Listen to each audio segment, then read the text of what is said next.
Alright, how's everybody doing? Good to see all you. Hope you're having a wonderful day thus far. I am, like, a percentage awake. Like, I don't think I'm asleep. Hi, Kevin.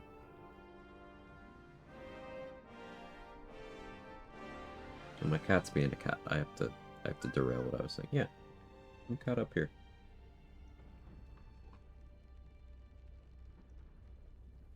Look how cat he is.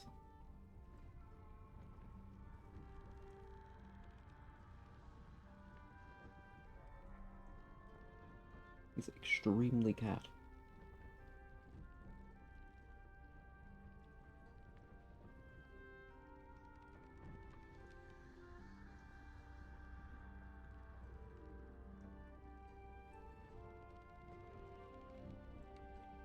How we doing? Danny, Atomic Donut, Mick, Superman, Pogler, anyone else who's lurking about. Um, So yeah, yesterday we finished the co-op with Gage, and then that was like the first 3 hours. So then I spent 5-6 hours on Karlach. We're now in Act 3. As is tradition, that means we start the stream with a respec, right? Didn't do any bosses. Ran around grabbing gear and such things. Hit the Mirror of Loss. Used all my inspos, failing on it. Did a little science testing how some of the negative roll stuff works, and then I went and grabbed the backup Dark Amethyst from inside Mystic Carrion's estate, where if you don't know, if you don't pick up the Amethyst in Act 1, there is another one in Carrion's house in Act 3. So I went and grabbed that one so I could read the Necromancy of Thay and then give up the Forbidden Knowledge to get +2 Charisma from the mirror. Um, Doing a cool combo with the Snow Dusted Monastery Gloves, putting bonus cold damage on my kick, which means my kick will trigger Snowburst Ring. And this is similar to what I was doing on Tempest Cleric quite a while ago at this point, using the Ray of Frost from Morning Frost with lightning charges active, so that I would, and with Snowburst Ring, so you hit someone with Ray of Frost, you reduce their movement speed, you knock them back, but you also made an ice surface underneath them, so they're getting knocked back across the fresh ice surface. We're doing the same thing with the kick here, which I think is pretty cool.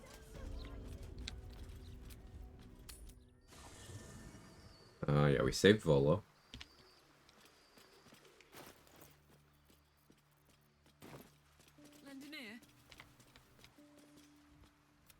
Perhaps you will. Now it will serve you well. A stud. I wish you.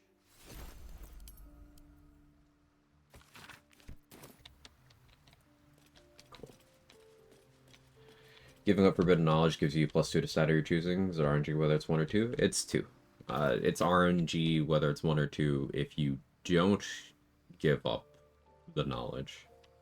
And you are not a Dark Justiciar. But otherwise, to my knowledge, as long as you do one or both of those things, it is always +2. Excuse me. There's an additional +1 to Charisma that seems fully random. I didn't get it on this run, which is a shame because it would have been nice on this run.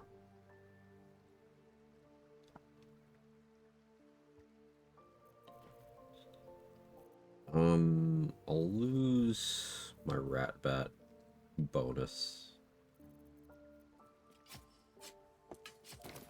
But it's fine, we have Hell access. Dost thou require as?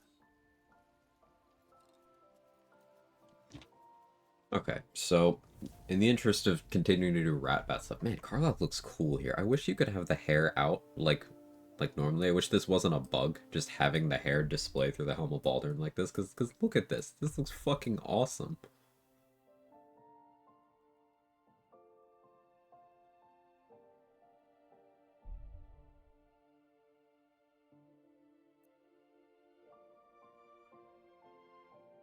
Good outfit. Um, Anyway, yeah, in the interest of continuing the Rat Bat support, we're gonna keep the Hunter levels. Do I keep mobile? That is the question. Because Tough or Alert are also really good here. Morning, Guava Chips. How are you? We're going full-time Amulet of Greater Health so I can calm my constitution down. If I go down to 15 dex, since we're focusing on the Rat Bat,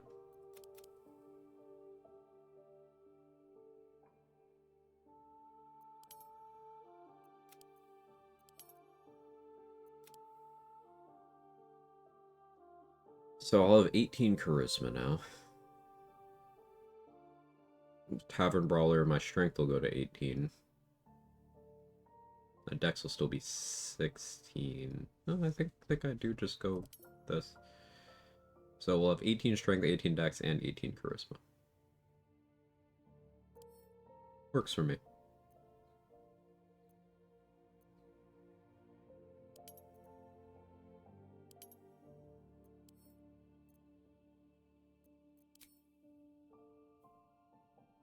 Favorite enemy, let's go Ranger Knight. Heavy armor proficiency. Picking up Arcana proficiency wouldn't be the worst thing, but meh. And then Beast Tamer would give me more chances at markup per short rest and would also give me some Hordebreaker Bloodlust fuel. And I think picking up the Cold Resist from Wasteland Wanderer also makes sense. Struggling to think of things that actually do cold damage at this point, though. Let's think that through. Elementals in the Answer fight. Elemental Leroican fight. Maybe I do take Beast Tamer. Because Cold Res was nice for... theoretically nice for Zarel, at least. It was nice for Armor of Agathis Necromites. I don't think I need it at this point. Yeah, we'll go Beast Tamer then.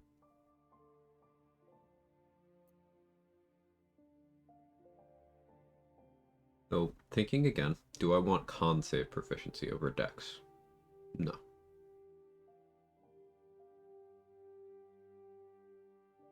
No. Because that would be starting Barbarian instead of Ranger, but no. That build you mentioned a little while ago, Tempest Cleric, the Morning Frost, how'd you get the lightning charges there? Usually use the Water Sparkers, or Marco Heshkir slash Spell Sparkler on the other hand, and usually the Water Sparkers. There's of course Expeditious Retreat plus Speedy Light Feet, but the build was usually me standing in a puddle.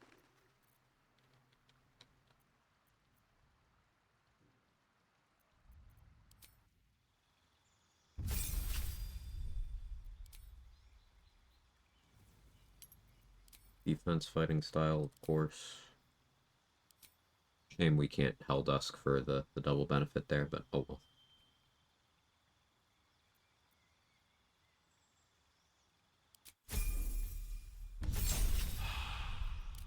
Hunter.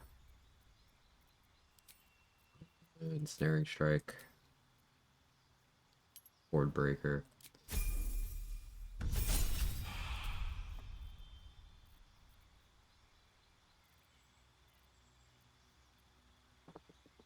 Thinking again.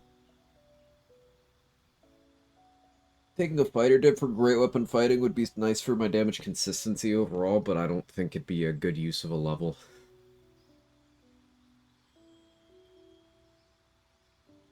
There is a really funny world in which I take 2 Paladin so that I can smite on all my Ratbat Hordebreaker shit, but that's not good, it'd just be funny.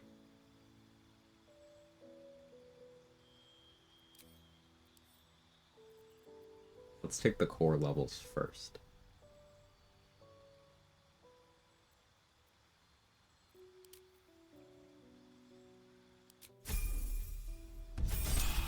Morning, that gay guys. Working sad to take my partners to the airport. At least have the stream. Oh, I'm sorry. A part-time like that is difficult, but happy to keep you distracted.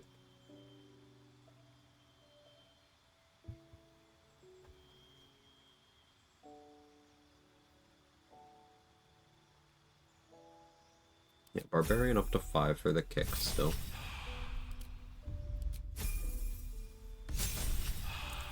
It's interesting. I have way more fun building around the kick than I do the rage for Giant Barb. I suppose it's not all that surprising because how averse to long resting I am.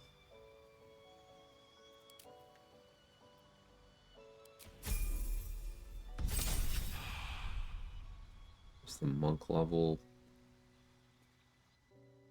Alright, now we take the warlock level, and then we have one level of wiggle room. Which would be either ranger level for the feat, the rogue level for athletics expertise.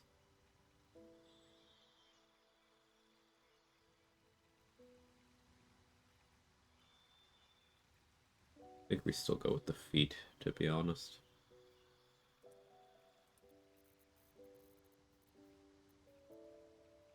Mobile is just so nice, but given we've had a couple situations where like I was a little worried about my survivability, tough is looking interesting. Let's add the warlock level before I forget about it.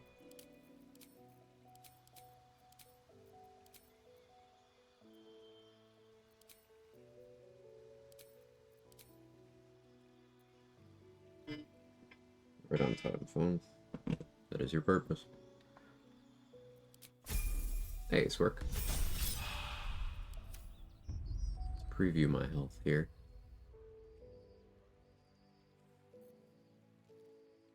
127 without tough. That's still pretty good. It'll be like 132, 133 or something without it.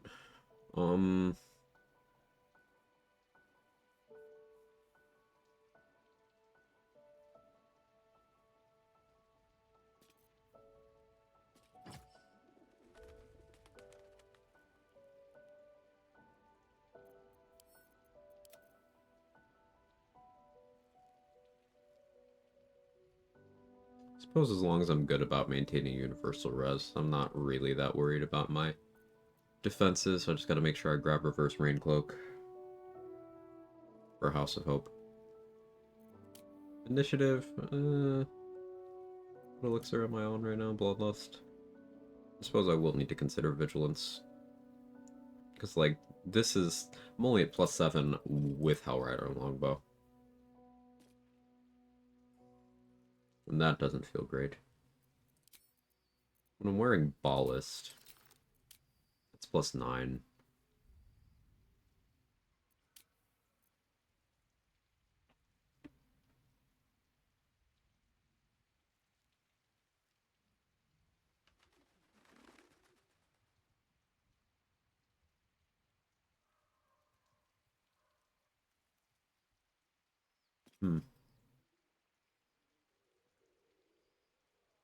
It's between mobile and alert right now. I'm actually here. Hello. Hey, Danny.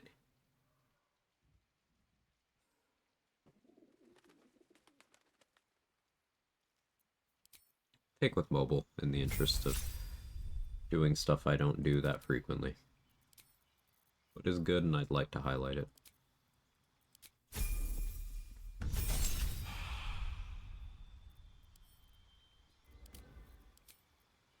Now take our rogue level, athletics expertise, and sleight of hand, sure.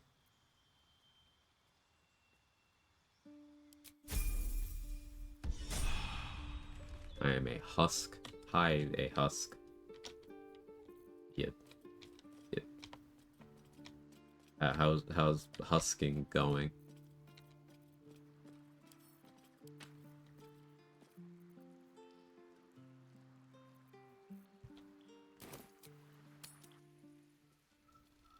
Morning, yeah.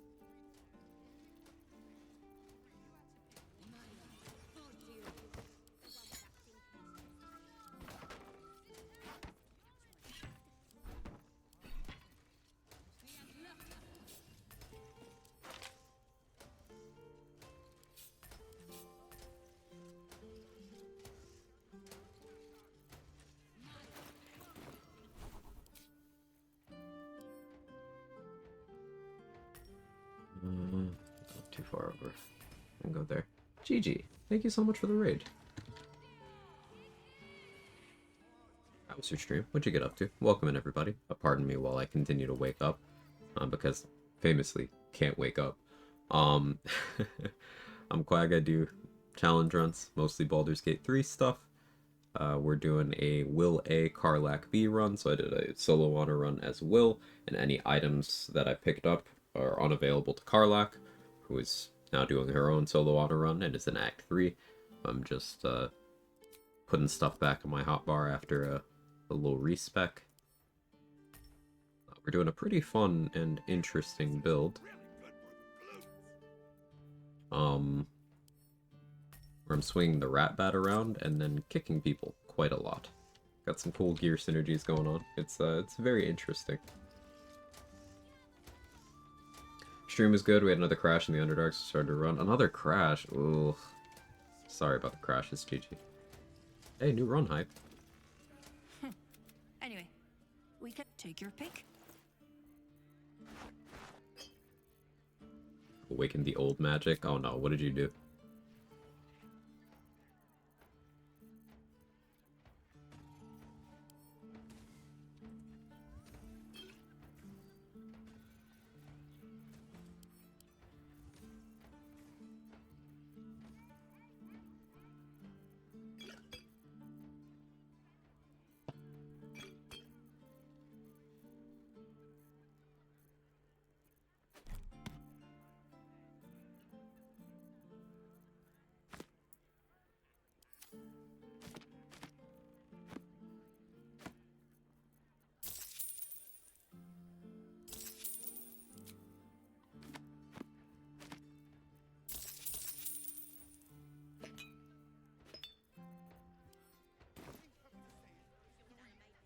Crashes are not mod related. I repeat, the crashes are not mod related. I mean, there's a lot of non-mod related crashes in current patch, so I believe it. Hey, JD.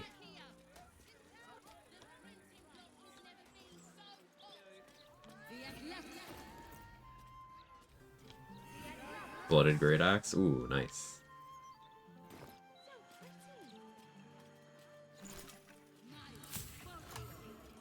My kingdom for a stable final release of PG3.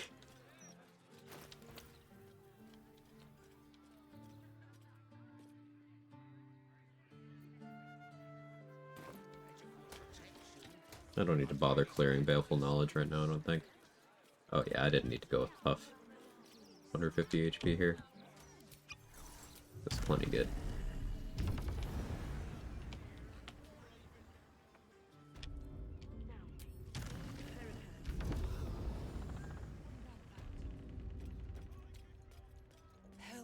On our side.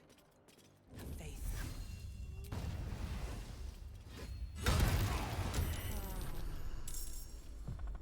Check this out. Here's the kick part of the combo. Not the red cups. Bro. Oh, please, not again. How could you? Sorry, Claude. You're a barbarian. You shouldn't be slipping on that.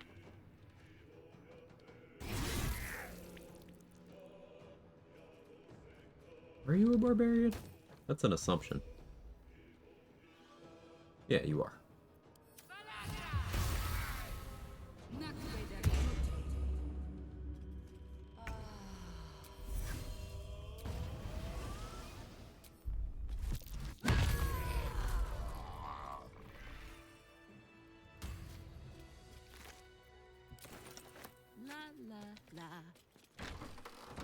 Went to a local Melee tournament yesterday for the first time in over a decade. It was fucking awesome. A 1-1 match. Let's go, yeah.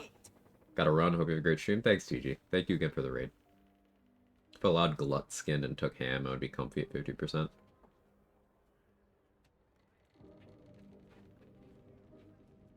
Yeah. I like, just getting large HP resistance DR and then running around at half HP. Like, I don't really care about AC. The more I play about this, the more I play this game, I just don't care about AC. It doesn't matter. Because against weaker things, they're not going to get the opportunity to attack you anyway. Against stronger things, unless you have a lot of AC, it doesn't matter. Like, any amount of AC less than 30, assume Gith Archers are going to hit you on every shot. Assume Moonrise Paladins are going to hit you on every swing. Assume any Archer in the game is going to hit you on every shot at that point, actually. And the worst part is, this isn't gonna stop.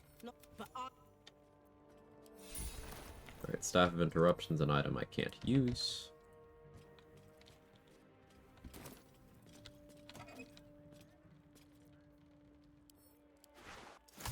The amount of times I failed rolls with 75% with advantage today, yeah, super, it'd be like that sometimes.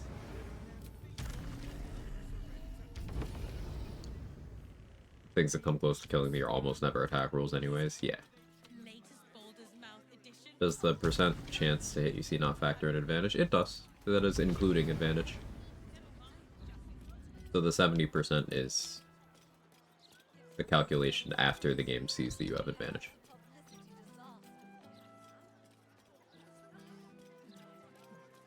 Yesterday I maybe underestimated Kaga a bit, lucked out.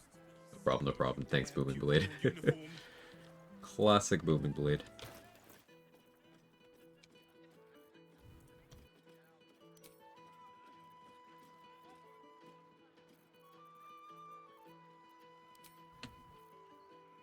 Against my better judgment, I am going to keep Ballast Armor on here.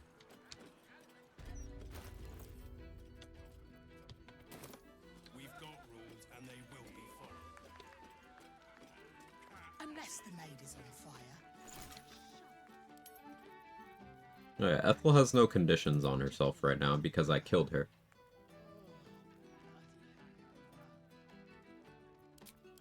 I did have to, I accidentally killed her. I wasn't paying attention in Act 1. So I had to do Connormancy to get the hag hair.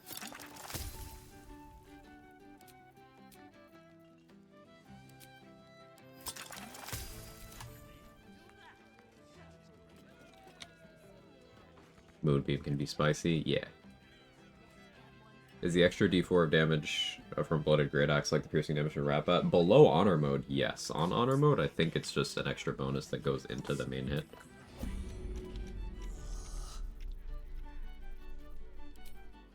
Easy.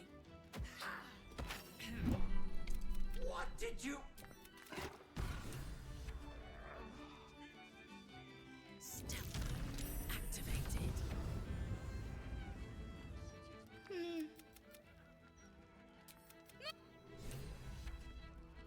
Hey Sora. Rapat at Home? Rapat at Home is still quite a title. Hey Manatee.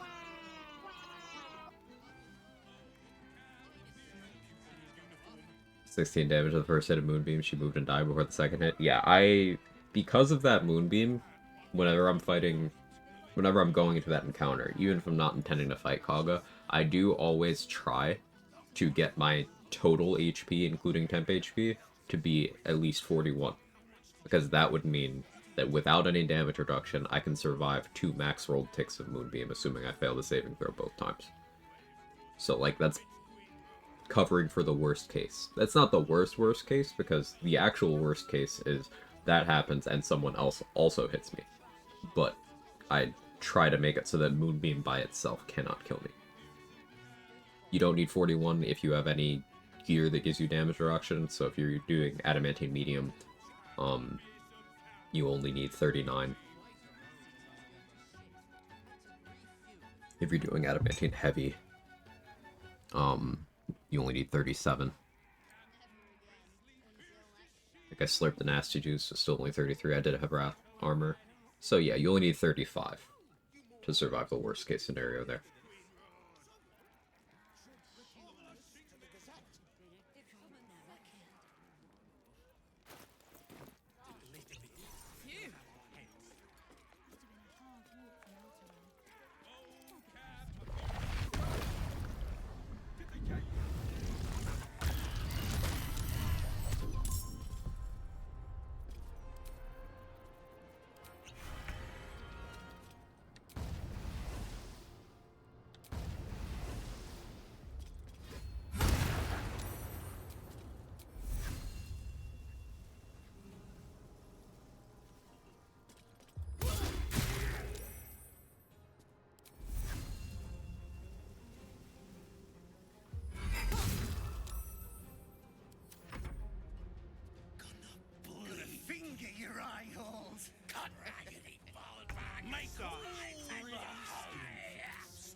Rat bat.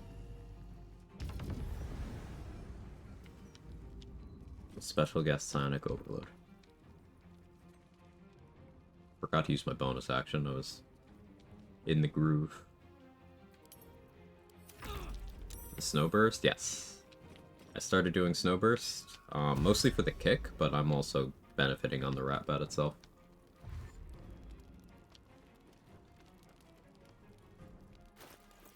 Snowburst with snow-dusted monastery gloves means the kick is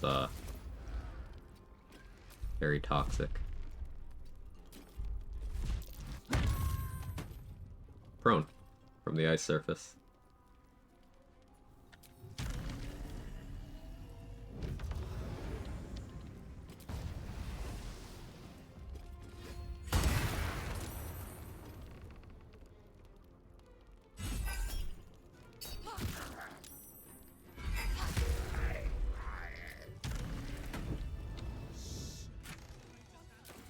Not for communal.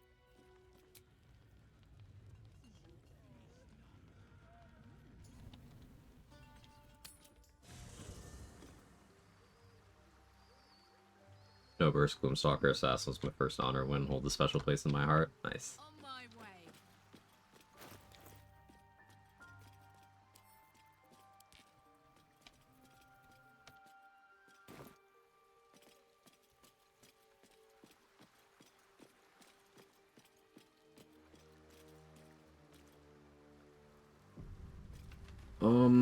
We're basically at full power.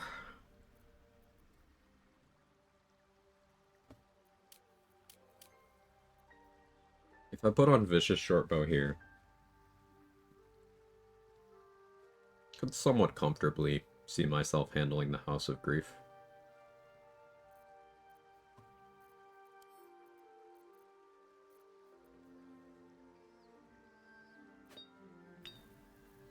Paralytic Poison, Universal Res. I can wait though.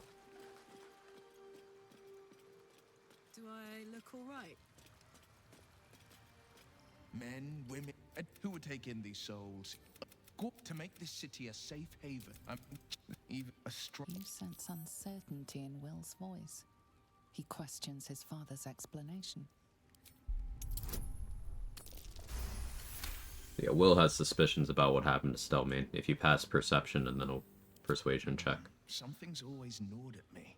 At the banquet, Stelmane didn't seem to look at us, but through us. But that second time, her gaze never left me. It was steel, sharp and unyielding. It could just be my imagination, but I always felt that it was more than a stroke that had changed her. What, though? I couldn't say. I couldn't say. But my father was tadpoled. To exert control, you must first sow chaos.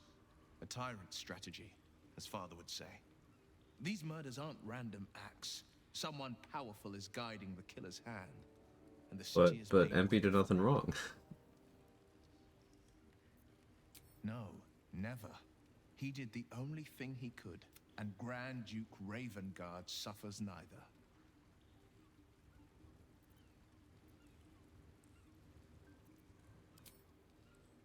The better question is, did he ever miss me? If he did, he missed the Wyll Ravengard he once knew, not the hell-touched warlock he returned to. Was a good guy. Lures at Stelmane was that Illithid Brawl. Yep. She didn't have a stroke, she suffered massive brain damage from repeated Mind Flayer domination at the Emperor's hands. She was literally controlled so much that she was no longer able to function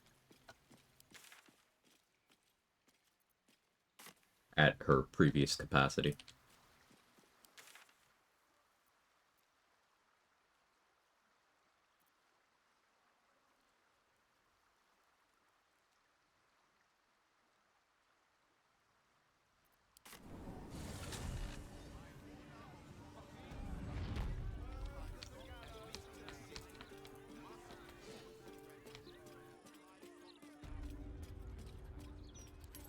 And the reason the Emperor did this was to have control over a high-ranking city official in order to continue doing things like smuggling and slave trading.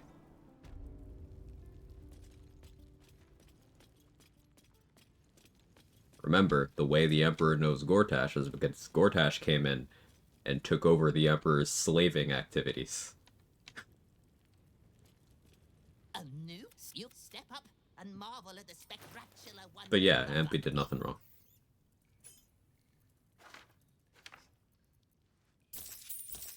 Really?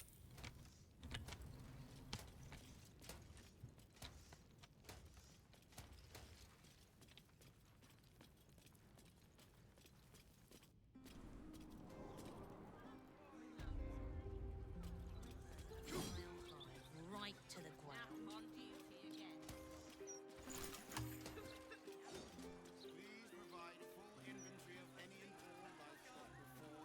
Some scraps of lore that Emperor apologists tend to glaze over. Saw a meme earlier that tried to say Emperor and Raphael are morally gray, and it's like, what the fuck?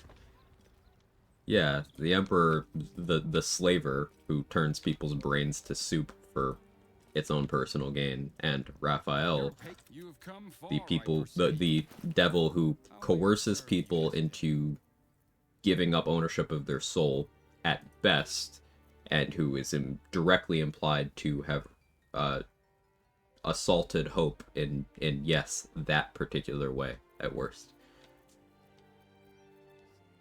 Morally gray.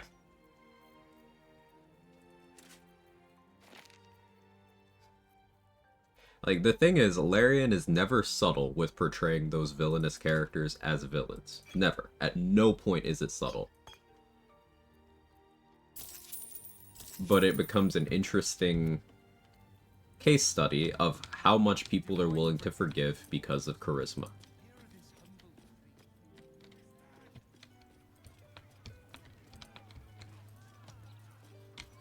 The Emperor and Raphael are incredibly charismatic beings.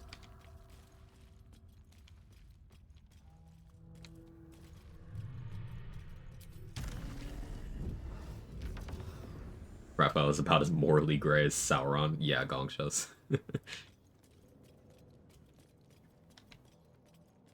Hard to be a good guy when you have to eat live brains to survive. Omella manages it.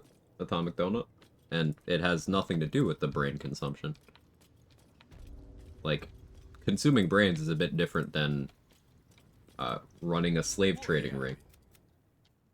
There doesn't have to be overlap there.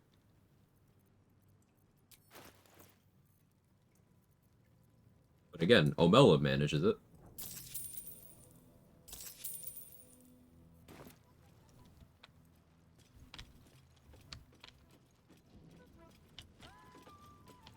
And he does have that army of intellective hours in the prison. Yeah, Ready that's to true. do some business? Give me that. As for what that is, well, I knew you'd understand. Ready to do some business?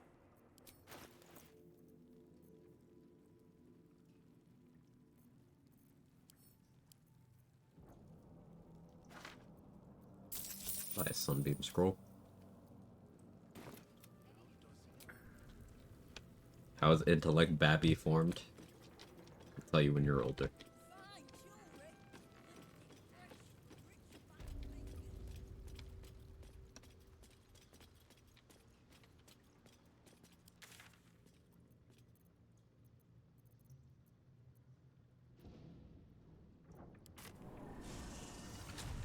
Well, Melon still eats brains, just doesn't have to do it often. Yes, but he's also not sourcing the brains in the way the Emperor did, as in targeting rival criminal operations and eating their foot soldiers for sustenance. Now, in the full interest of being intellectually honest and fair here, O'Mellum does mention targeting the Society's enemies, and like, the Society, they don't seem very good either. But I'd say maybe on a different rung of the morality ladder from slavers.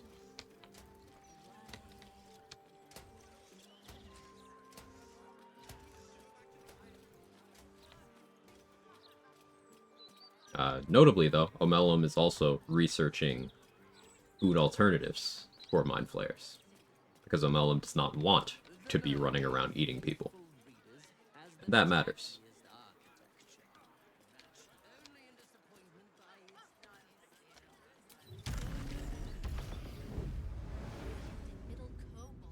Give him the benefit of the doubt and assume the rest of the society wasn't on board with that one lady's kidnapping plot.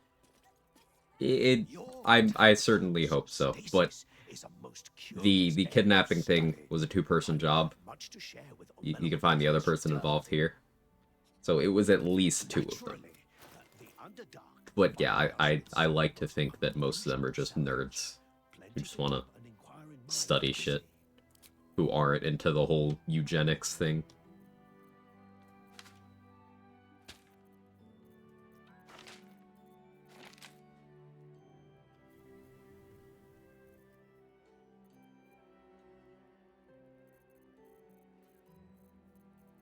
Where's the fingers, Blurg?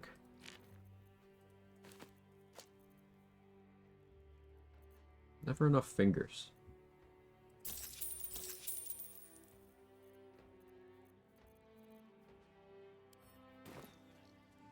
Questions with threatening energy.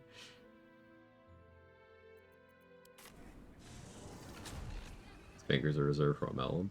All of them? Alright, you probably don't know that meme. The original Dragon Ball, English dub. Character blasts a hole in another character's chest, but then character 2 goes, ah, you missed my vital organs. And it's like, wait, fucking how? That's a hole in, like, the middle? Huh? So then first character goes, all of them? And it's like, oh yeah, that's your question? Piccolo? Yeah.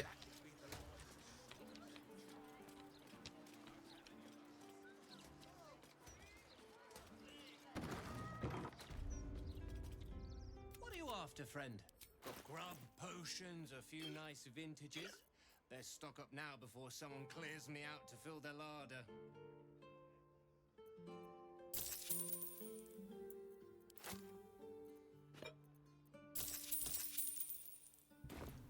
Hear Dragon Ball talk. That's baptism.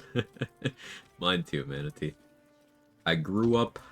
My weekend activity I was most excited for was going to the local mall to get the new Dragon Ball Z VHS. Now you see, that sentence isn't entirely an old person sentence because malls are apparently coming back. So...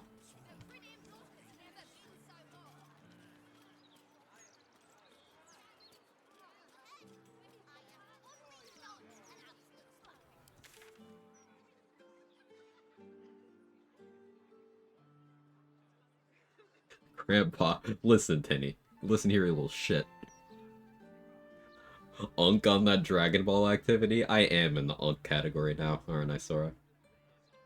That Broly Super movie was fire. I saw it in theaters, did you? I saw it in theaters.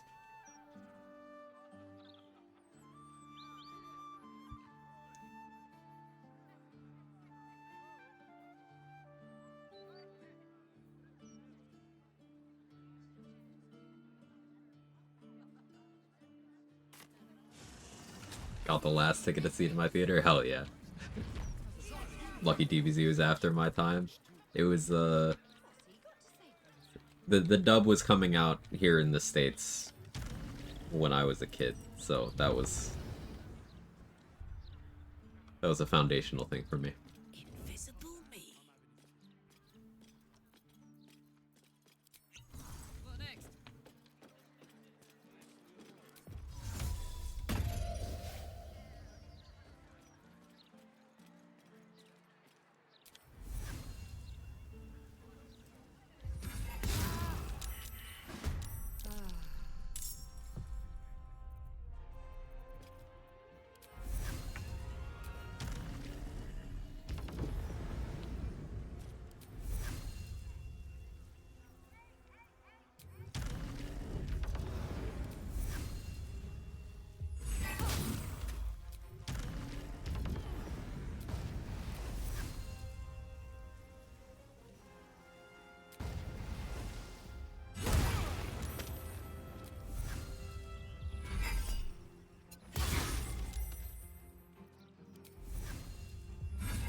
weapon should do even more damage to giant rats. I agree.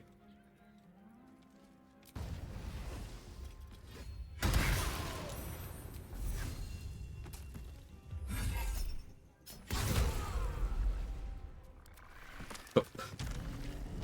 We have a survivor.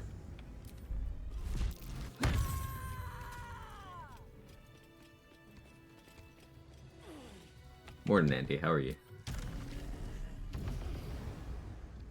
Yeah, Rat-Bat Hordebreaker is, it's very good.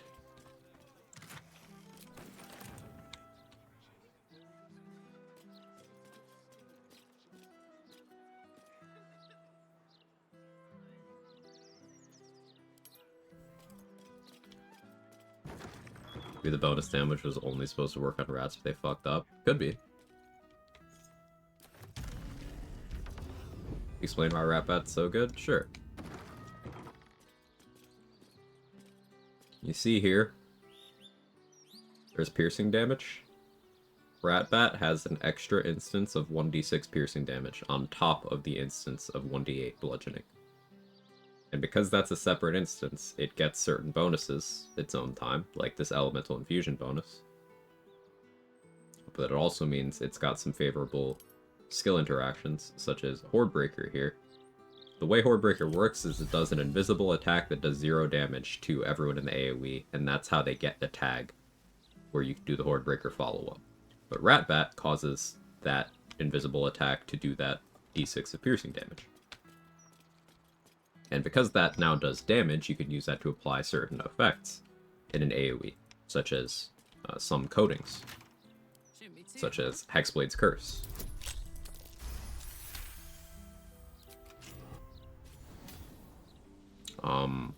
Rat-Bat being multiple instances also means that if you get a killing blow with a Rat-Bat swing, you get an additional Call the Weak explosion, and with Resonant Stone that's actually relevant.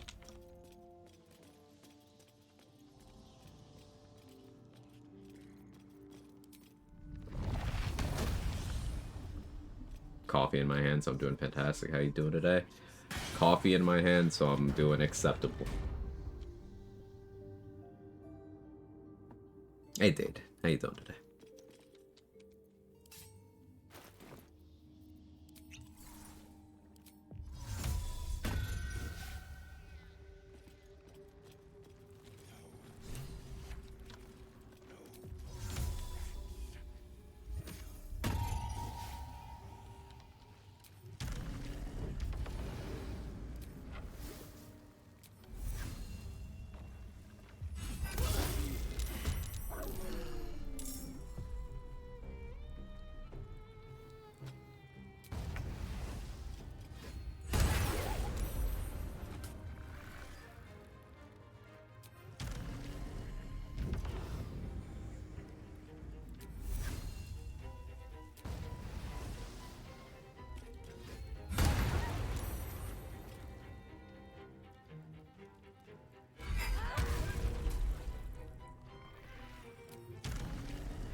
Happy birthday, Dade. Yeah, I couldn't keep track if it was today or tomorrow.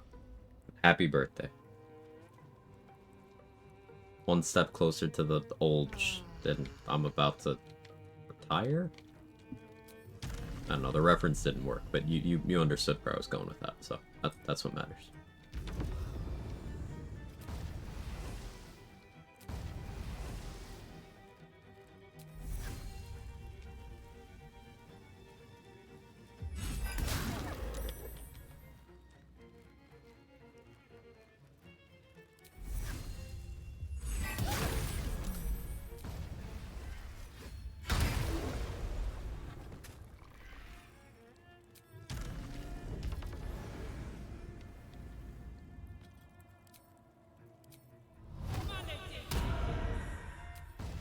Sure you die.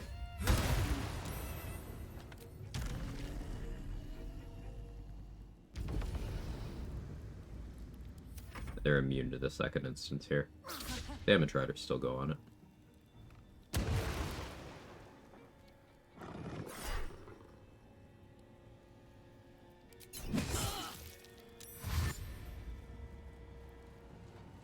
Come up with an interesting challenge run type thing, entertaining to watch, maybe annoying to play. Main character only talk and buff the others. One of the idiots can only cast shove action, that's it. Other can only dash and jump. The last one can only perform throw. What do you think?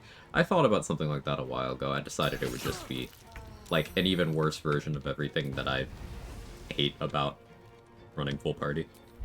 Just, I don't like micromanaging that many things. My issue.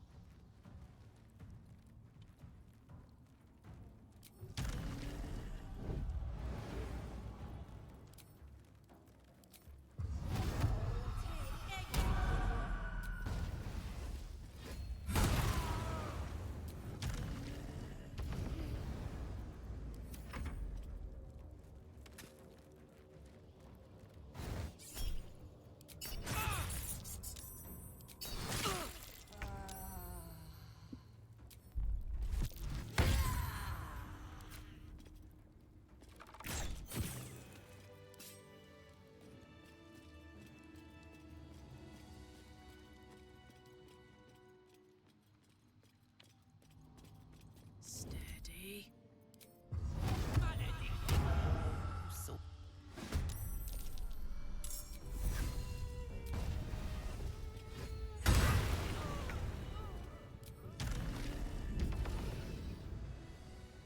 if you insist. Also is not near Ratbat Peak, because I could be using these here Spell Might gloves. Some kind of magic all over it. It's also still without Psionic Overload, we're not doing Dollar Amaris stacking stuff, but here's closer. Spell Might applying to both instances, the bludgeoning and the piercing.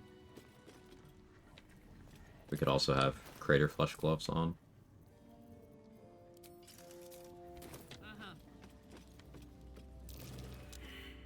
You don't want to be 30? I disagree. Being 30 is nice. I do not miss my early 20s. They were very shit. The circumstances I found myself in life, the people I found myself surrounding myself with. Just, I don't like early 20s me. Mid-20s was a lot of recovering from that. Late 20s was more towards this era. And being 30 has been great to me so far. So, aside from, you know, world stuff.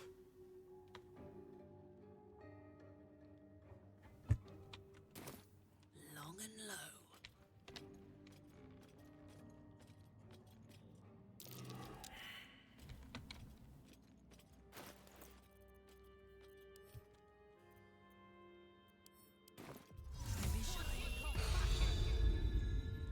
Many things, my body started going to crap after 30. See, my body's been crap my whole life. Or childhood diagnosis of autoimmune disorder, and then, you know, it set the bar low. So yes, physically, not running as well as I used to at 30, but I'll be fine. Until I'm not.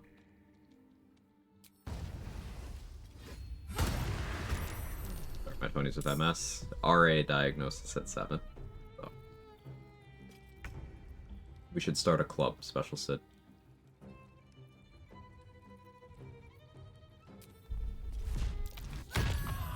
Big kick.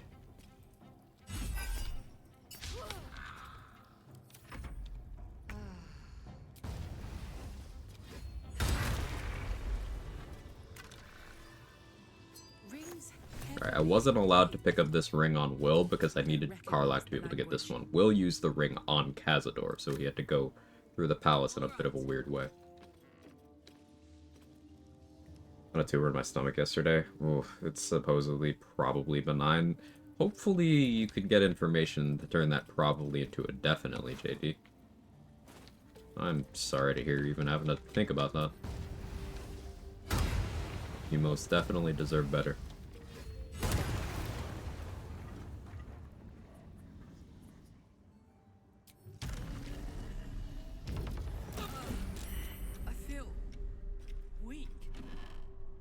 one weakens me, especially not a door. Very Karlach. Language in this book looks familiar. Oh, I know. It was on Zar's ring. I guess tough would have been a shout if I really wanted to go Helmet of Grit stuff. Maybe I do a Helmet of Grit stuff anyway.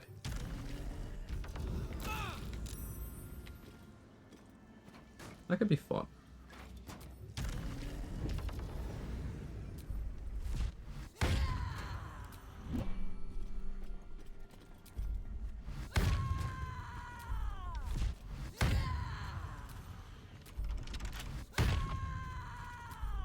Roll better. Thank you.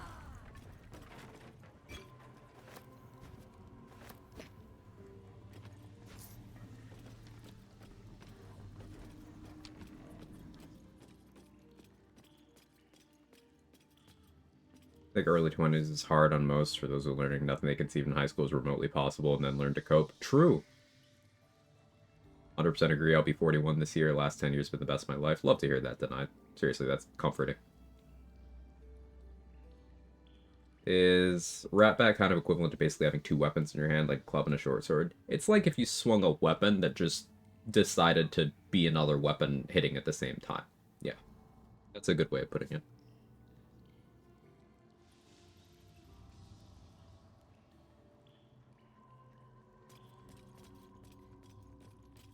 Remember Baldur's Chair 3 from the Wyll run?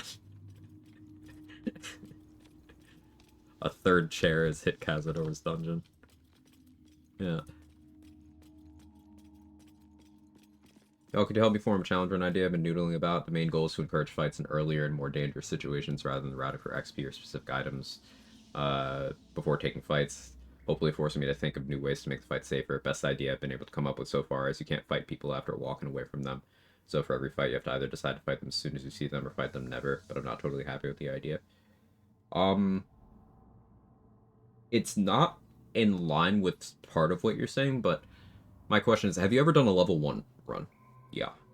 Because a great way to kind of remove XP routing from your mental calculus is to do a level 1 run.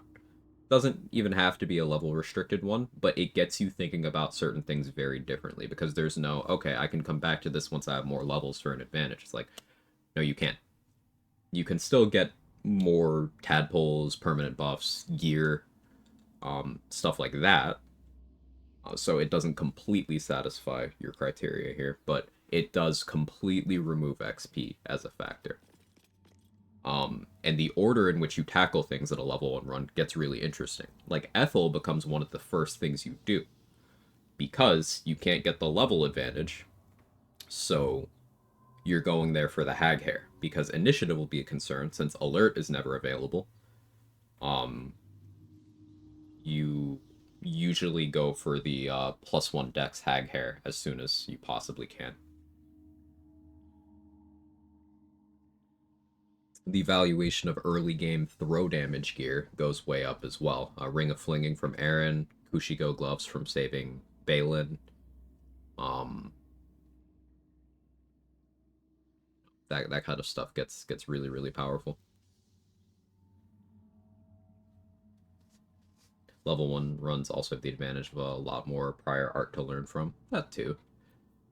But there's some classes that haven't been touched, and I haven't seen anyone running level 1 in patch 8 where things like Hexblade just exist. Hexblade, Shadow Sorcerer are probably incredibly good level 1 classes. Well, definitely Hexblade. Definitely Death Cleric too. Ethel ASAP, what about old person? You just go get the uses first. How do you approach that? You just approach it in a way where hold person, you're never a valid target. Not that you have immunity, you're never a valid target. So you could use the door in there. The door to, like, the place where Bitter Divorce and the potions and all that are. Ethel won't come in there as long as you close the door. She is willing to firebomb it, depending on what's happening, so it is something you need to prepare for. You need to not be standing directly next to the door. You need to have water to extinguish the door if she does firebomb it. And you need to have enough movement to be making your attacks, then getting safe again if you're doing that strat, but that's an option. Hit and run? Yeah. You do also have the option of playing the darkness angle, where you just end all of your turns inside of a darkness cloud, so that she can't target you, but she can still try to find angles to firebomb you. And if you place the darkness poorly, where she is in it when it spawns, she is willing to run up and melee you. And then if your concentration drops, and there's clones after you in the turn order, or after her in the turn order, then you could just die.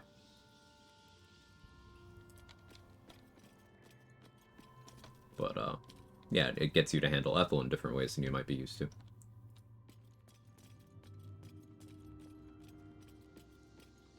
You don't need to worry about gravity damage stealing your kills, so throwing heavy objects becomes another source of damage.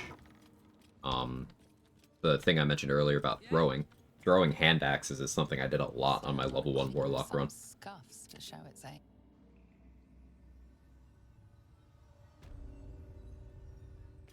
And this was done as mostly Archfey with a little bit of Great Old One. Obviously now Hexblade's available, so that makes that a much easier run. But It's like the door to the ring.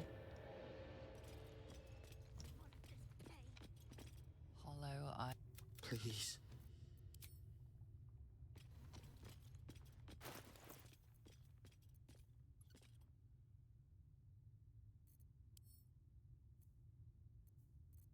part of me wants to go for Peg, but I think I need to Sunbeam here.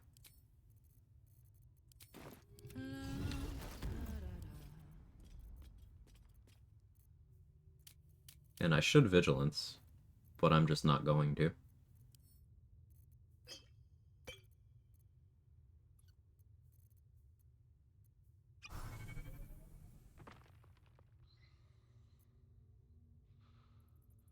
What classes have been done as level 1? Cleric, Fighter, Warlock,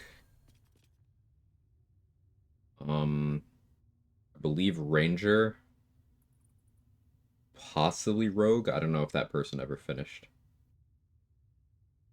But the ones I've personally done are Monk and Warlock. Seihoke has done Fighter and Cleric. Third Monkey has done Wizard. I believe Morgana Evelyn did Ranger. And then there's someone on YouTube. I forget their name. Who was doing Rogue several months ago. I don't know if they ever finished their run. Will be the worst level 1 class, besides Paladin if it's Paladin. I don't think Paladin's that low in the pecking order, because you have the ability to ability drain Merkel's Charisma, which is notable. You have heavy armor proficiency, you have okay skill proficiencies. Paladin's not that low in the totem pole there. If you can find a way to kill Oathbreaker Knight, then, like, that's another damage source. If Aura of Hate works out favorably there. So, like, Paladin's actually not in the running there, I would say. You're most likely looking at Barbarian, funnily enough. You get a little bit of extra HP as Barbarian. It's not like you get nothing. You get good saving throw proficiencies, you get good dialogue options, you get a little bit of extra HP, and you do have Rage at level 1. You only have 1 or 2 uses of it, but you do have Rage. But probably Barbarian. ID Drain Charisma with level 1 Paladin. Items that give you cantrips that are attack rolls. So, Morning Frost, Gold Wormling Staff, Sorrow. Things like that.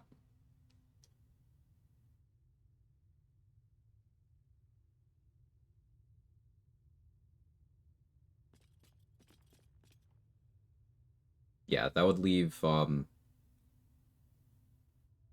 the classes outside of the ones you're listing there, Dade. The ones that haven't been done, Paladin would be outright good at it.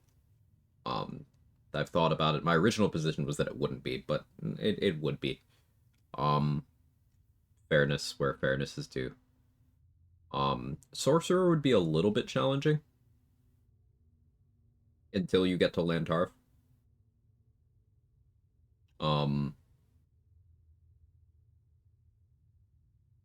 Bard would be one of the harder ones. But you do get Dissonant Whispers as Bard. So, that's, like, really, really good. Hey, Adria, how are you? How's bar prep going? Not to put a damper on it, but rooting for you. Bard would be hard. Barbarian, your kit is a lot more limited than other level 1 classes. Who does that even leave? 1, 2, 3, 4, 5, 6, 7, 8, 9. Who am I forgetting? Druid? A Druid would be fine. You have medium armor proficiency, you have ritual spells. Druid would be fine. Wizard already done. Wizard was the first one done. Super. Particularly Gale Wizard is extremely strong for level 1 runs.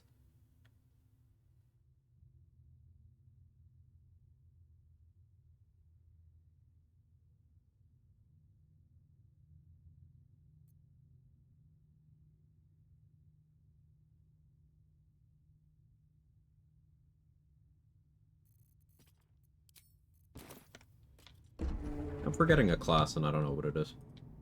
My brain doesn't work today.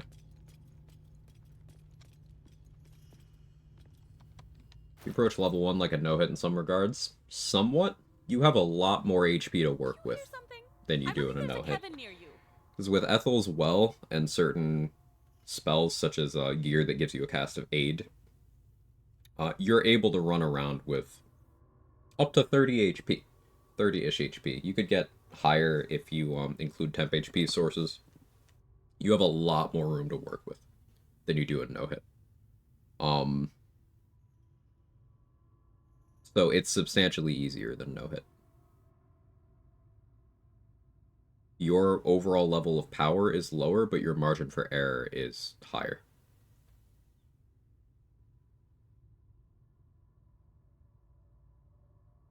I feel like I might go for an easier level 1 run when I get to it, still learning lots of basic shit. I have very little experience playing casters, for example. Level 1 Gale solo might be the play. I would recommend playing Gale or Fighter or a heavy armor cleric domain for that. Reason being, with Fighter, you have defense fighting style plus Helldusk armor, so you have 2 more AC than everyone else. You're proficient with all gear. So you just kind of, you're a brick from very early on. With heavy armor cleric, you have proficiency with everything. You also have sanctuary. You have good dialogue options. And then with Gale, you have, once you get to Act 2, you have a 3rd level spell slot without needing to elixir for it. So you can scribe wizard spells into that slot and then have them. So it allows you to do things such as make an animate dead skeleton. If you get your hands on a 4th level elixir, then wizards can cast 4th level spells. And once you get free cast, you can cast those spells without needing that spell slot as well. So that's how you can run around doing things like upcast animate dead for 3 skeletons, for example.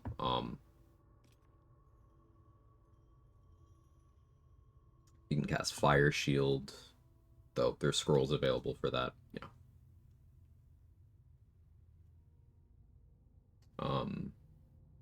Gale can also get the hot single Gale buff for a little bit in Act 2. Which can make someone easier.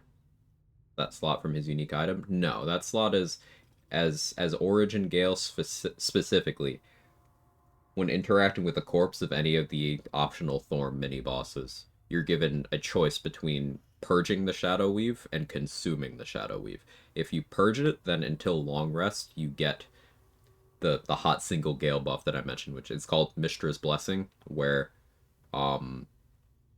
any source of elemental damage that would hit Gale does not hurt him if it's less than 10 damage. This also includes force damage. So, like, a firewall tick, if you have resistance, doesn't hurt you. Low-rolled Thunder Wave doesn't hurt you. So Smoke powder bombs don't hurt you. It's extremely good, but it's only until long rest. That's the balancing factor. And you can't get the consume the Shadow Weave buff if you take that one. And the buff you get for consuming the Shadow Weave is a permanent 3rd level spell slot. It doesn't come back when your spell slots are refilled by things like the long rest pod and all that, but it's still a 3rd level spell slot.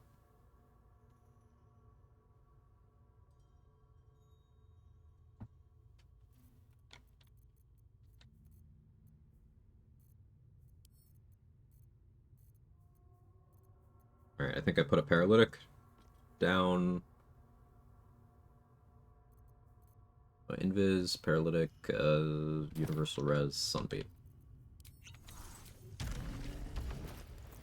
Paralysis immunity from my boots. Yeah.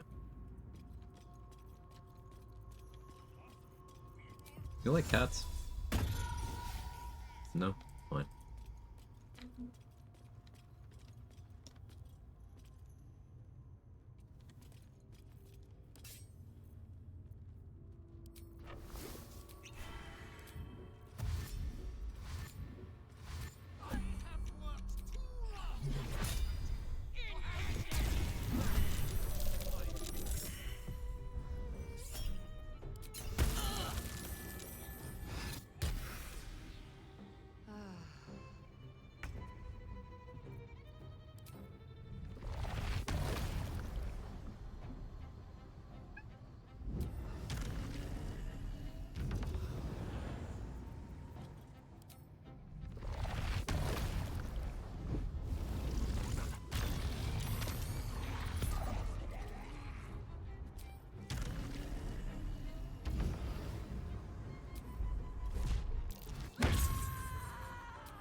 Bro.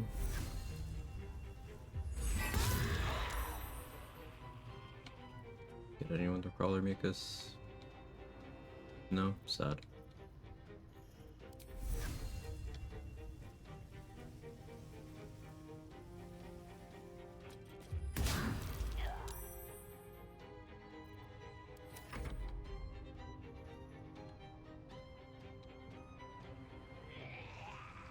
Cazador would be a cat hater, it's true. Right, Jake?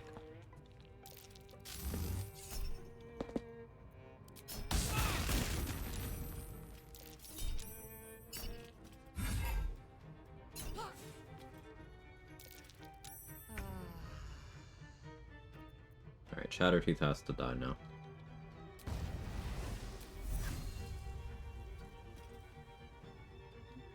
Hey, buddy. Alright, good. Cazador, I didn't say you could move. Something. I believe there's a cabin near you. Gonna kick him over here.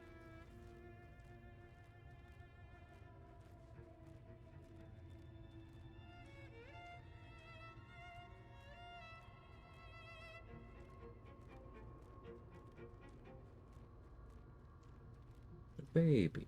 He's a couple.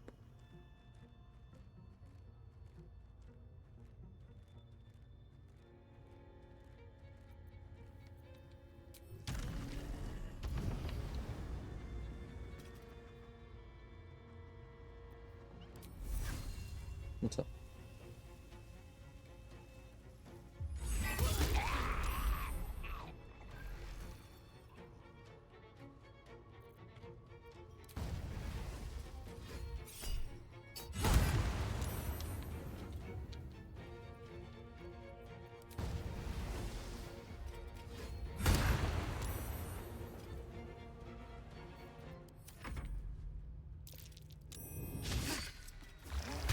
Always pet the cat, of course.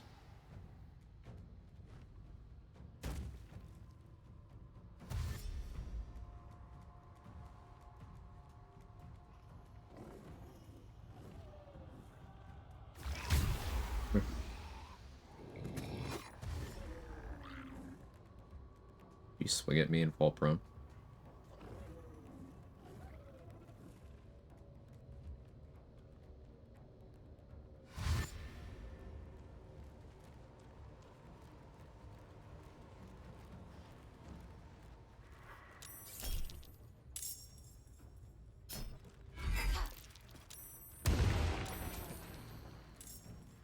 Good turn, Cazador. Well done.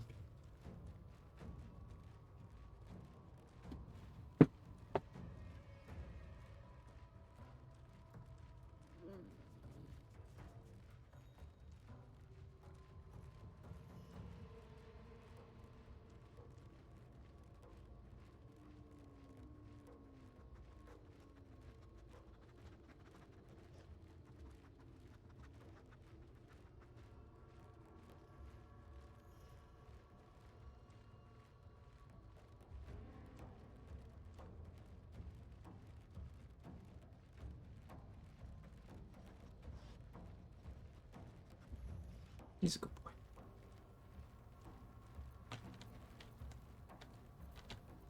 Do I have infusion right now? No.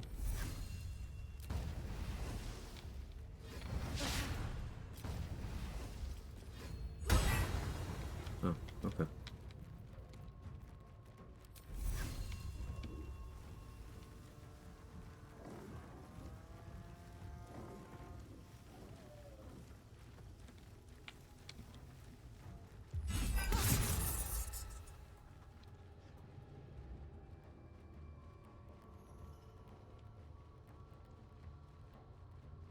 Awkward.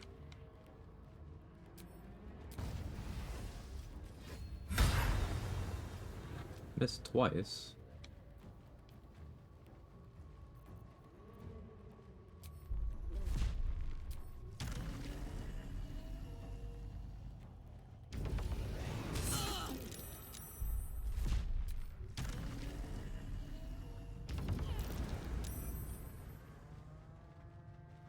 Still not landed Hexblade's Curse on him.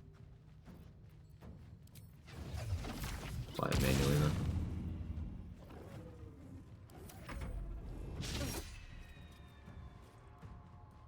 Strange Conduit work on Wrap Outrider? Don't think so.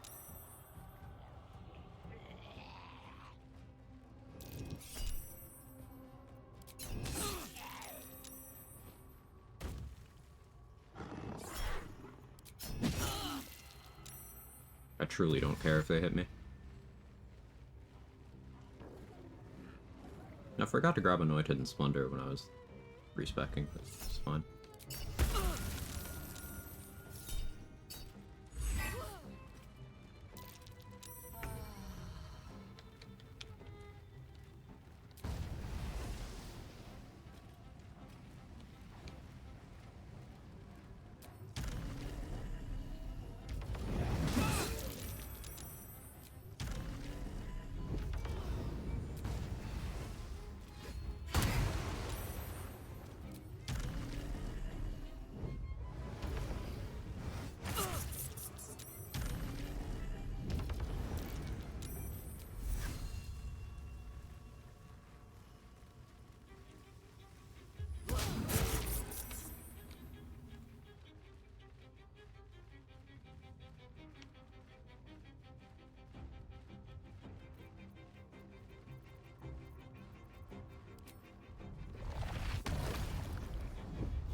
Hey, Grim, how are you?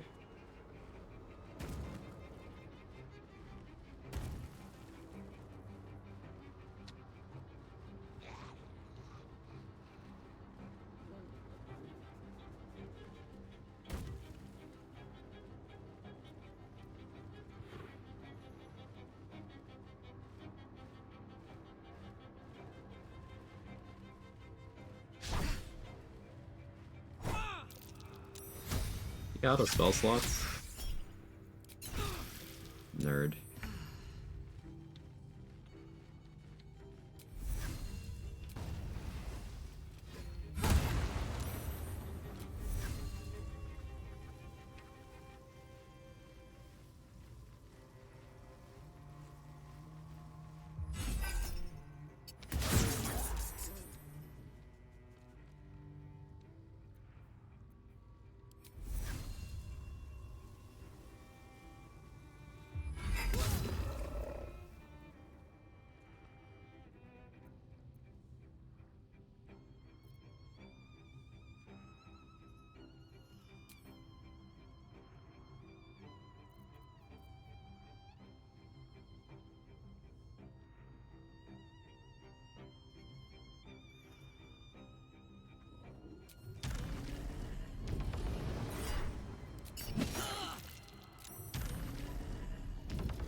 Got the Absolute Wrath patch out and resolved a couple Blade Singer animations progress. Let's go.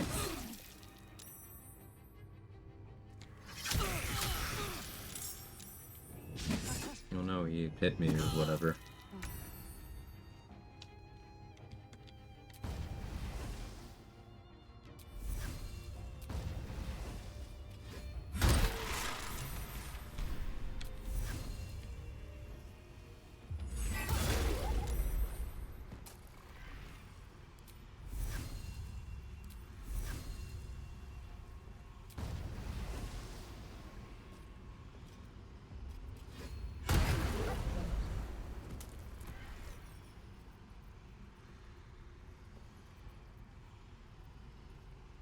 My kick's non-magical damage. Did the damage riders work? They do.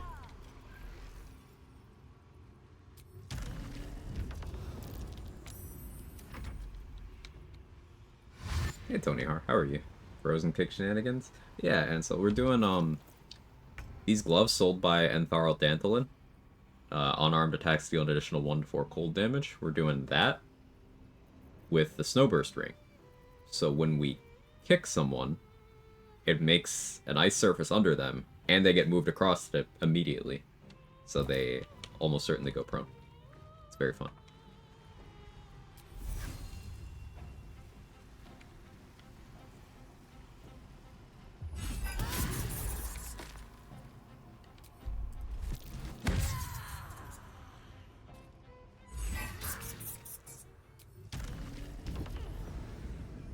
Alright, it's Cazador.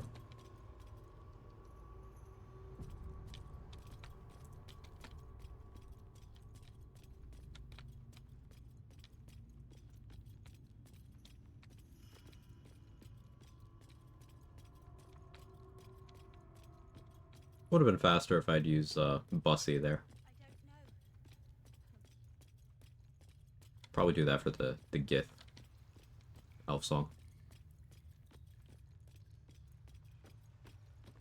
The elevator lies ready to carry you back up to the What am I doing?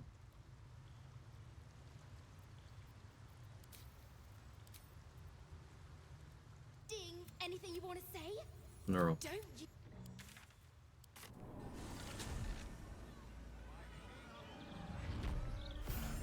Volleyboarding.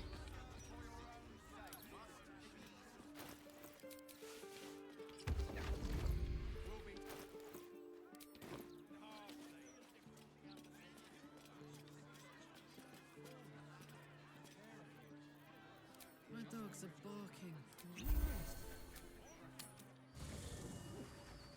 We're trying to look the elevator. I didn't need to do it this run. Oh yeah, I don't have inspos.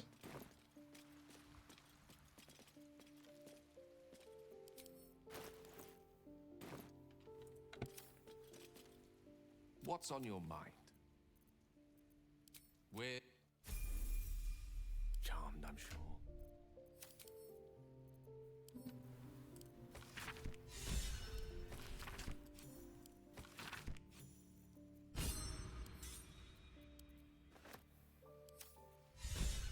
Hey, good looking. Go ahead. I'm listening. My question. I'll be. Yes.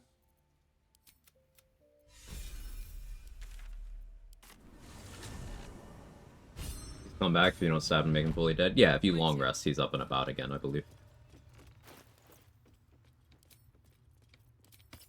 In the hells. I never knew any of this was here.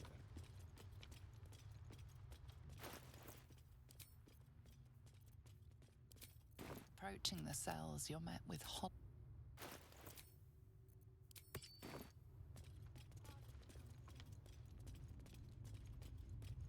If they dismembered her. Hey, Tenure, how are you?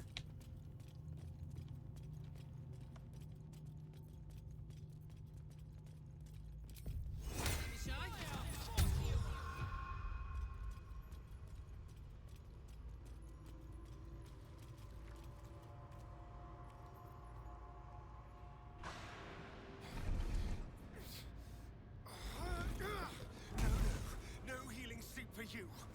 Wake up! Wake up. That's Danny's alarm. Hands off me, worm!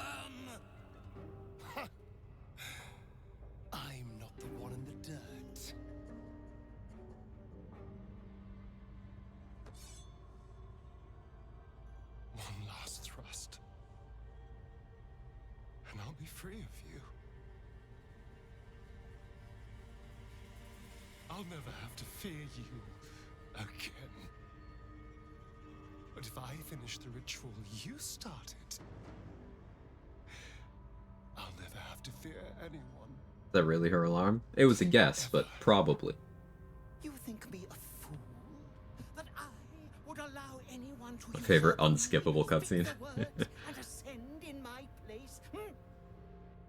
The runes I carved into your flesh bind you. I wish iPhone doesn't like us that fun. 7,000 souls to the ritual. Complete it, and those bearing the scars will be sacrificed. You included. You are simply a means to an end. I made you to be consumed. I am so much more than what you made me. Get over here. We can do this. If we were... But... if I complete the ritual, think of the power I'll have. With me by your side... Insight check we can doesn't save matter. the city. It gives a slightly lower All you DC. can see are those eyes you've seen so many times before, pleading with you to help. We'll just roll good here. You're right. I can be better than them. But I'm not above enjoying this.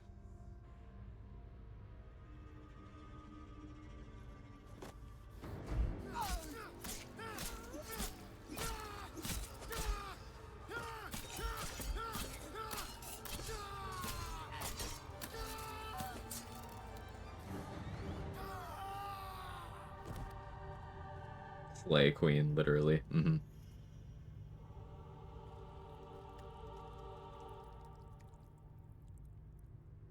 Brutal, deserved. Alright, Astarion, it's a +1 to attack rolls and damage. Tell me how you feel. I don't think we can really tell.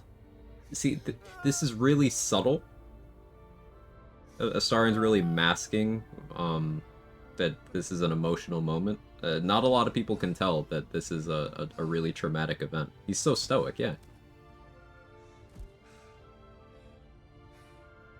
Is he okay?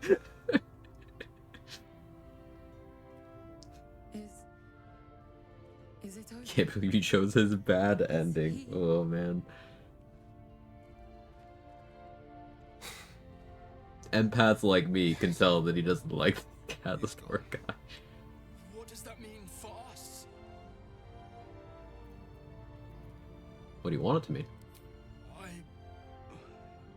I don't know. Your choices are simple, really. You can hide here, living in the shadows like parasites. Or you could be more than what he made us to be. You can choose differently, of course. But the consequences... It's out for ball. Speaking of attack rolls, I always hated when DM asks you to roll an attack roll in a situation like that. Are you serious? Yeah, like, to me, that's a bad DM.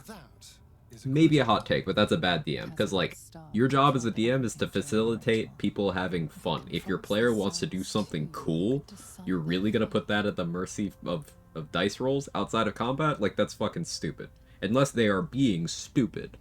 You just let them do their cool shit.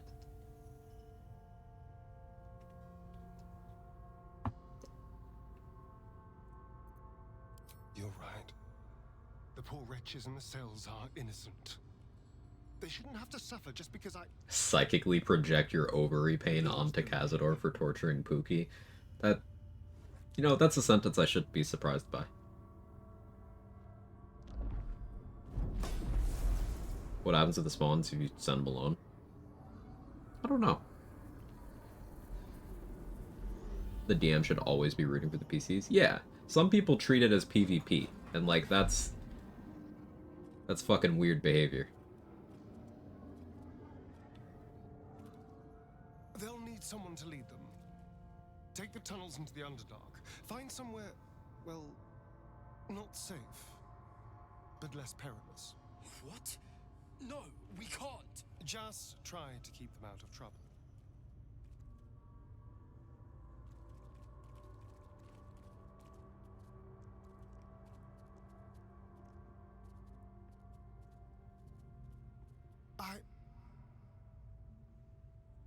I think we're done here. Let's go.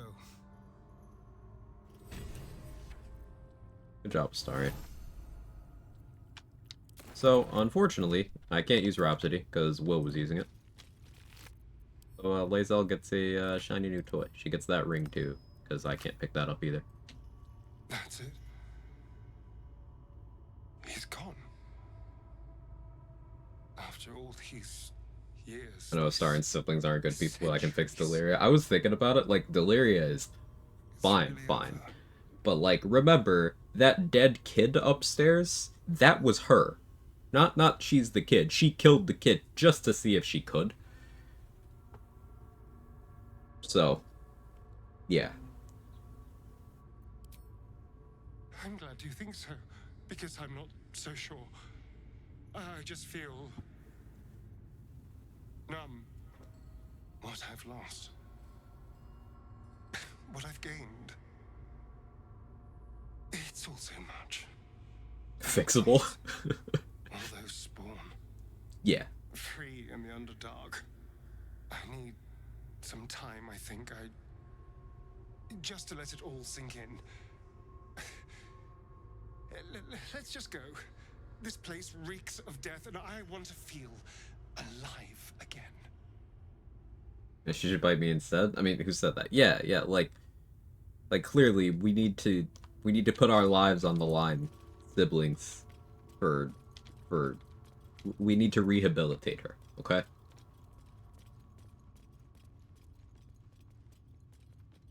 It's just the refurbishment waiting to happen.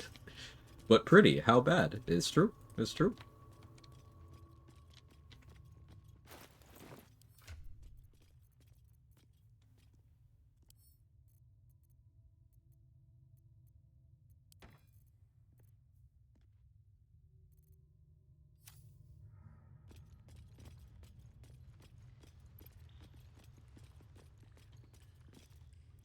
Hold there, Spawn.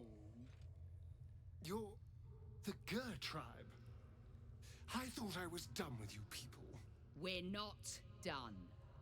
Final boss elevators. I just thought the final boss was media literacy. I'm with Ya My here. people are monster hunters. Those of us that remain, that is.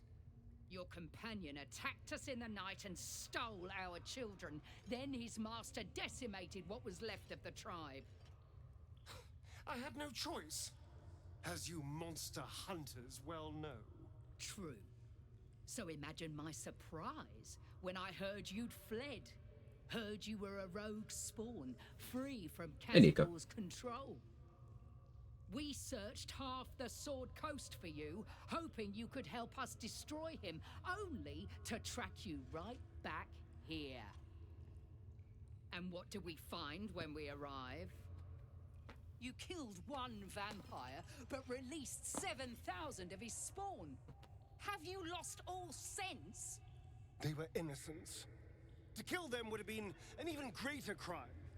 And our children, what of their fate? Cazador turned everyone we brought him into spawn. I can only assume your Oh yeah, we didn't talk to them. children were somewhere in those wretched cells. You'll find them in the Underdark, although you may not like what you find. This is difficult news. We will need to decide what Look it at him means. jaking. Thank you for what you have done. Slaying Cazador was a great justice. As for the rest, well, time will tell. What you doing, bud?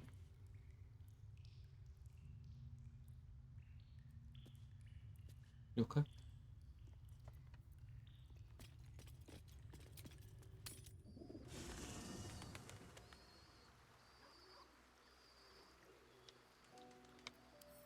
Herman, is that you?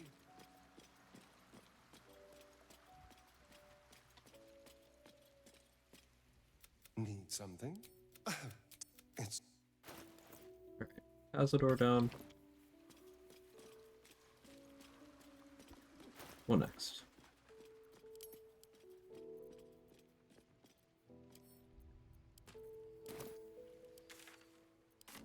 Do they still hang out here?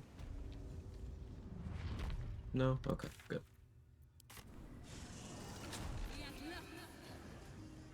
The girl have to pass their children to get there too? No, I opened the cells and freed them, so they're already gone.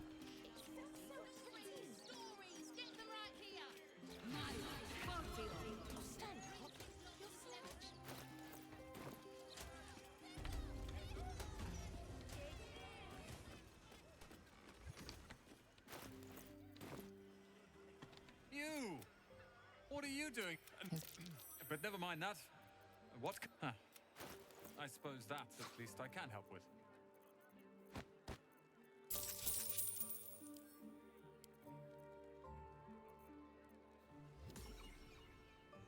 Birthright on this build? If I had more Hexblade investment. Like, Charisma stacking, if you're Hexblade 6, is actually somewhat worth. If you care about your Ghost's performance. I think I do want Ring of Regen on this run. Quick Spell Gloves would give me a use of bonus action Booming Blade, which is kind of funny. How you doing, Jake? I think I'm gonna want stuff from Roland. Do you hear something? I believe there's a Kevin near you.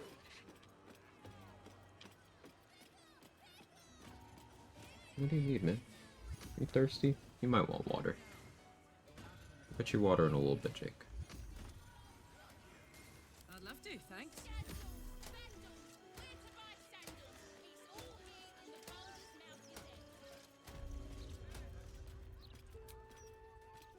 Which one does Dareth have? Anyway, take your pick. Not much.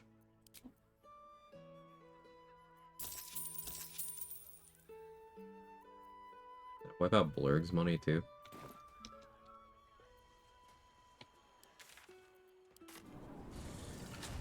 Haven't been to the bank yet. That's money.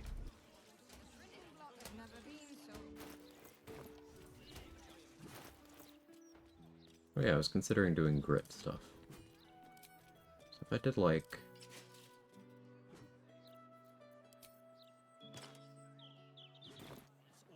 this.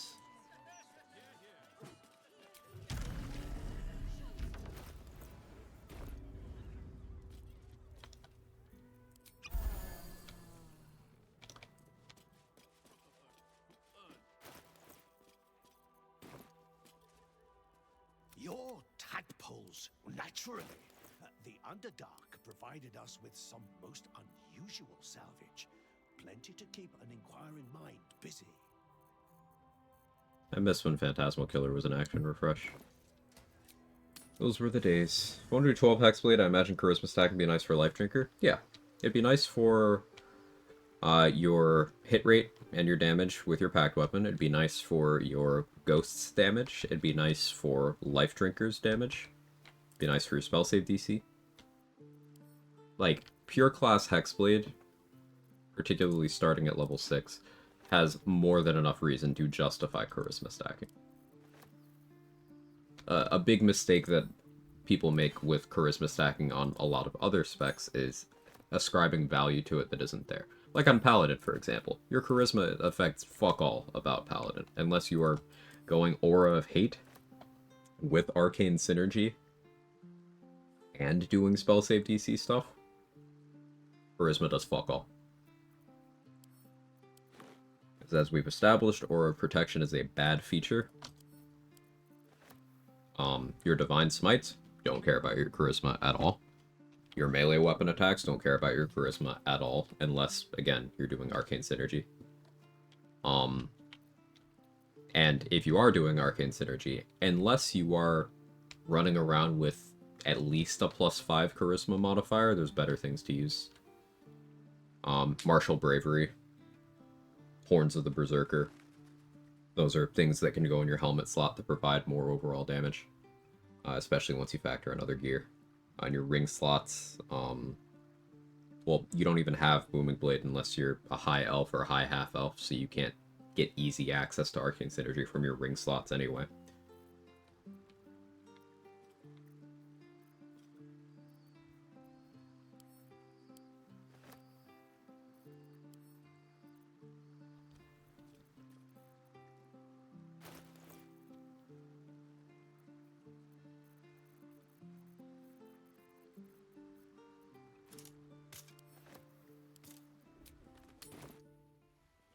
Biggest regret playing Hexblade is taking Stars Druid and being Oathbroken and having killed the Oathbreaker Knight. Stars Druid form counts as Polymorph, prevents use of Accursed Spectre. Ooh. Yeah, that's real unfortunate. Naturally, the Underdark provided Yeah, us it's with unfortunate that you can't use Accursed Spectre while polymorphed. plenty to keep an inquiring More incentive to remain pure class, I suppose. Excuse me.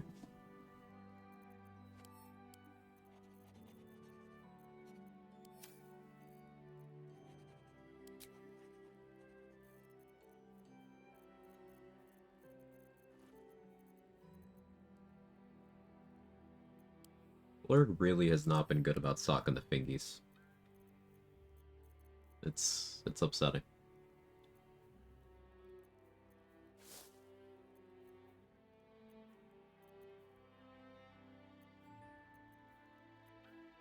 We could go for an arse oil angle, but meh.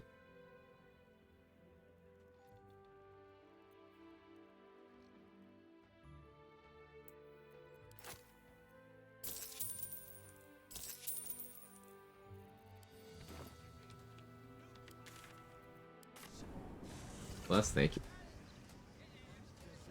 Reminds me I should do 12 Hexblade on my solo run. Just haven't played with that since that run was with some friends. Yeah, I think if you're going for a high charisma value Hexblade, you're looking at either pure class or you're looking at 6, and then the other 6 levels being things that also benefit from charisma.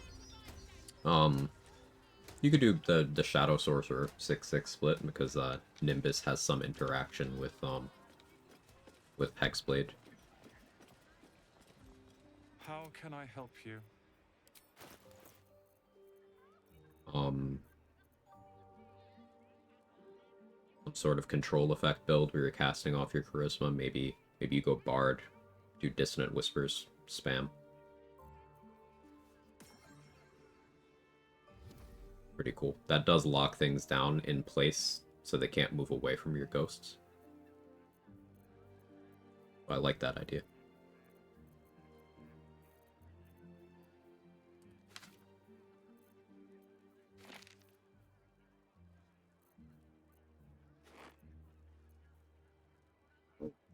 Best of Soul Rejuvenation is cool here.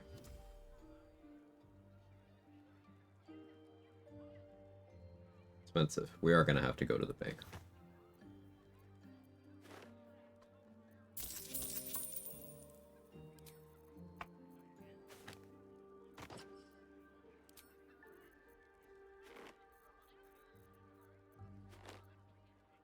Can I afford anything else here right now? Nope.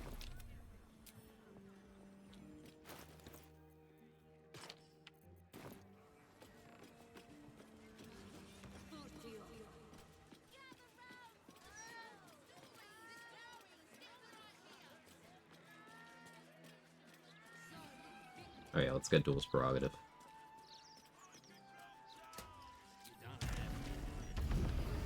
you make it so big then? We could go for a walk. You brought her back. Everything is going to be alright. I promise. Mommy. There's 2 different routes to getting triple kick. Mommy is here. You could either go 5 Giant Barb, 5 Open Hand to get Wholeness of Body, to temporarily have triple kick. 6 Open Hand would be Manifestations for... Well, it would be your Unarmed Strike through Magical, which would be good. And you'd be getting the Manifestation damage on your kicks as well. So that's an interesting spec. And there's doing Grit with that, which would be hard to maintain with Wholeness of Body. But then there's doing the Thief spec for Grit, Thief, and then normal bonus action. Triple kick that way. Seen any gazetteers around? Need to see the new edition out. I don't think a triple kick is practical, it's just funny. Hey Nemesis, thank you for the raid. I appreciate it. How was your stream? Welcome in, Raiders. If you don't know me, I'm Quag. I do challenge runs, mostly Baldur's Gate 3 stuff. Currently we're running around in Act 3. This is in the Karlach B part of Wyll A Karlach B. So far today we fought Cazador. And yeah, we're just kind of messing around with different iterations of the Rat Bat plus Kick build. Bone chill yourself so you can't heal out of it, based. How was your stream? What'd you get up to? I like that the Stone Lord and Cultists go through all that trouble for like 10,000 gold. The one that helps the bank, the option takes so much more. Uh-huh.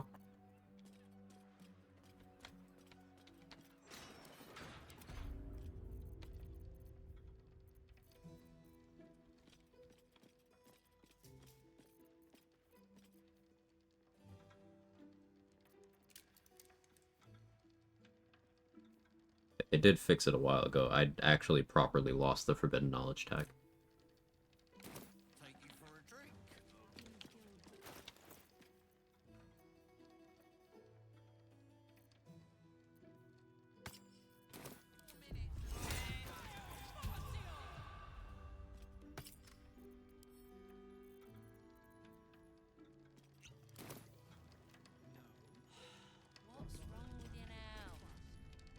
Welcome. A relaxed tone and easy smile, but the halfling I didn't mean to click that, but gaze gives okay. it away. Guess we're doing that. Something has him Patch 8 moment.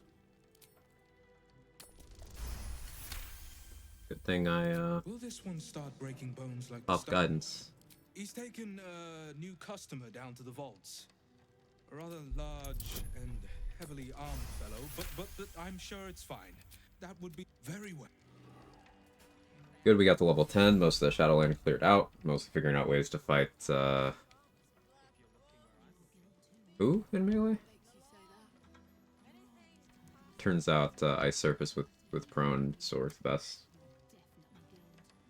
I'm confused who we're talking about. Spike Bulb, aspect of Wolverine's lifestyle. Let's go. Yeah, sounds pretty good. Wolverine's cool. Oh, Zealots. Oh, yeah, Zealots. Okay, I see. Hey, Machete.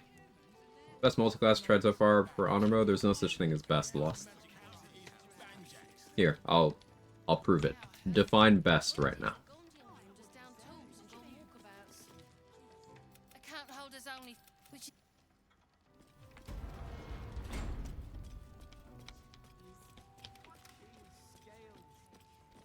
time for a soft touch. 3 rogue, 4 rogue, and 5 rogue.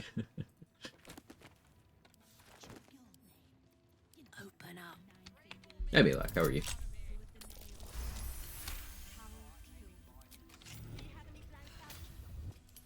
I've got this. Light as air. I prefer 6 rogue and 6 rogue. Understandable. Best, closest to hard, most you've enjoyed. So a completely subjective answer that has no meaning beyond the vibes of what I'm feeling in the moment. You see why I say there's no such thing as best. It's like... What does that mean? How do I define that? I've done a lot of runs. Picking out a favorite out of those 50 plus runs I've done, I can't do that. I don't really have an answer.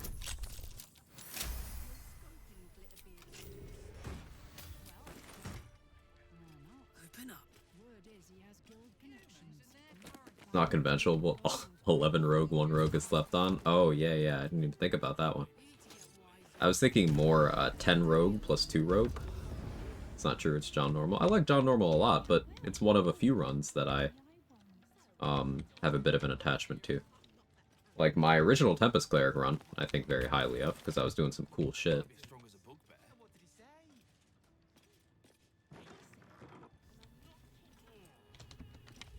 The tankiest was pretty cool.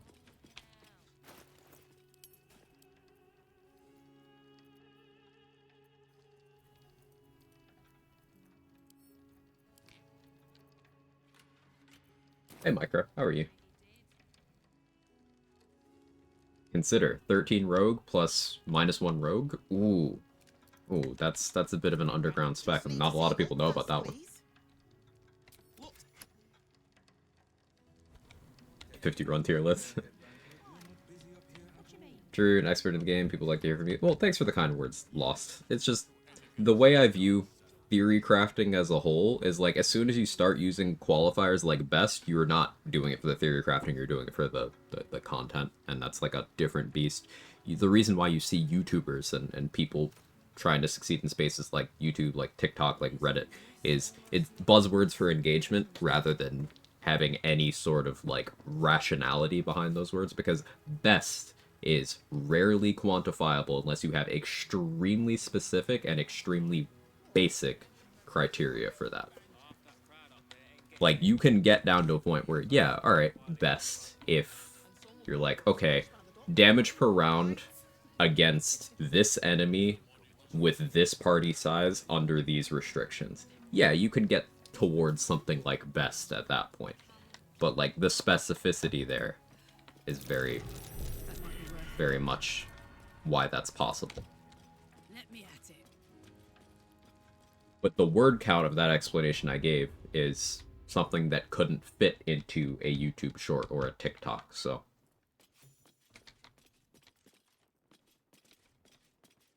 Nuance doesn't rake in views and engagement. Right. It's a common misconception. It's actually best to start with rogue dip, then go rogue. When you get to 11, dip one more rogue. There you go.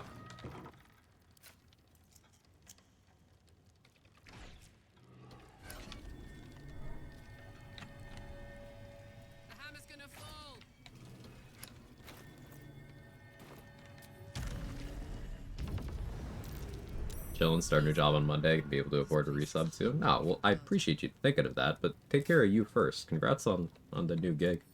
Should do. But I do appreciate you thinking of me, Micro.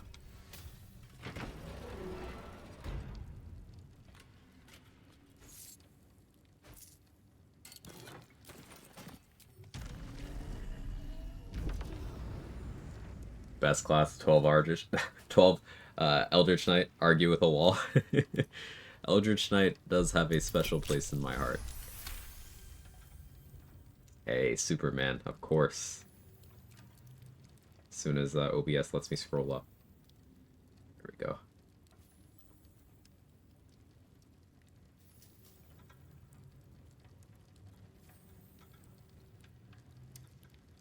Oh, sniped. CZ sniped it. CZ, thank you for a gifted sub to Micro. I was like, why did I get an error? Good to see you. How are you? But you see... Got him. Uno reverse. She's on fire. There you go, Quag.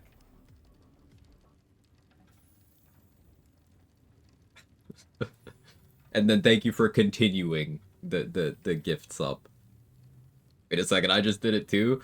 Yeah, so I think what that means is I paid for this month for you, and then you paid for next month. So congrats on 2 more months. Yeah,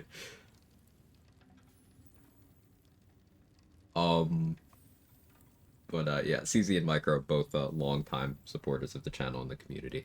Appreciate you both. And Superman, thank you for saving up 100,000 channel points for Micro.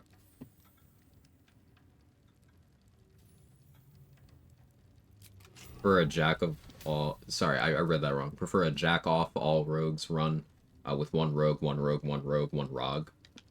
When you're jacking off all the rogues, I suppose you do need variety.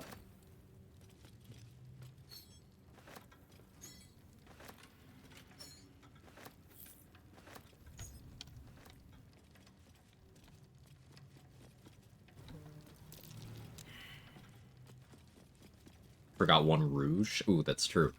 Can't forget the rouge level. But all jokes aside, there's a reason why in the challenge running community, rogue is appreciated so much. It just brings a lot of value, whether it's pure class, whether it's multi-class.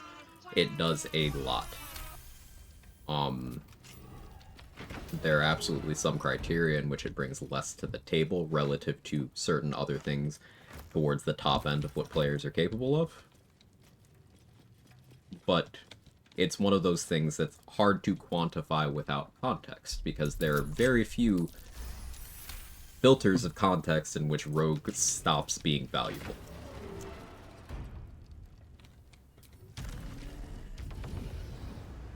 Food for thought on the whole best subject. Hey Justin, how are you?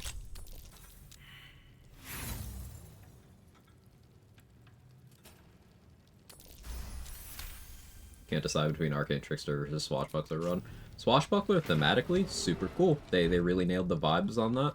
I will say I believe Arcane Trickster is stronger if you are looking at, like, overall level of power of the subclass. Again, contextless. Arcane Trickster just has more in its bag. But Swashbuckler, at the end of the day, is a rogue that gets a bunch of cool shit all its own. So...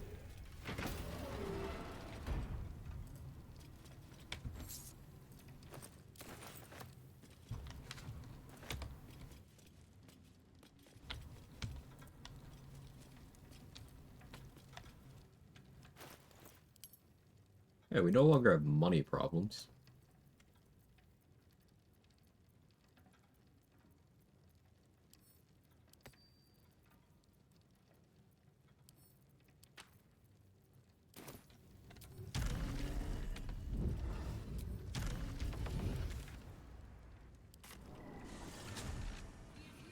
Probably some crazy tech with the mage hand you get. There's some cool things you can do.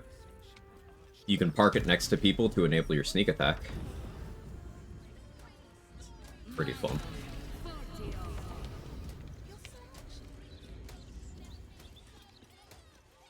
You could use it to facilitate Elixir of Bloodlust access in a pinch for action economy.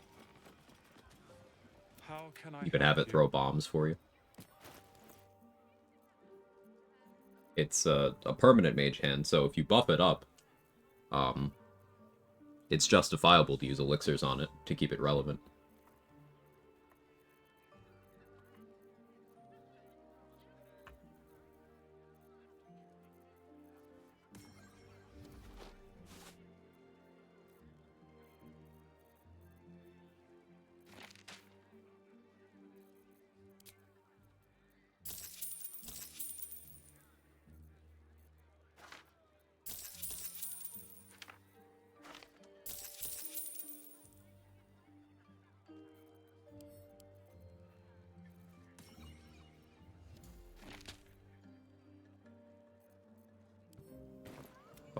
Buff it up.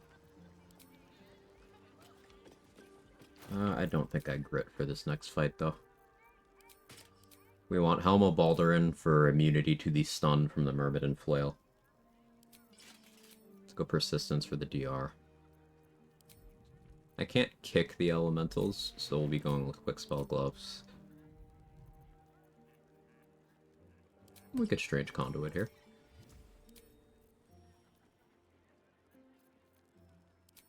With Infusion.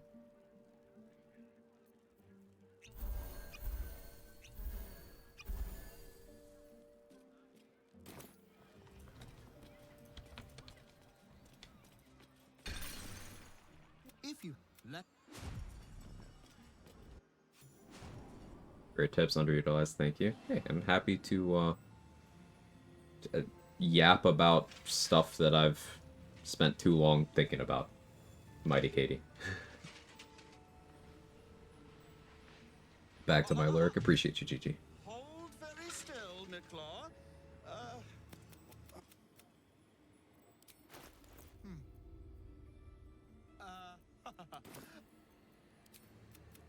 Her and the night song. She's dead. Run through with the Sharon Spear. Dead?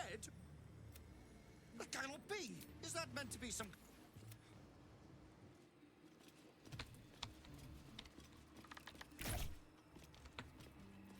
Anyway, y'all want to group up? Like, maybe here?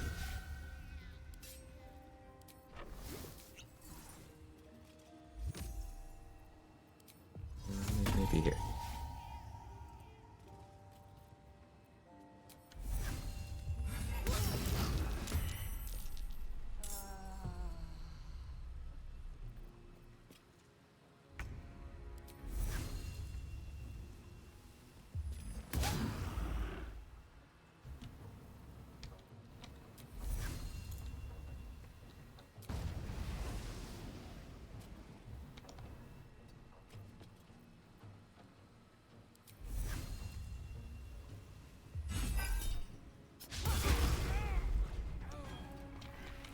here. I forgot to concentrate. It's okay.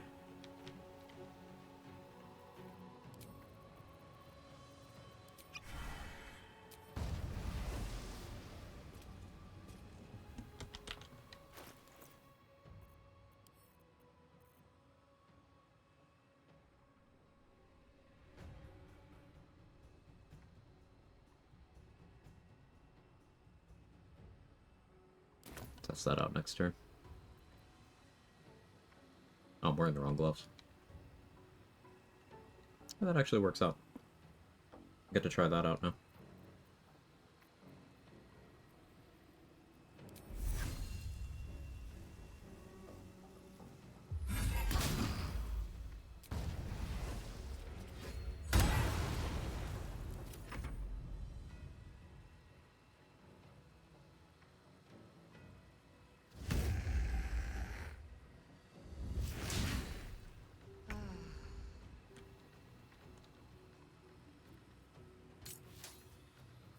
Quick spell. Booming Blade.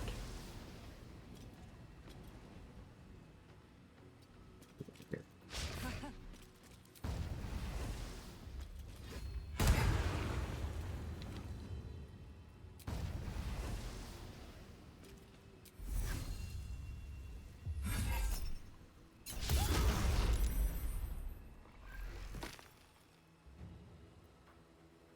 Breaker.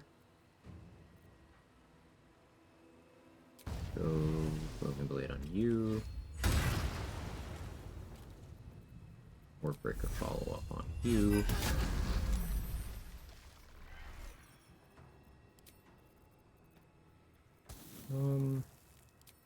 Egg.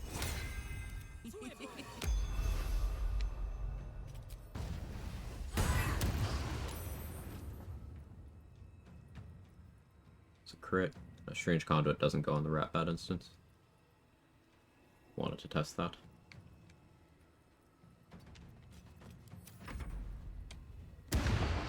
Hey, Rep. Throw in some levels of starter so Godzilla can bonus action Breath Weapon. Yeah, I like that for that idea.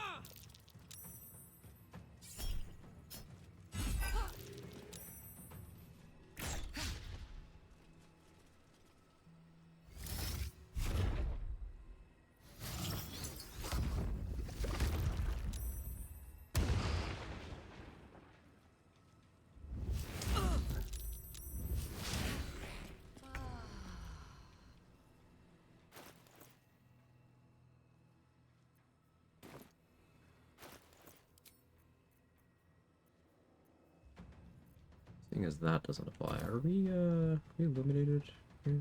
No? Cool.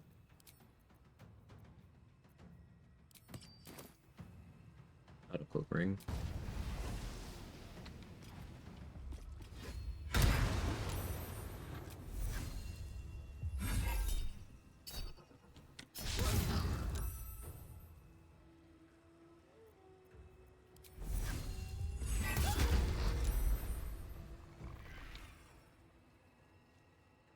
Be lethargic next turn.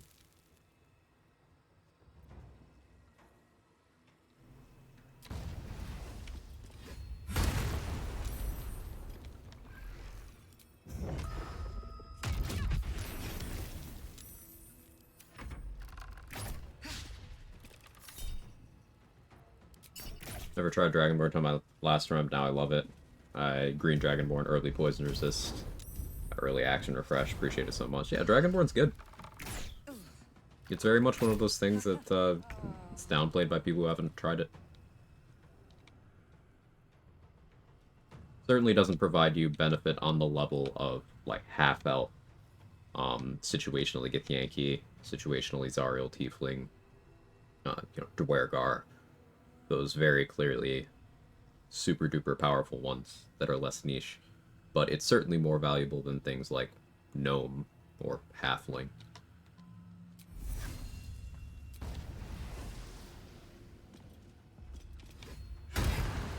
Dragonborn are great, only wish they had Dark Vision. Agreed. Playing Risk Arena 2, kid named 10 ignition tanks, kid named 30 gasoline. I finally did buy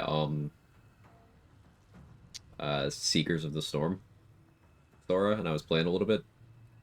Was this yesterday? I think this was yesterday. Or maybe it was day before. It was day before. Some point this week. I forgot how to play that game, but it's still so fun.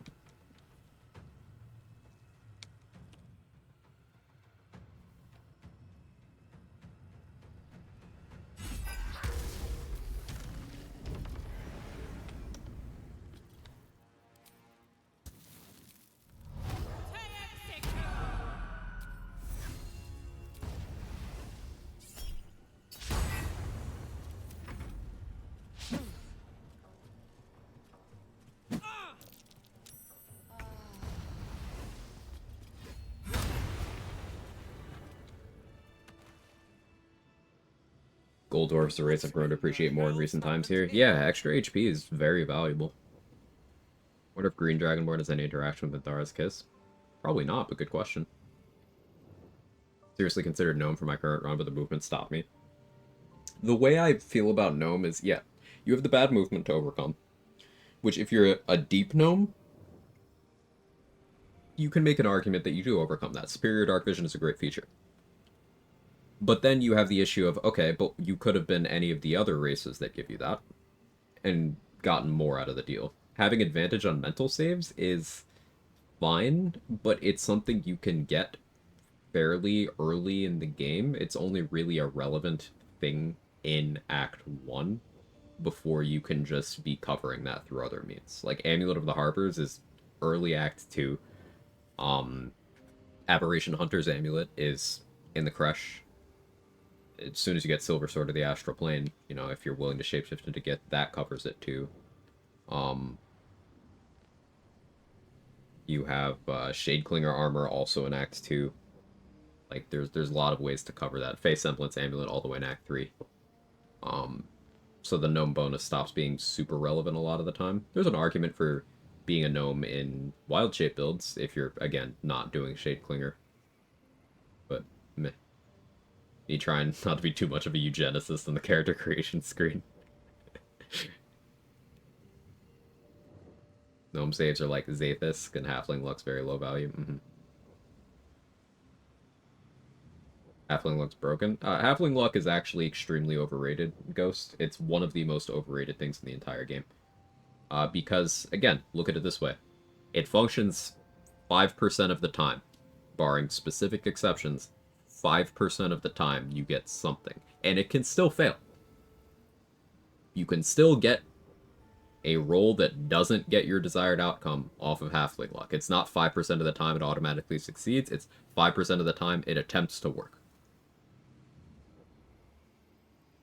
And that is still at the opportunity cost of losing everything else you could take from your character's race. Also, as you said, bad movement. I value Halfling very, very low.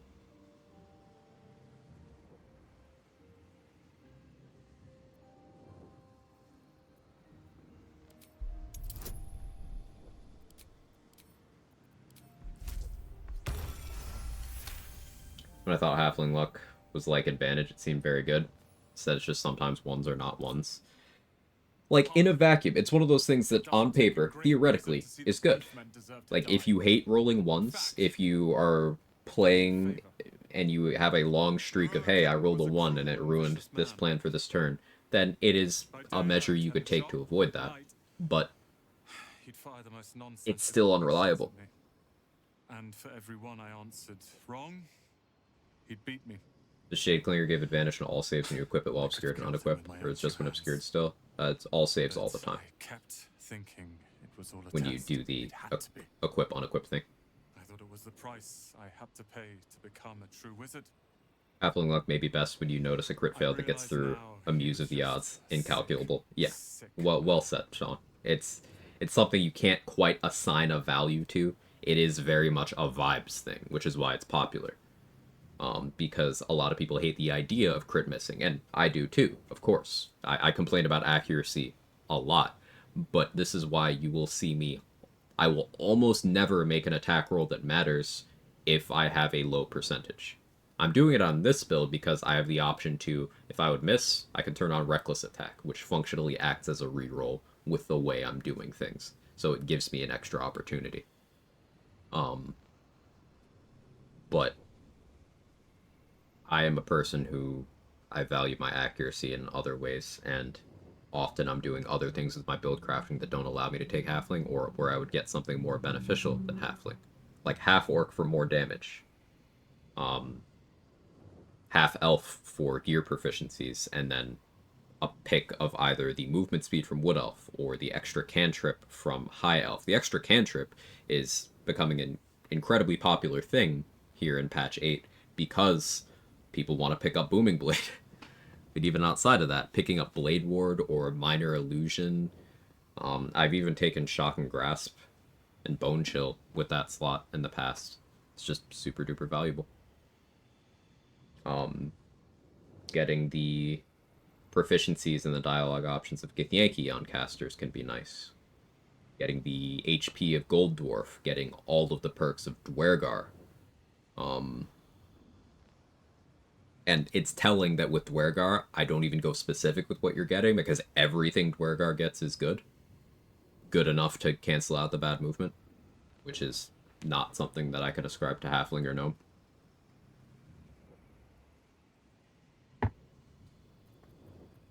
As do I. Thankfully, I wouldn't have this.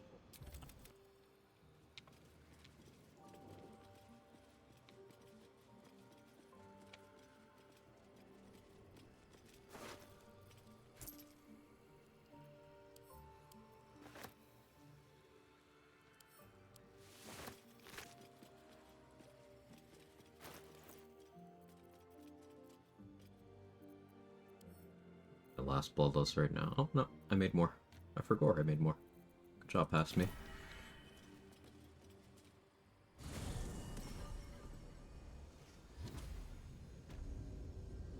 Current run's giving me a new appreciation for Blade Ward. It's so good. Like, majority of incoming damage in the game is slashing, piercing, or bludgeoning. Just a majority. Blade Ward cuts a majority of incoming damage in half. And it covers magical and non-magical. Unlike Stone Skin. The cantrip. You can just do it. Thaumaturgy from Tiefling's been a big one for me lately. Using it in guidance for intimidation checks is so good. And performance, yeah, definitely. Best gnome feature is +2 dex from Nimblefinger gloves. Unironically, yes, I agree with that take. You can shapeshift for it on other races, but it's still a good shout. I do like those gloves for thieving mostly, but you can also justify it on actual builds.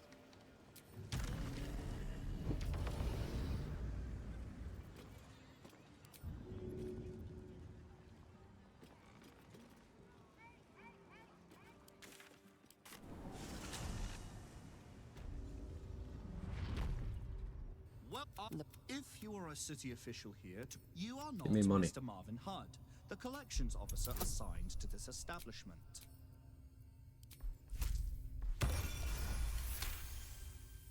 Threat detected. Commence amelioration protocol. How else can I help you today?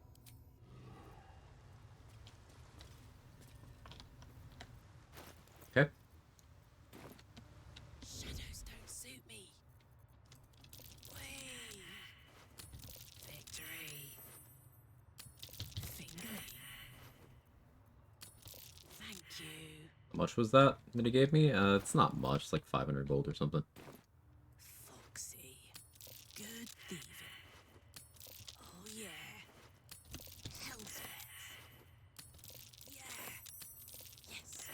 Hey, Candy May, how are you? Hey, Mr. Floyd Pinkerton. How's this guy summoned here? He wasn't. I picked him up with improvised melee weapon and fast traveled while I was running to my destination, which brought him with me here.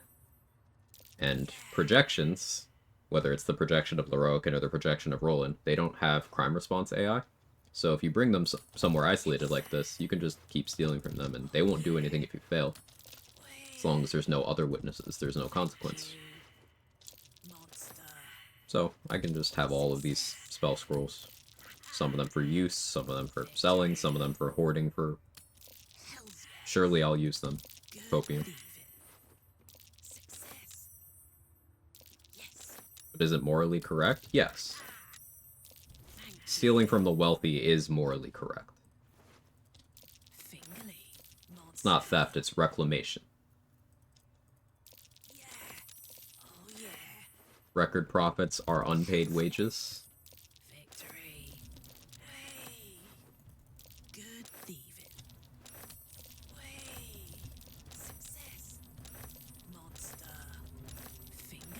Robin Hood that shit, yeah.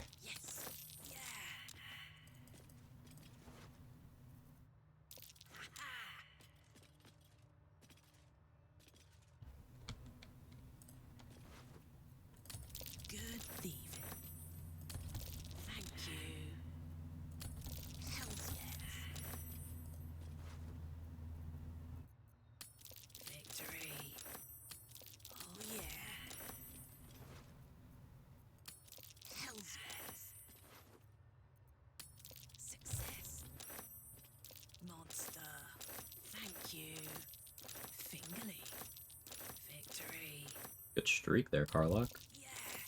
I do have sleight of hand expertise, so...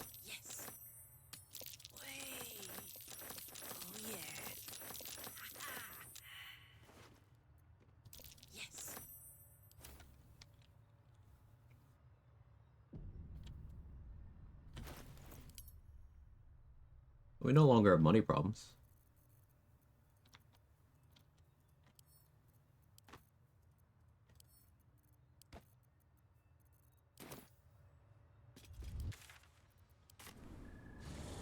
Yoink.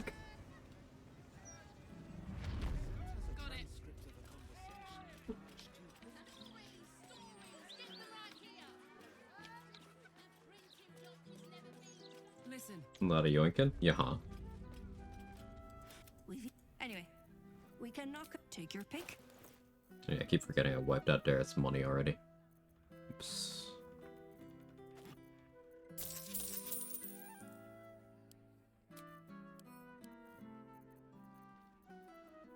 Could get more worm. Not really using my worm very quickly though. Bussy? I still have a good amount of bussy.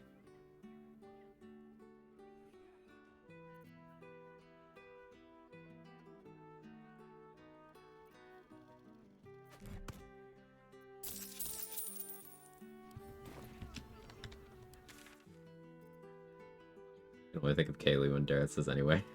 A lot of refreshes over on Kaylee's stream, yeah.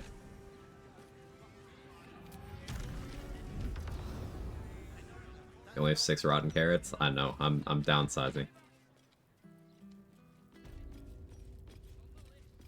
Need more? It's true.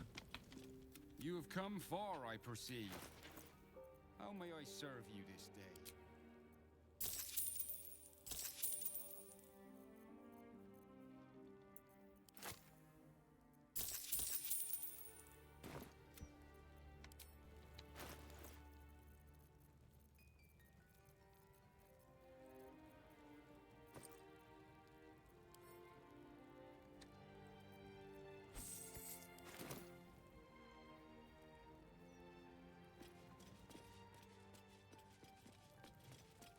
If I talk to you here, will you turn around?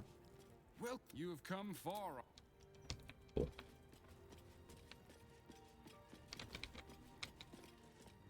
In tears. Patch 7 broke this UI because they made an unnecessary change to the Gale magic item UI, so now if you want to donate gold, you have to put it in a container. No, they did not fix it in patch 8. Why would they fix bugs in patch 8? You may now Tear blesses you with the...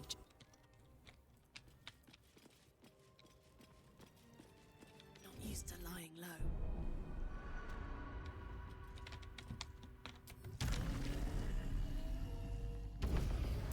I always donate to Mistra because she seems kind of broke.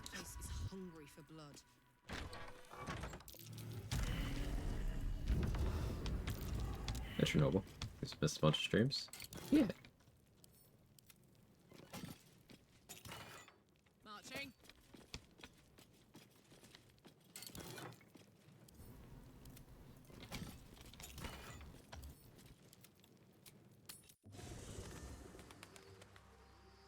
Slurping down meetings like an equine with an orange vegetable. Lady of Sorrows, save me. Oh no. The brain rot has become terminal.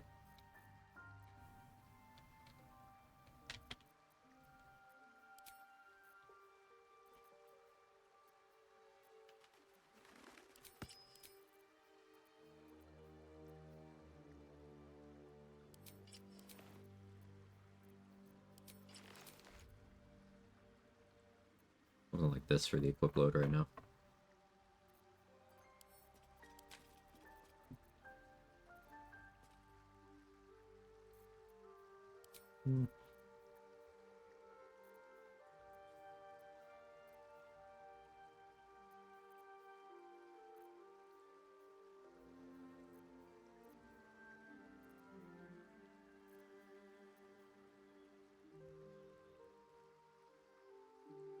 Thinking, actually.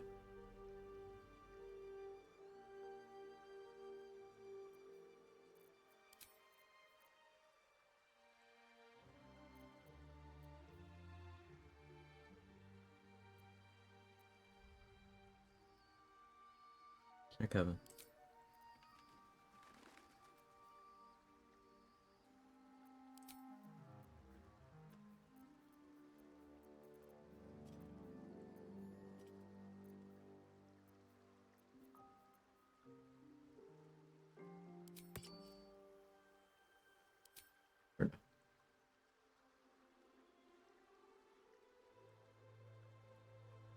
What's your take on a Shadow Monk Hexblade with the idea of maybe Darkness Shadowblade self-cast? Yeah, it seems like it could work. The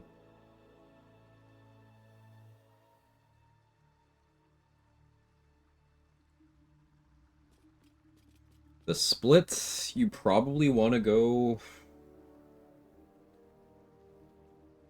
Does martial arts die scaling override Shadowblade? I'm actually not sure about that. Because, like, if so, level 9 monk. But I'm not sure that it does.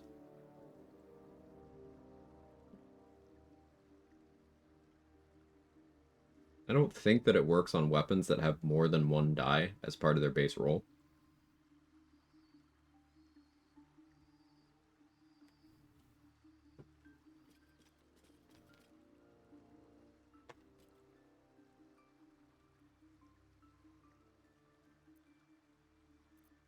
Oh yeah, I should update the build command. Kevin, I'm not food. Why's Karlach in so much fire? She's the soul coin active.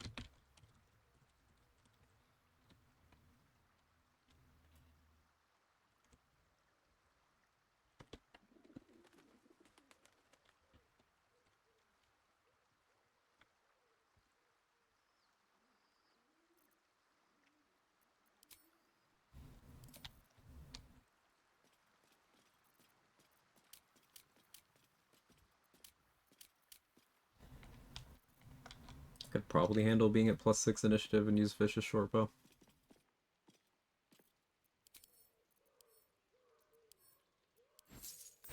Probably.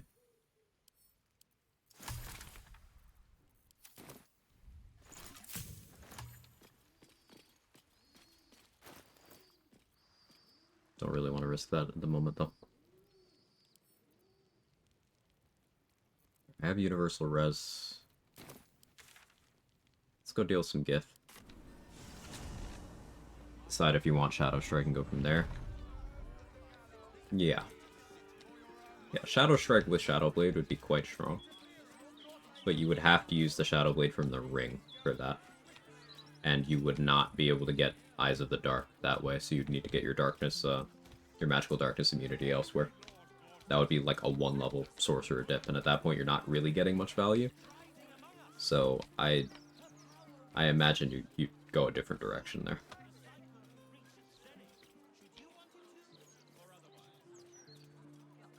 The more sorcerer levels you take, the more you can upcast the Shadow Blade, with the exception of you can get a 4th level upcast So,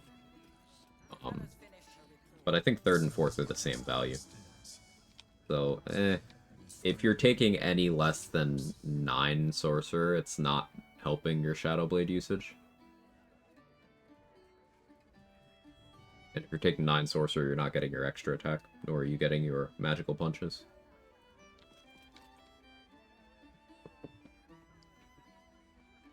So you probably want 6 Monk, because that's where Shadow Step is.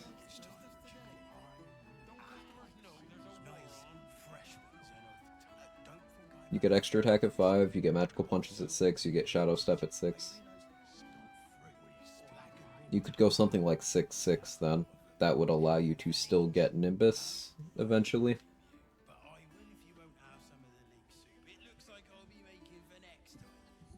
You would be short of getting your 4th level spellcasting though. You wouldn't get the martial arts die upgrade at monk level 9. And you'd be at 2 feats instead of 3. 8/4 would get you 3 feats. 9/3 would get you more or less max power monk stuff. But you would be locked to level 2 spellcasting and sorcerer. You would still get Eyes of the Dark. And Shadow Blade. I don't think the upcast Shadow Blade really matters. It doesn't. You would still get Eyes of the Dark with a 9/3 split.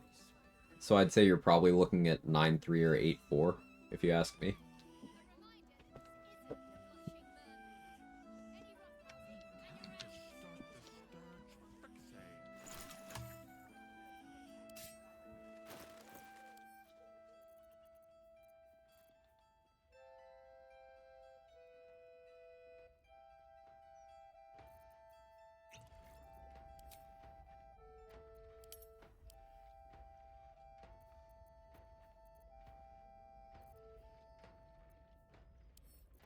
I never used the Skin Burster.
Took Adamantine Mace for my latest run to offset not leveling into key empowered strikes. I like Adamantine Mace for that a lot. Revan, yeah.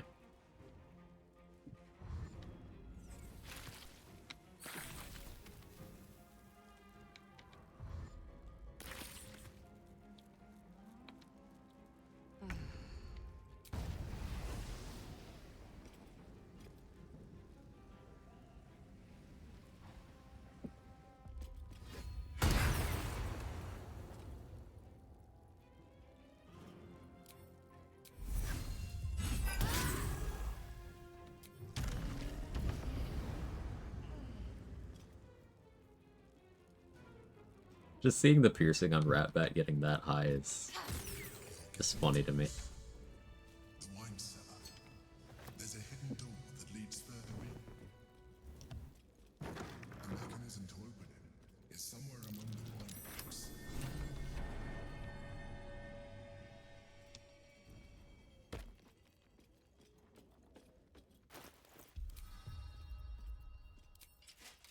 Using the Haldust gloves and oil of combustion here, I believe. Sorry, Bussy.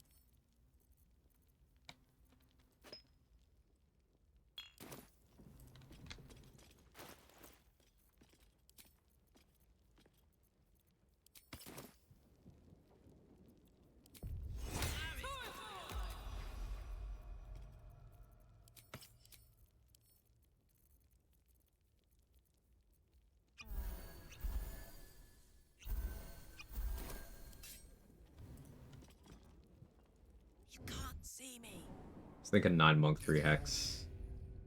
Sight Shadow Blade. Get rid of them quickly.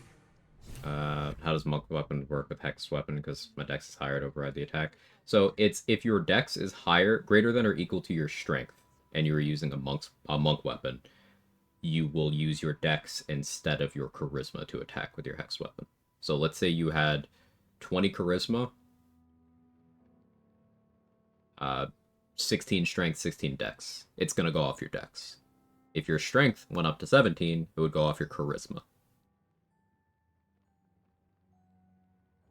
So depending on whether you want it to be your charisma or your dexterity, you would just keep your strength higher than your dex. If you wanted it to stay as charisma.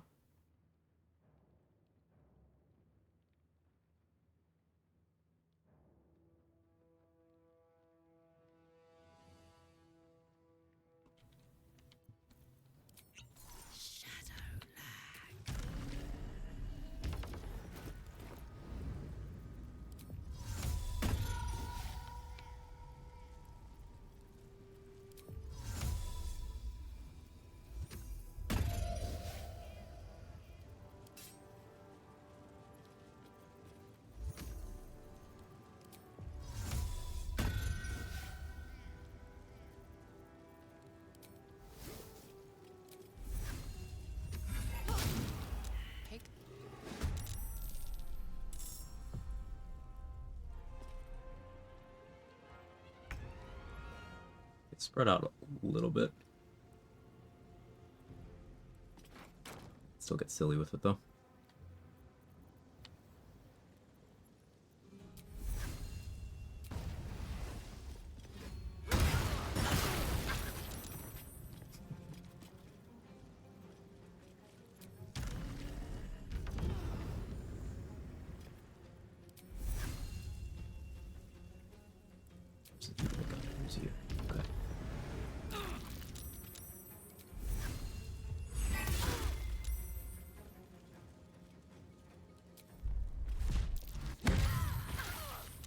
Oh, the alley-oop, the kick into the... Oh, that was so fucking cool.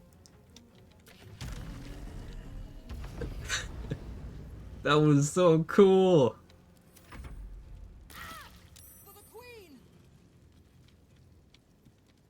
Grant, what you thinking, Andy?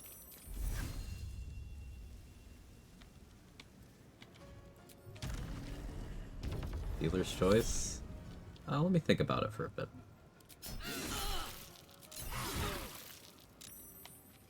Oh, I did forget to pop that universal rest. Whoopsie.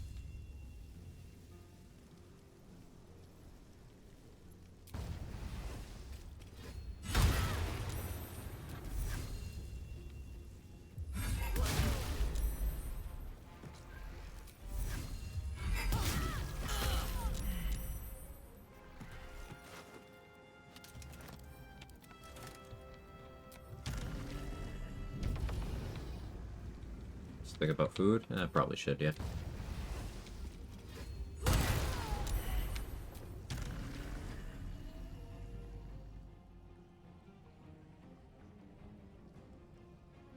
How worried am I about their damage output? Like, not terribly. Maybe I should be, though. I have shield. I could rage. And I can't booming blade. I'll stop being greedy.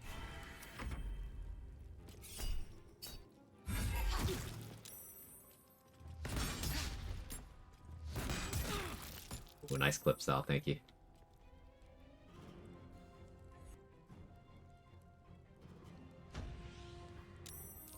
Yes, praise be.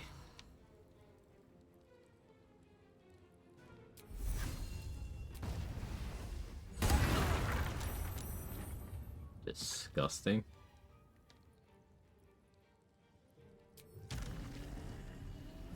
Do I spy a Hornbreaker angle? Not quite. Make my own.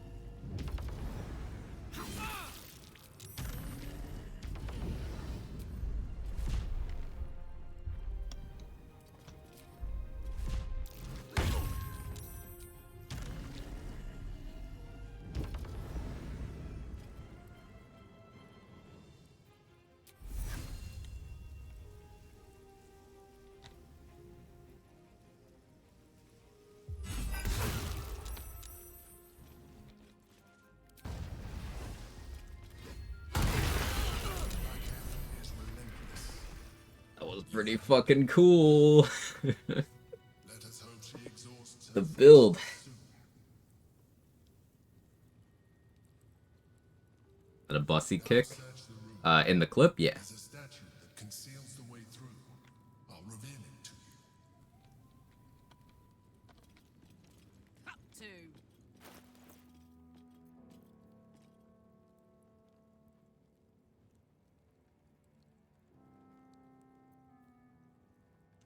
That was pretty cool. I'm very satisfied with Build's performance right now. Thank you for bringing me back. Look around. You'll find some of my things still intact. Perhaps even useful to you. For me?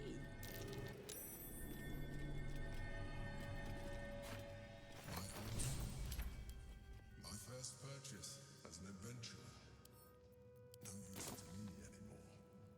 It's yours. That was amazing. Yeah, Oil of Combustion's cool. Using Ratbat plus Hordebreaker to apply it in AoE. Using Kick to reposition people to explode where I need them to be, or to allow me to Hordebreaker the correct target. It all works. I do actually care which person Orin takes, because I'd like to keep everyone alive.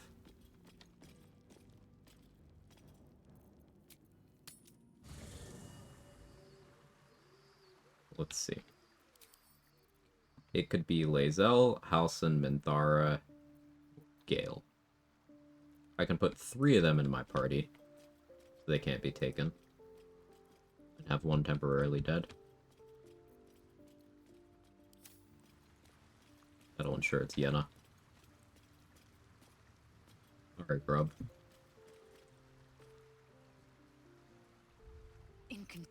You have. It is done. Action, not reaction. This will do. One true way.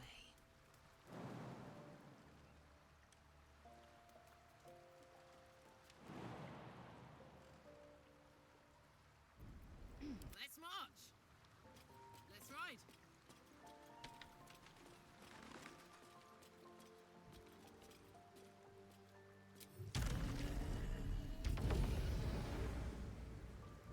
Losing Minty to Orin on my first solo song, yeah. Require a new thou mayest.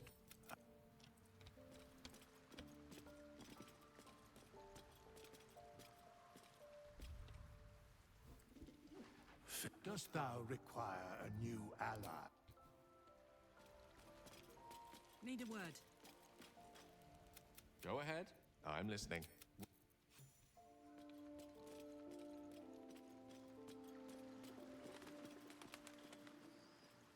Gale, Minthara, and Halsin in the party.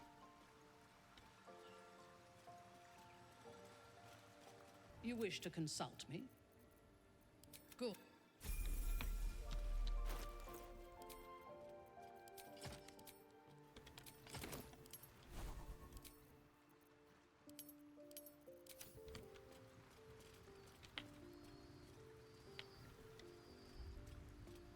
Sorry, I was looking for Halsin like he got his own tent, but of course he doesn't.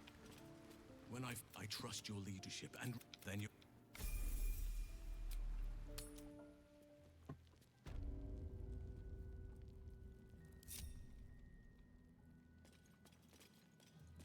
What is it?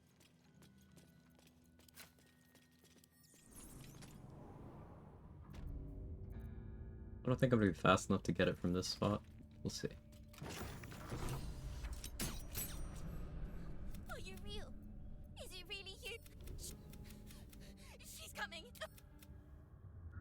Look at it. Hush. The murder lord. You. Or accept, and you must kill. Okay.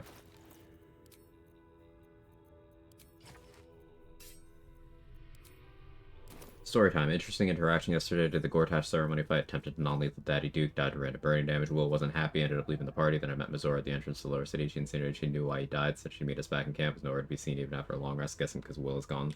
So she is now. Yeah. Hello. How did Wyll end up leaving? Was your approval with him already exceptionally low? Hello.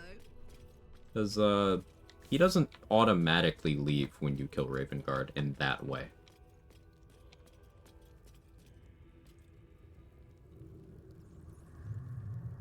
What I don't get is what's the difference between Strange Conduit and Elemental Infusion? Elemental Infusion works on things that are not directly the attack roll from your weapon. Strange Conduit does not. So for example, Elemental Infusion applies to retaliation effects. Elemental Infusion applies to non-attack roll things that use your weapons, such as Piercing Arrow and Conjure Barrage. So I guess the difference would lie there.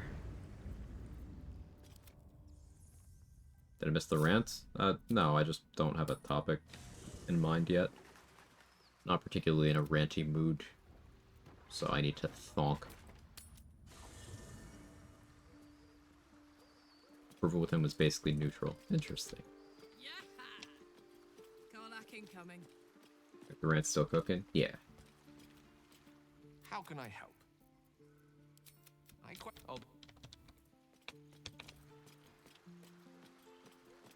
I did all this to ensure that Yenna was the one taken.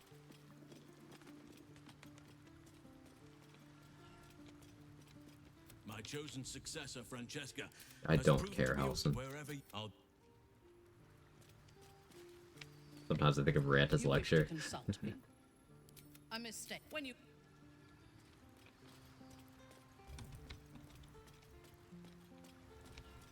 Let's get Lae'zel back in the mix.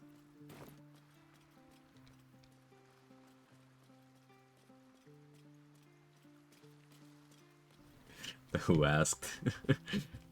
Dost thou require which of them? This is the dost thou require anything? Oh yeah, you get companion approval with whoever's nearby the first time you use Withers to res someone. So technically if you want to early approval farm, someone having an accident is optimal.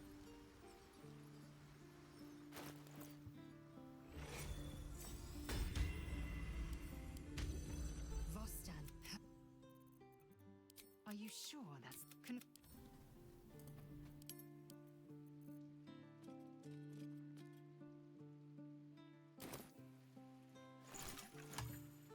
Yeah, Danny's message was directed at Halson. Sometimes I just want Halson gone for good after Thaniel. Me too. Hey, Shay Gaming. Similar bug with Wyll and Mizora. He didn't leave my party, wasn't happy. I attacked Mizora on the bridge, never talked to her. She's never visited my camp. Wyll's story unresolved. No Worm, no Ravengard. He just stayed as Blade of Frontiers. The Blade of Frontiers never talk about Mizora. That's interesting. And talking about Halson, yeah, unfortunately, Dade, it's everyone here wanted him to shut up because he started talking unprompted, as if we cared what he had to say. So, maybe not your favorite Halson conversation.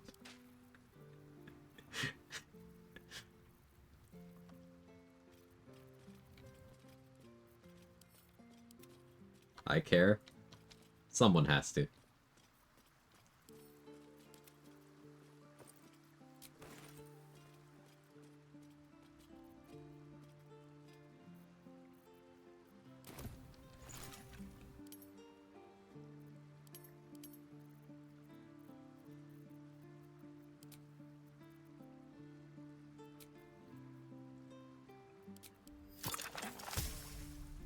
House of Grief time? House of Grief with Bussy? I'll probably want to do Armor of Persistence for that. But I could just be incredibly irresponsible and simply not.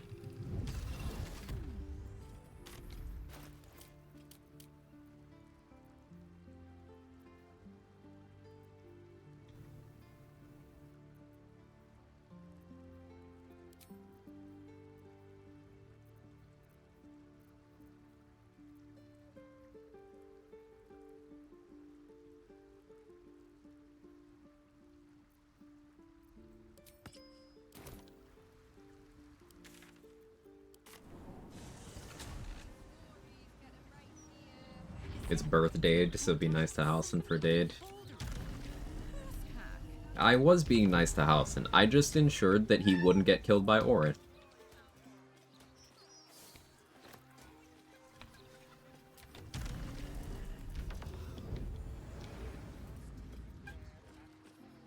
What's up, Jake?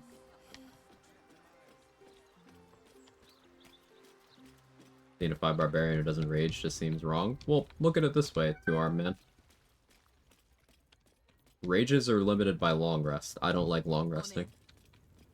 By being a barbarian build that is focused on the non-rage features, I don't have to long rest.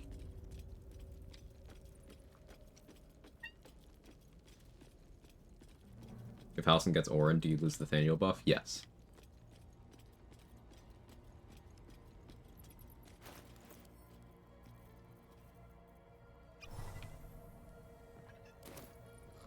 Here, buddy.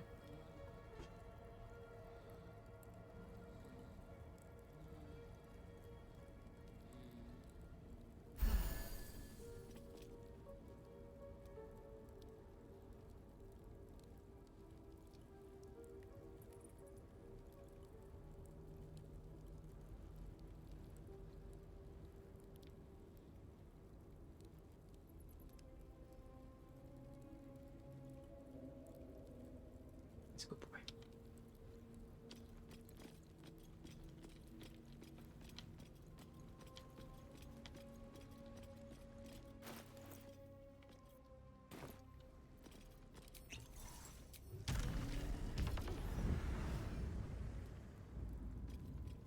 Try and fail to wrap my head around what you're getting from each part of this multi-class. I'll explain it in a moment. Let me get this combat going. Shall you be embraced or devoured by it? Yeah, there, and they don't care for cats mode. Or punishment. We shall serve. We shall be embraced. Lady Charlotte.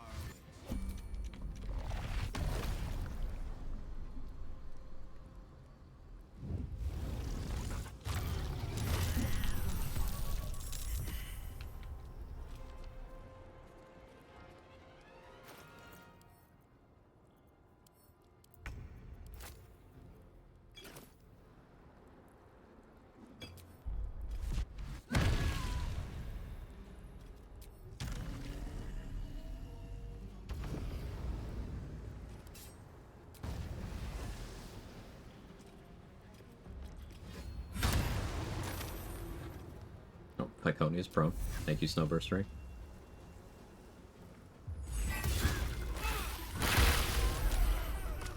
Crunch.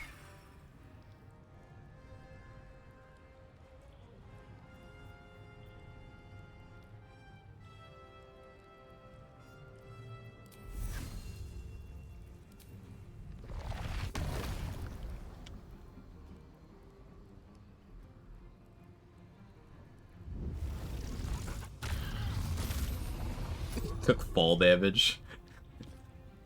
Took crush damage. That's amazing, they hit each other midair.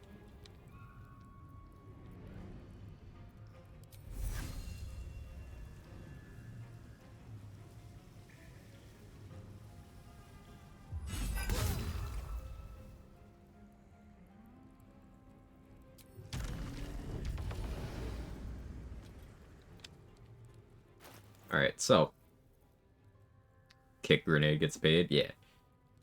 So from the ranger levels, we're getting Horde Breaker, also heavy armor proficiency. We're getting 1 armor class from defense fighting style. We are getting cold resistance. Although I don't think I'm taking cold resistance anymore. I think I'm taking fine familiar. Yeah. We're getting that from ranger. From barbarian, we are getting our extra attack. We are getting advantage on dex saving throws. We are getting reckless attack. We are getting extra movement speed as long as we aren't wearing heavy armor, and we are getting our kick.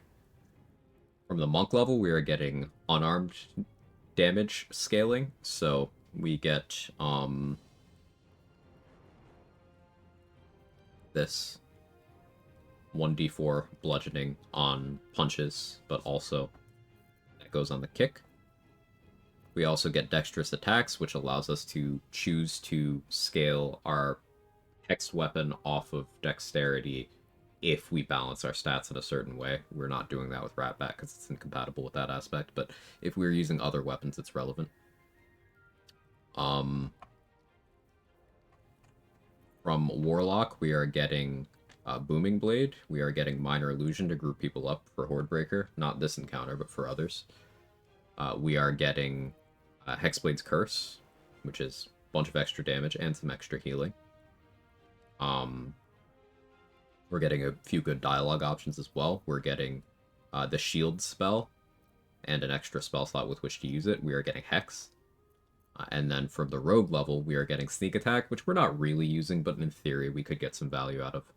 But more importantly, we are getting Expertise in Athletics, which the kick is a shove. It is a shove that does your unarmed damage and has a more favorable weight check threshold for the player. So it's a contested skill check.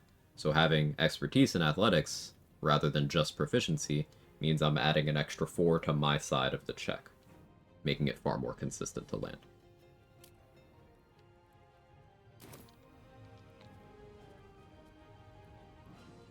It's not a throw build, so the loss of Elemental Cleaver from Barbarian 6 doesn't matter to me. I'm not really raging, so I can keep access to Booming Blade, though from time to time I do rage.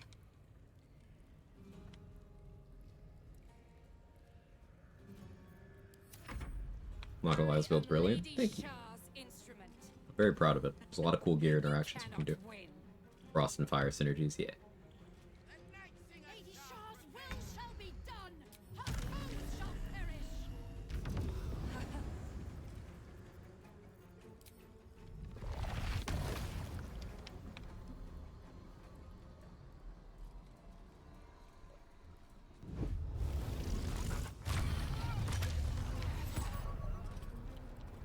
I'm up here. You got dragged on the ice surface, so you're prone. Right in the middle if I can.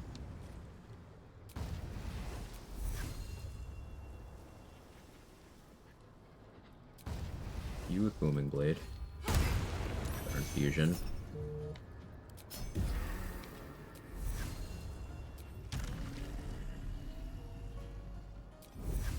Really care that I'm blind here?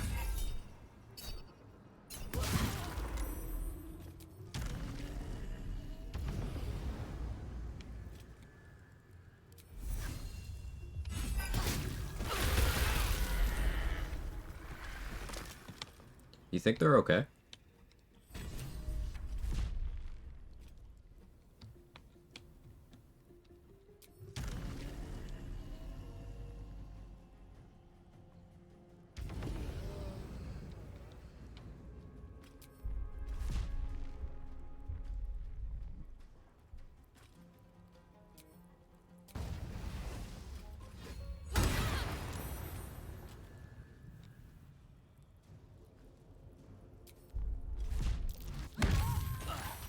Oh, the air burst. Oh, that was so fucking cool, man.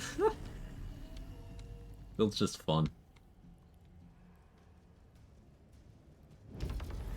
Hang out over here. Yeah, you can have that. I don't care.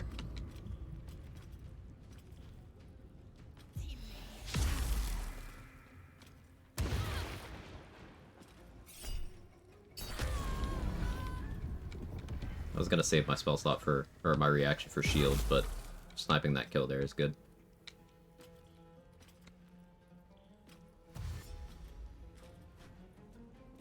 I could do the oil of combustion part of this build more safely if I had more monk levels to get evasion. But I'd have to give up some other features. So we're just gonna take the damage. I have 2 DR from armor persistence when I'm wearing that. I'm not at the moment, but I have fire resistance. So the most I could hit myself for per enemy is 9 damage.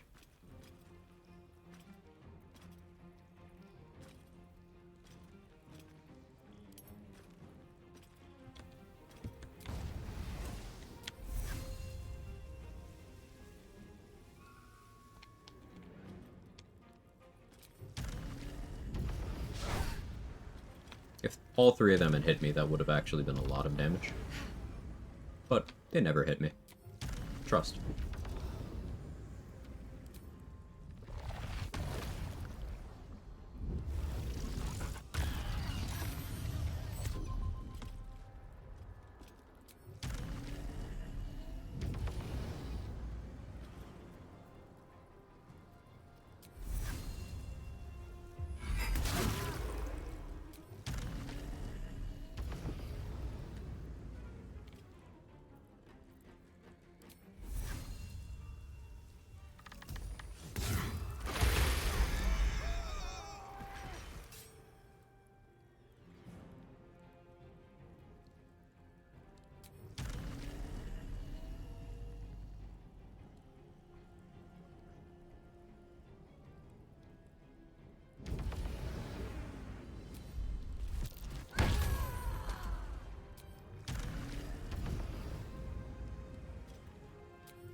Smart.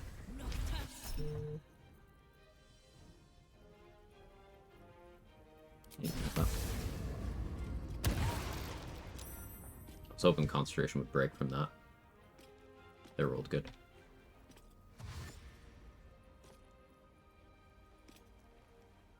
Those bossy call explosions satisfying as fuck. They're so good.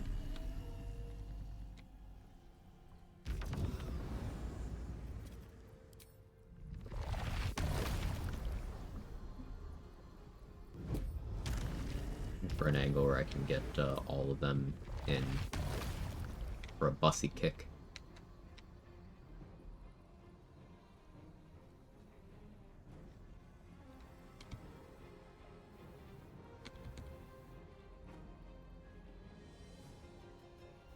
Focus on getting these three in then.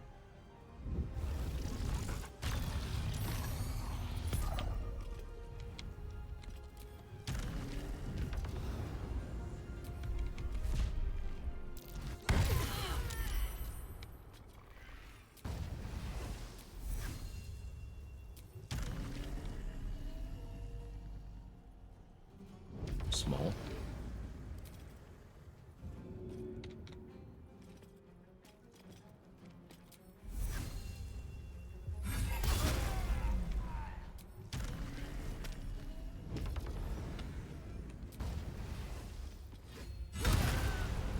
House of Grief. Extremely disrespectful House of Grief. But House of Grief.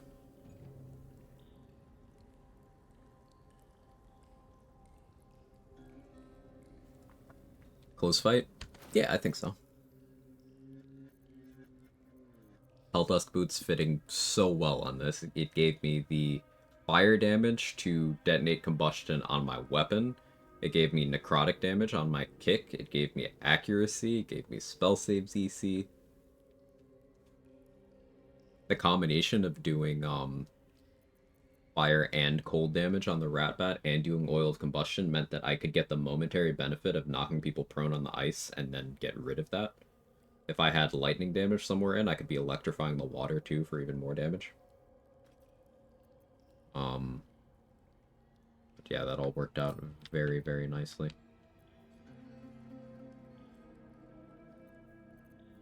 Switch back to the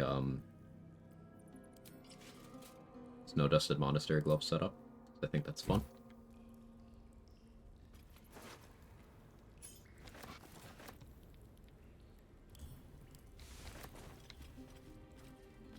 Nice.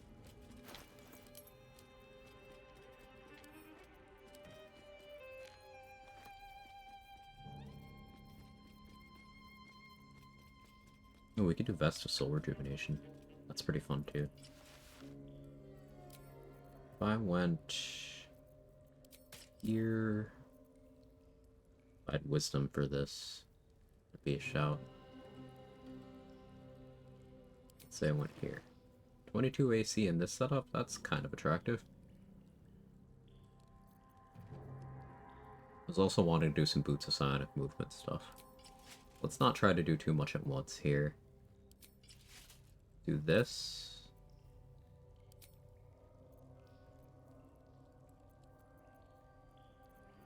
This is a Crater Flesh Gloves angle. Go with this for now.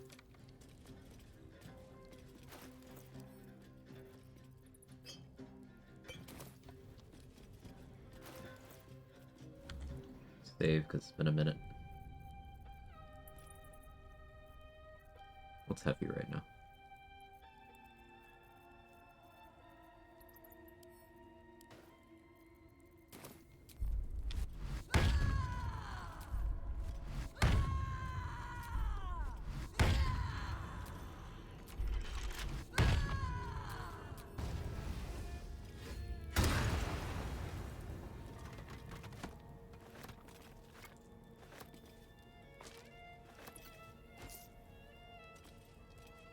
I think poor Viconia's line there regretting life decisions. She had too much of the Kool-Aid. I mean, Viconia's not thinking much of anything right now. She, isn't alive enough for that. I see a bug on my wall. You're back.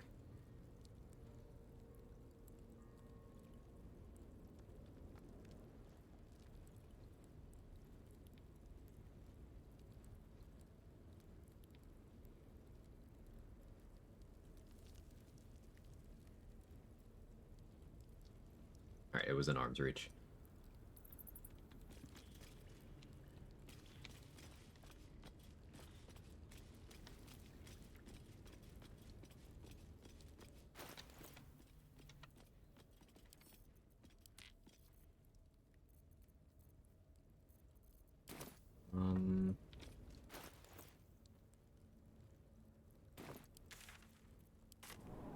Let's prep the Minsk arena. We could have some fun with that.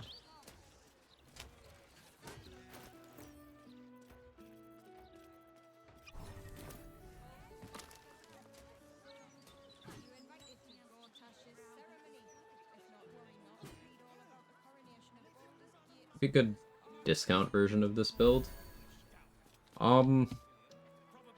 Removing the rat bat or the kick aspect of it would allow you to specialize more on one side of it and make that side of it much stronger.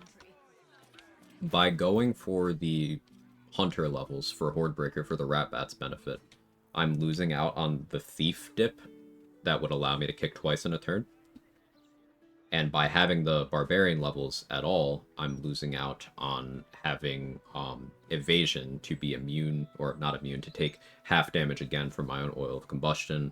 I'm losing out on having monk subclass features. I'm losing out on getting potentially multi-attack defense from the hunter levels, or getting some higher level spells and invocations from the warlock levels. I'm spread a little thin by doing both the kick stuff and the Hordebreaker stuff. So, I know you asked discount, but you'd have less specific gear dependency by omitting the rat bat part of the build, or the kick part of the build. I just felt like doing both. And the kick does kind of fill a gap here because the rat bat is not a monk weapon, so I don't get to do my monk unarmed strike as a bonus action after swinging the rat bat. I'd have to spend key points on flurry of blows, and I only have 2 key points because I only have 1 monk level. But the kick gives me a way to do unarmed damage on my bonus action without having to spend a key point, so that's good. But having access to both is nice, because not all targets are kickable. You need to be able to move the target to be able to kick them. So you can't kick Ketheric, Merkel, Gortash after he transforms. I don't think you can kick Slayer Orin. When she was little, I couldn't wait for a time when she would stop needing us so much. Want to mainly focus on Giant Bar. Would you suggest a 1 or 2 level dip to anything else, like Rogue for the extra athletics proficiency? I really like the idea of a Rogue level in there if you are going to be using the kick. getting athletics expertise is very worth. And also you'd be able to sneak attack on throws, provided you have advantage and they're throwing like a dagger. So it would be extra damage there too. Depends on how much you're going to be raging. So, would you say you're focusing on the rage side of the build or on the kick side of the build?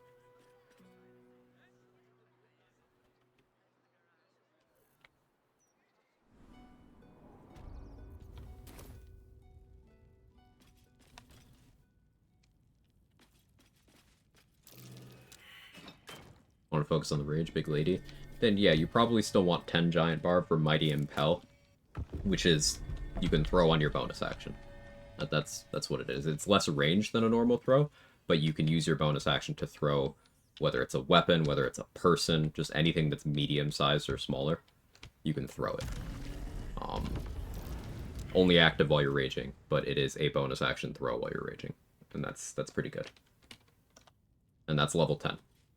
So, looking at least 10 giant barb, I'd say 1 level of rogue. If you want the sneak attack and the kick bonus as well, you could go 1 level of fighter to pick up dueling fighting style for 2 extra damage on your throws if you're doing sword and board.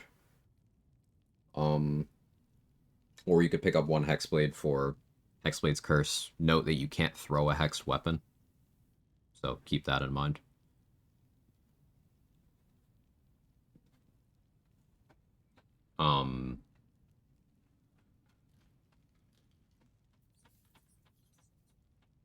Trying to think of other valuable 1-level dips. You could go 1 level into Ranger or Cleric to pick up heavy armor proficiency if you didn't pick up 1 already from starting fighter. Reason being, yes, it would impede your rage, but if you wear the Grimskull helm, that doesn't impede your rage. But you do still need proficiency to not get the other downsides.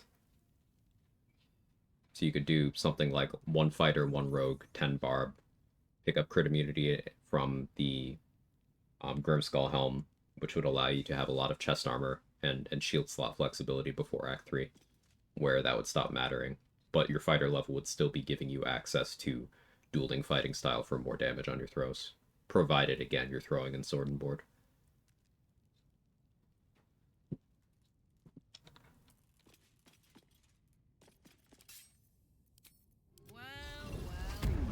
How does that heavy armor not impede rage? Because Grimskull Helm doesn't impede rage. It is the only non-chest slot heavy armor piece in the game, so it's likely an oversight, but it does not impede rage.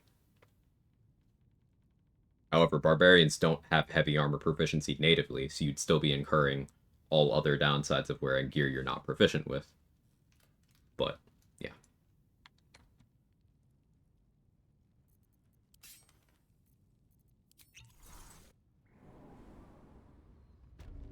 The more you know. Yeah, it's pretty cool. Man, I forgot a step. Rip to that invis pot. It's fine.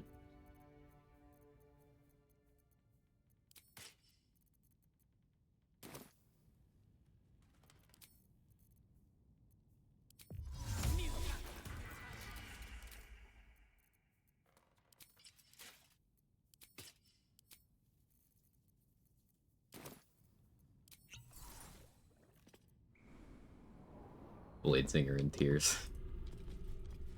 What doesn't put Bladesinger in tears?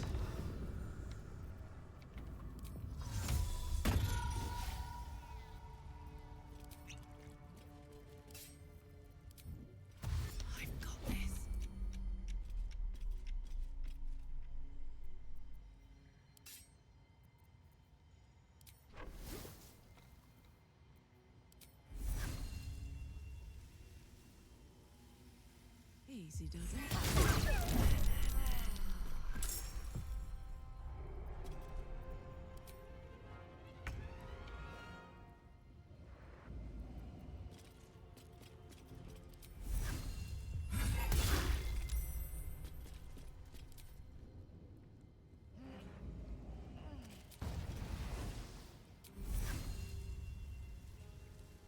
Angle. Fortunate.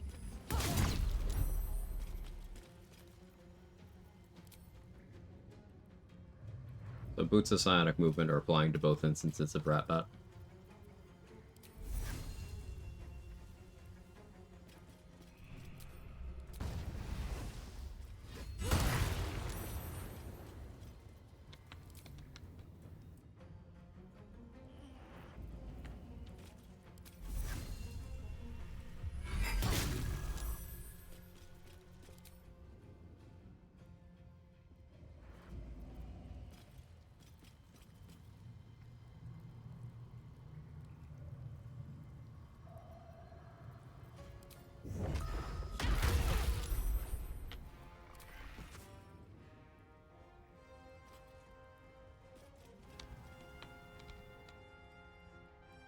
Over there, not concerned.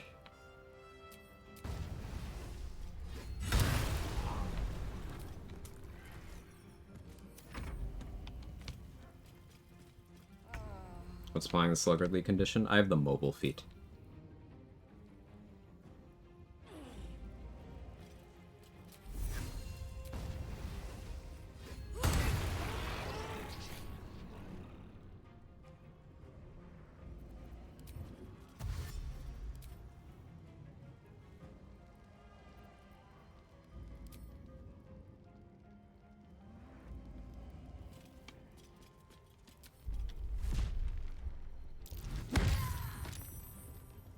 Kick you into position.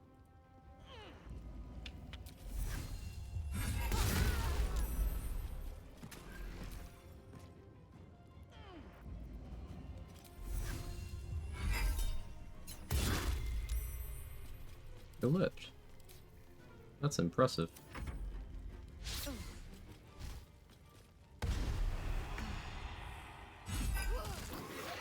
Okay, bye.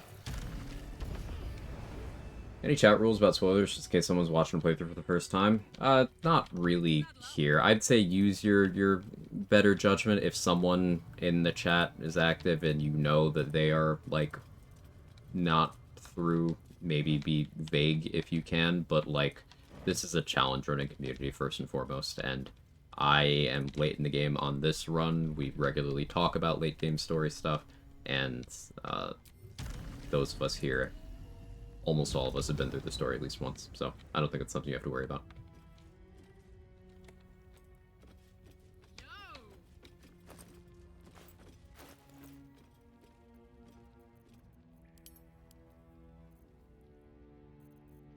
Yeah, boots of psionic movement, pretty good. They're far and away the most damage I can get out of my boots slot. We didn't see any Crater's Wounds crits with it, sadly. I'll probably end up using these against Raphael, most likely. Yeah, I want to try a fight with Soul Rejuvenation.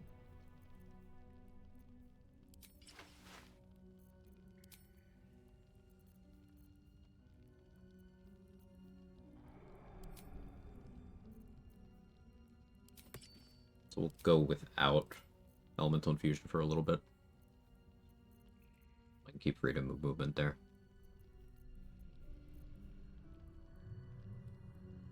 Do these have a floor? Got it. No. They will apply if your wisdom is negative. That's so unfortunate.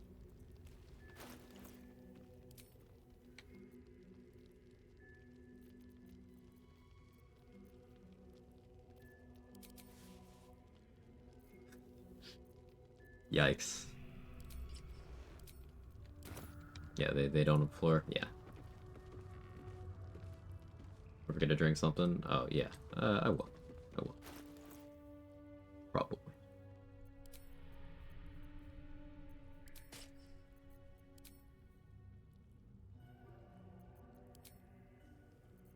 And I could technically do Bracers of Defense here if AC felt like a concern, but it doesn't.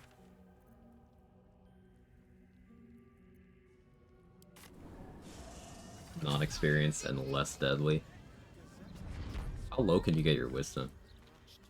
With Marigan masks, with starting with 8, and then with what, getting it cursed at the mirror? You could be at 3 wisdom. Awaken, little one. Flower and bloom as I know you can. Death itself? What do you want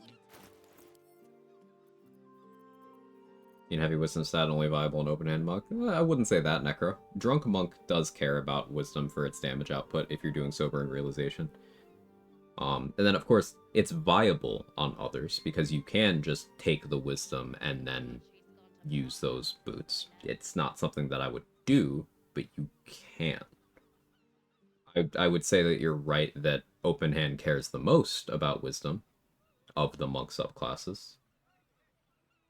I'd agree with that. But yeah, like that's with Shadow Monk and 4 Elements Monk really not caring at all.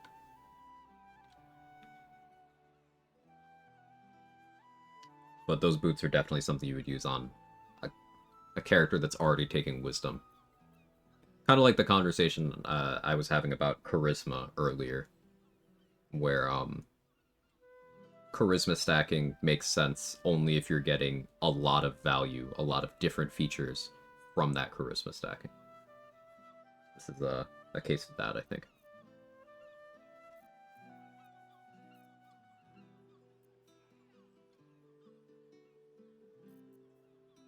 The Malice here.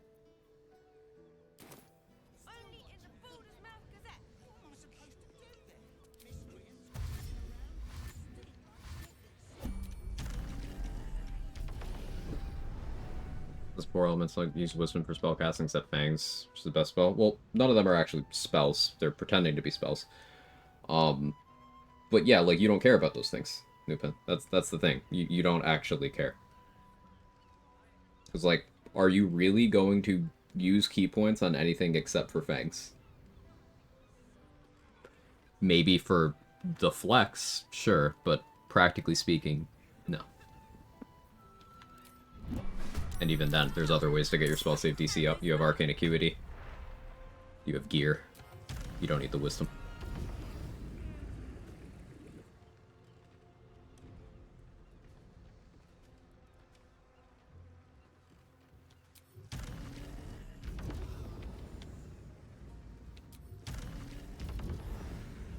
It was supposed to provoke an opportunity attack. Damn it. I have no movement. Unbelievable.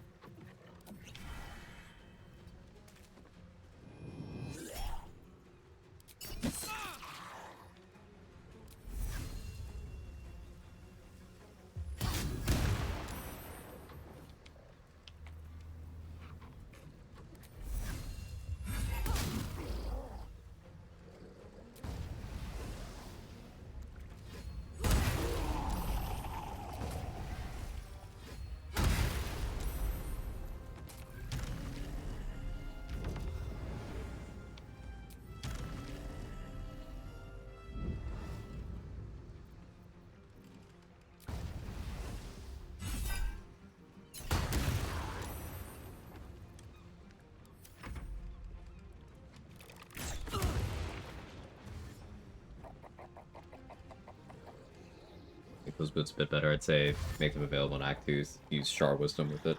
That would help. I'd say maybe also 2 damage per, like, double their effects. 2 damage per Wisdom modifier seems a lot more doable, because, like, that's pretty crazy if you get your Wisdom modifier up to +5, but, like, that's going to require some amount of advanced investment. Because let's say you started with 17 Wisdom, and for some reason are neglecting your physical stats. Keep in mind, Strength is still boosting your unarmed stuff more than Wisdom is.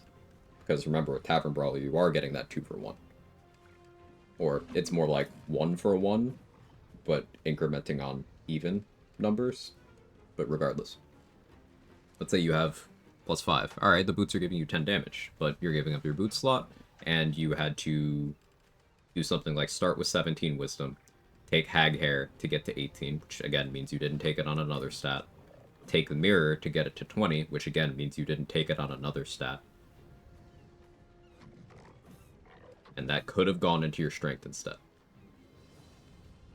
So there's still an amount of opportunity cost to it.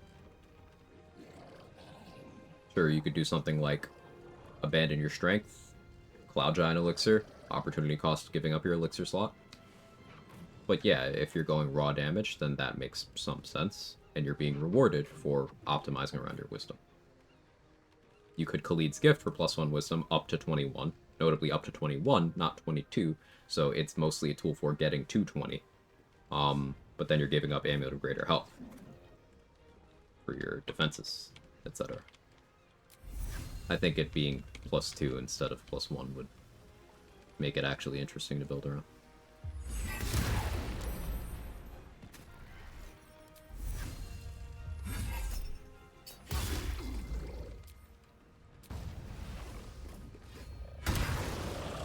Say it looks just a lot like things other than Cloud Giant exist. Yeah. Yeah, I do.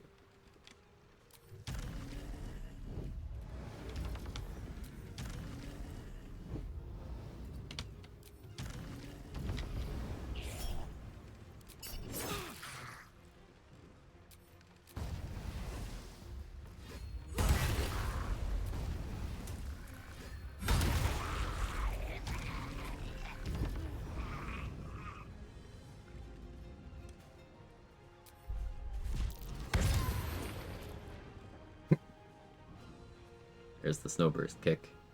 DC 16 ice.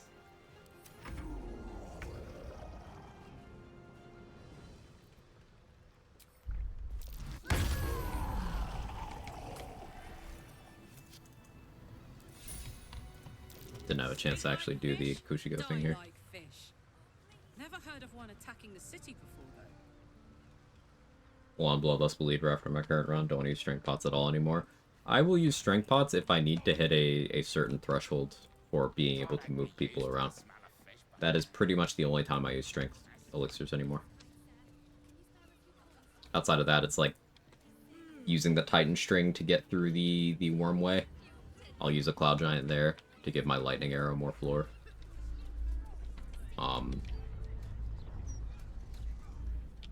Yeah, it's largely something I just don't do anymore. The monk level increase our kick damage? It does. 1d4. See the 1d4 up here, 1d4 plus 8. It would show 0d20 if I didn't have the monk level.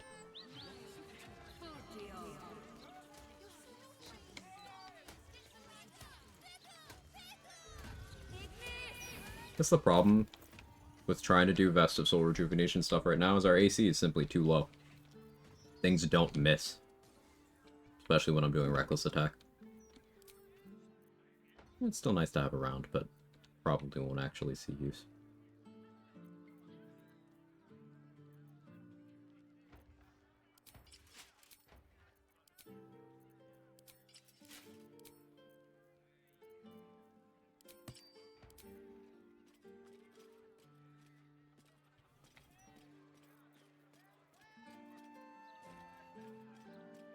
Already killed Harlep.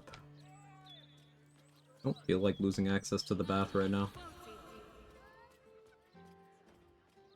I could fight the big stupid dragon for memes.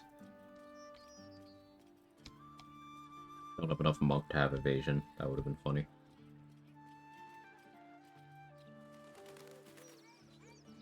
I do the Mystic Carrion stuff. Don't really feel like it.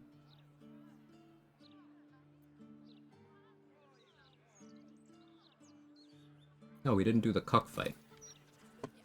Let's go get called a cuck. Can do Bussy for that.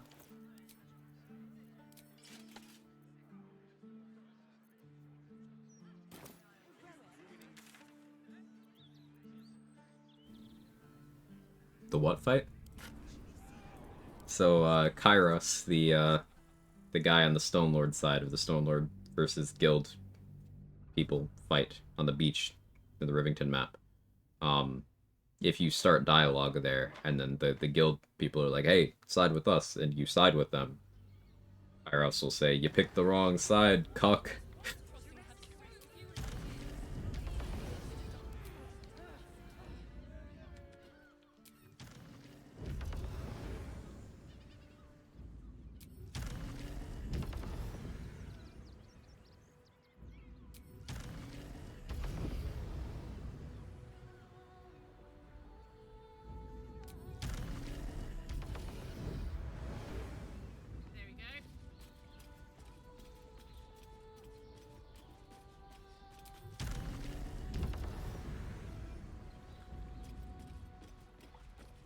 Yeah, so speaking of builds that I consider memorable versus a lot of my other runs, this one is really climbing the ladder. There's just so many ways I can play it.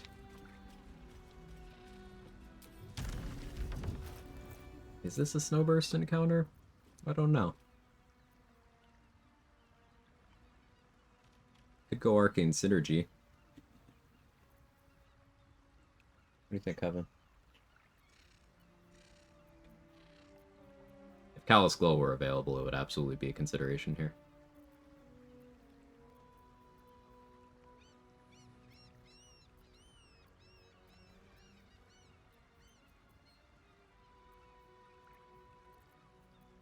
Always stick with Snowburst for Cold Infusion. Doing that anyway.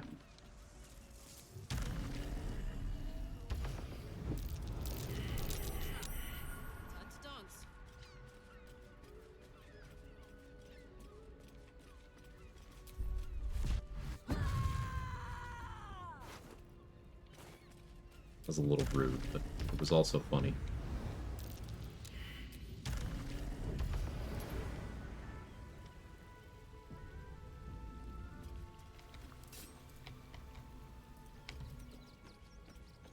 Didn't I see that ship at the Moonrise Docks?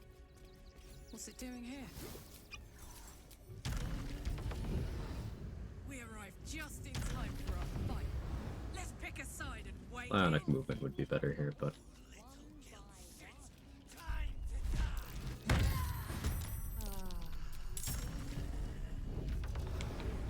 I watched a stream recently. Build trade looks interesting. Yeah, it's a lot of fun. Osiris.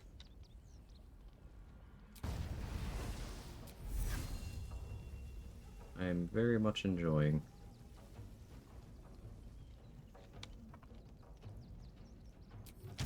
You know what, actually.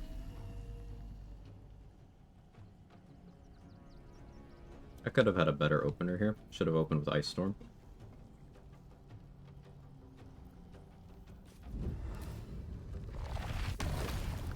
That's how we fix this.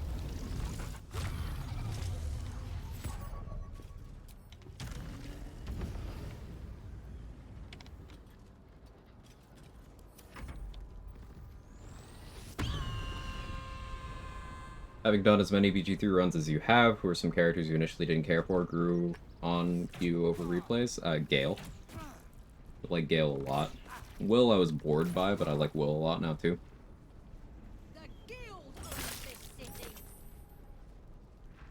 Those two come to mind immediately.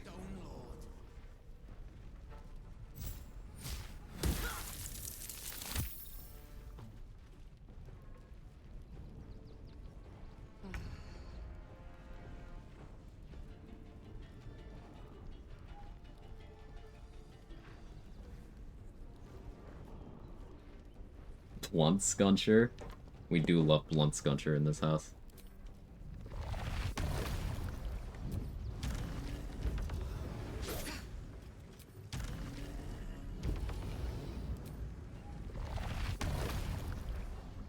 Did you hear something? I believe there's a Kevin near you.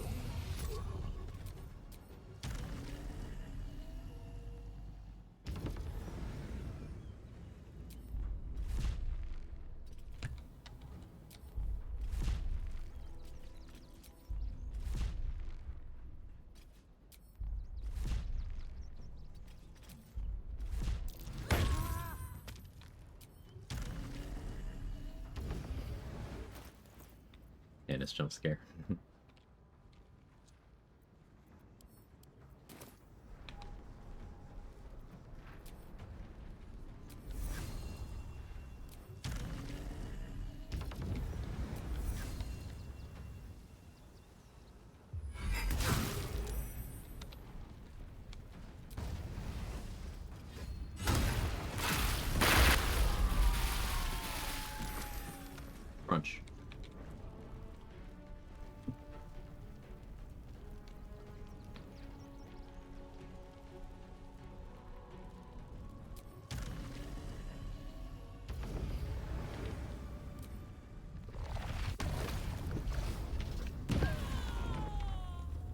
Okay, bye.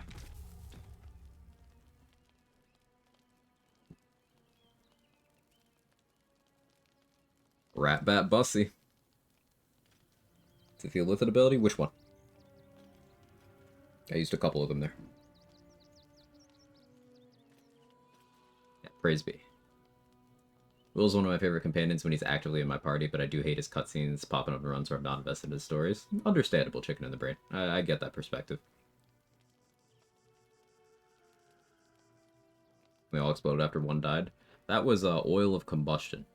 That was this coating right here. Right here.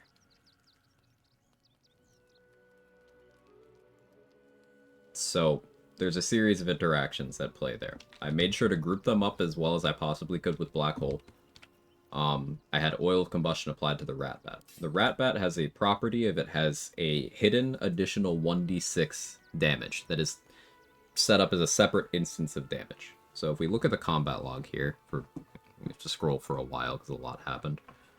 Scrolling. Still scrolling. Still scrolling. Okay, here. See how there is this piercing instance? Well, when I combine that with Hordebreaker, this hunter ability, anyone I hit with the Hordebreaker tags here, it's considered an attack by the game. It's an attack that does 0 damage, but if you do that with the Rat Bat, the piercing damage happens to them. So that means it applies oil of combustion.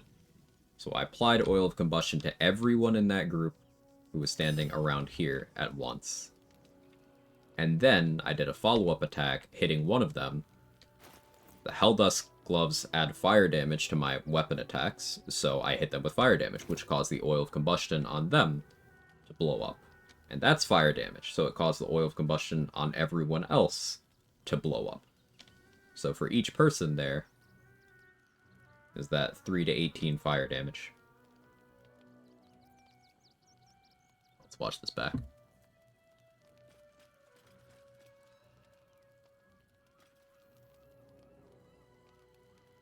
Yep, everyone I hit there got it. Booming blade to detonate.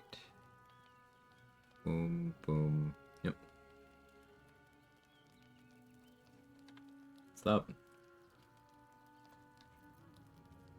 And using the kick to move Charming Latham there. I don't even know what the fucking name is. To move them allowed them to be in the area here.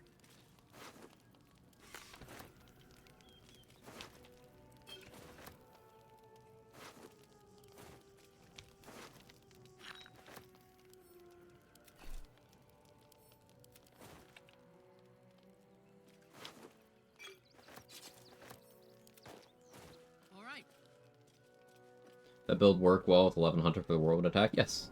Whirlwind Attack and Volley will apply oil of combustion. Basically, I'm using Hordebreaker with the Rat Bat to simulate that. You could use Volley or oil of combustion to do that with any weapon that can be coated.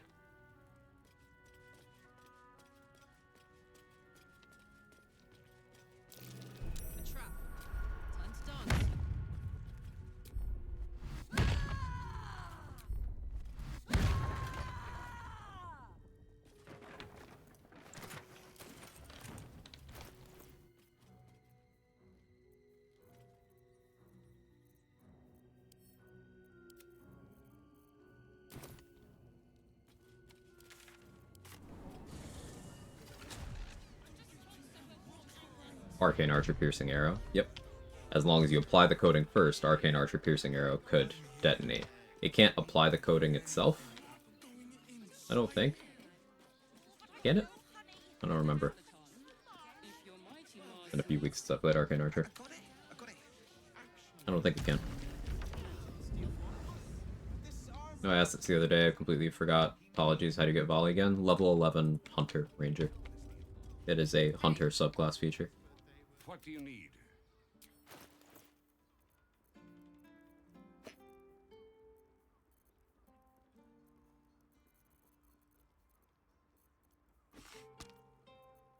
These...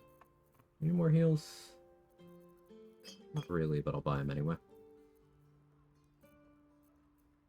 Buy horns, I don't really plan on using them, but they're too good to not have. Harmonic Dueler is another one of those it's that good items.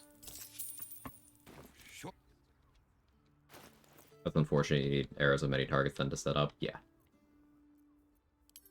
Which is still a pretty good way of using oil of combustion.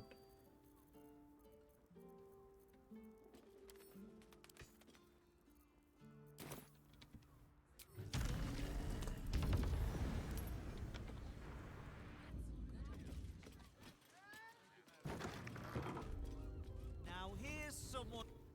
Now you've just sampled some of Ramus had a great showcase of that build. Arcane incense. Archer with Heat. Use Delicious. multi-arrow to apply, then detonated with Piercing. That makes sense. Heat Convergence will apply to everything that happens on, like, that instance. So you can Heat Convergence Oil of Combustion pretty effectively. That makes a lot of sense. Benefit the arrow, too. I like it.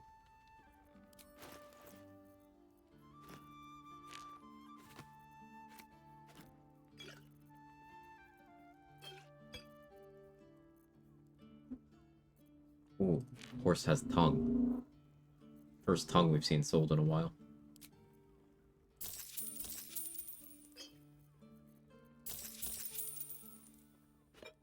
Maybe I'll do arsonist oil to something. I don't know. Everything.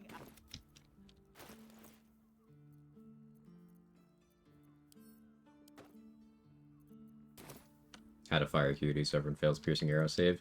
Now, before the last hotfix, that I guess 2 hotfixes ago now, that wasn't super relevant because failing the piercing arrow save meant they took like up to 6 less damage before Vuln, so like meh, who cares? But now that they've caused piercing arrow to actually get halved by failing the save, yeah, your DC does matter more.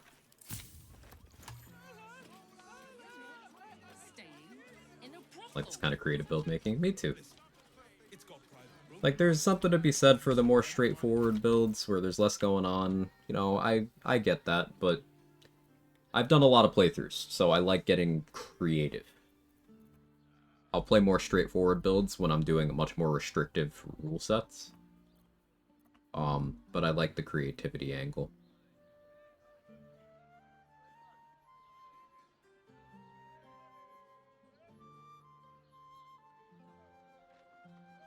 Go buy the dead shot.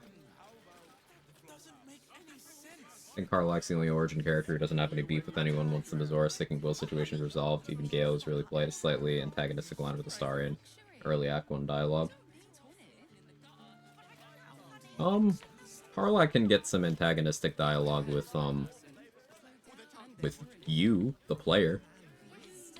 Also, of course, she's got her beef with Gortash.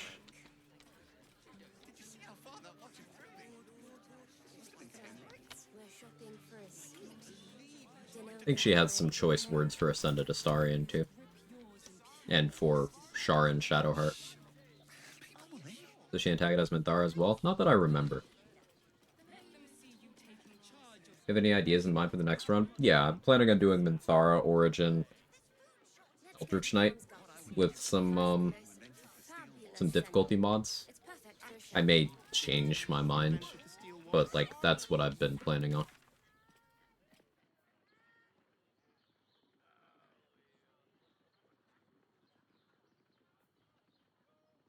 Keep stocking up on supplies. About to start my very first solo honor mode run after doing 2 character one. Wish me luck. Good luck, chicken in the braid. Hey, you got through duo, which I consider ideal practice for solo. Getting through just any sort of minimized party run teaches you how much to value action economy and making the safe play. Because you could get away with a lot with full party. You can get away with a lot of shit, because, you know, in the worst case, let's say everyone goes down except for one person. That person flees combat, and you have that as an out. Downsizing really trains you to have problem-solving ability outside of that. So, I think you've been putting in the work appropriately, and I think you'll see it pay off.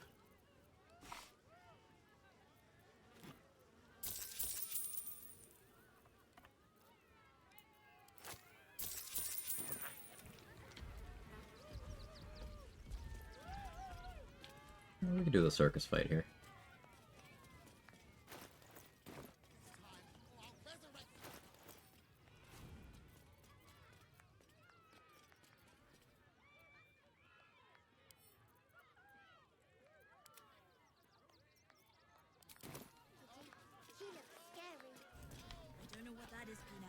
It's not a kitty. Maybe we should go.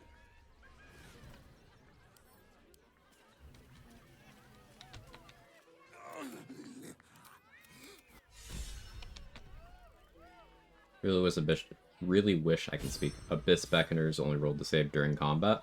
I disagree. I actually like that they're useful outside of combat for that reason, because one of the things I'll use them for is getting my summons to be hostile to me so I can start a combat off of that. So, I don't agree. You can just turn them off when you're not in combat. You have a toggle.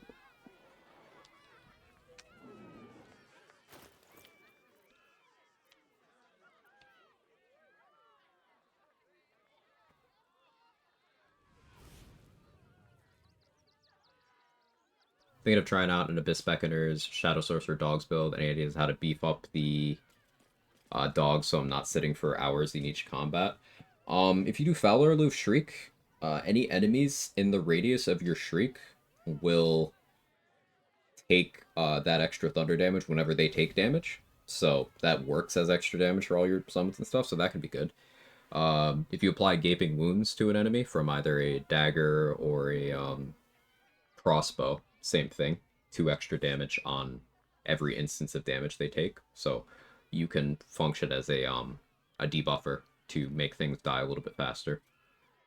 If you were to dip into Cleric, you could get an aid cast going during combat to increase all of their max HP, and that could maybe swing things in your favor as well.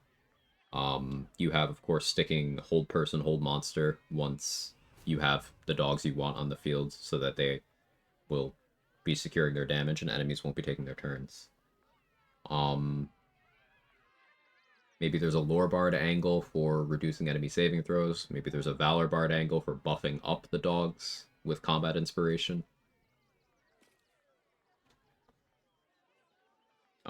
Big thing I would say is keep a Vigilance Elixir on the original Nimbus so that you never have to worry about you and Nimbus having split initiative, because any dogs that you summon in from, Splinter Shadow they have the same base initiative as Nimbus. So if you are not giving him that +5 from Vigilance, they could get between you and Nimbus in the turn order, and because you don't control them, that would mean that you'd have to then wait for them to act before you get to do Nimbus's turn, instead of taking yours and his at the same time.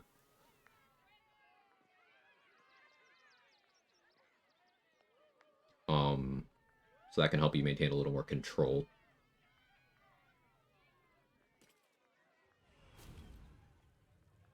Yeah, applying Reverb, Bane, Bleeding to enemies to reduce their saving throws so that the Entangle from the dogs lands more consistently, that can help. I know it's a lot of random stuff. Sorry for the word vomit.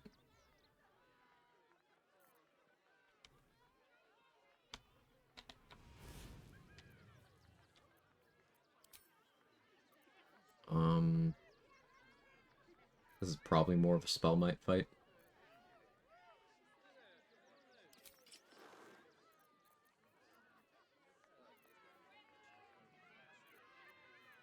Let's go Crater Flesh, actually. Let's do Crater Flesh. Sonic Movement. Reverb really is just the key to every build. Reverb's good, just passively making physical saving throws worse by existing. It's just good.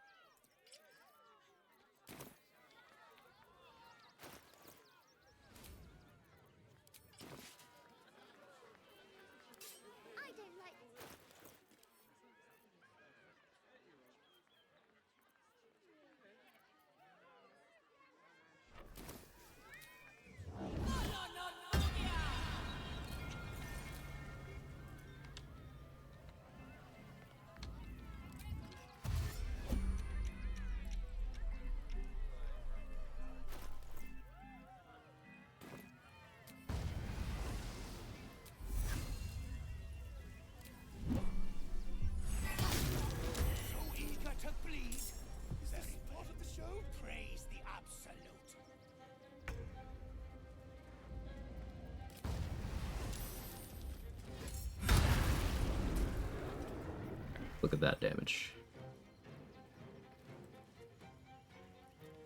Oh, I went Tiefling rather than Githyanki. Whoops.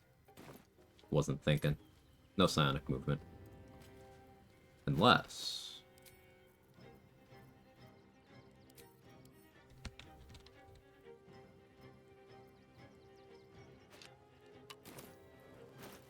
Unless...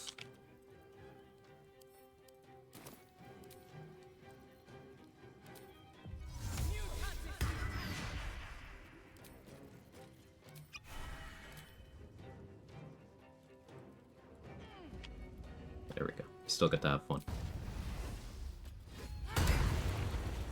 There we go. So, Thunder from Booming Blade, Bludgeoning from Ratbat, Cold from Elemental Infusion, Psychic from Psionic Movement, Piercing from Ratbat, Cold from Elemental Infusion, Psychic from Flying Strike, Force from Craterous Wounds, Cold from Infusion, Psychic from Psionic Movement, Force from Craterous Wounds, Cold from Cold Infusion, Psychic from Psionic Movement. One attack.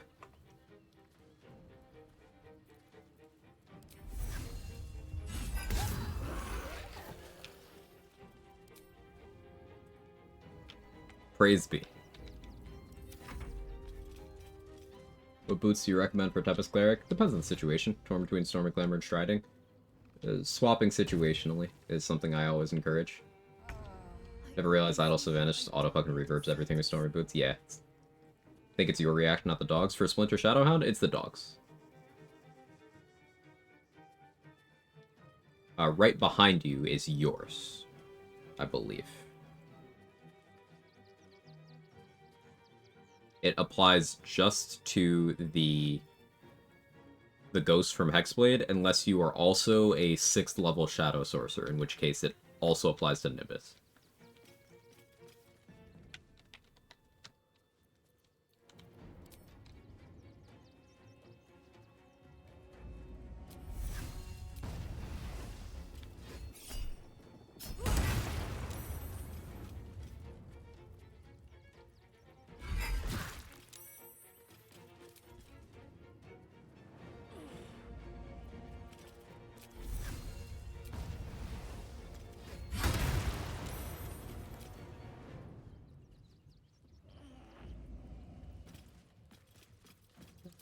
Let's see more of our top end.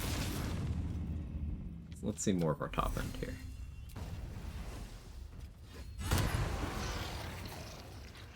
Okay, so with Hexblade's Curse boosting each of these individual instances of force damage, piercing damage, and bludgeoning damage,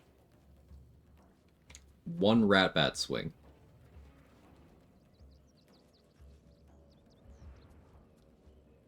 This is without applying Vuln to any of the stuff we're doing, either. Sorry, we are applying Psychic Vuln. Steeped in Bliss.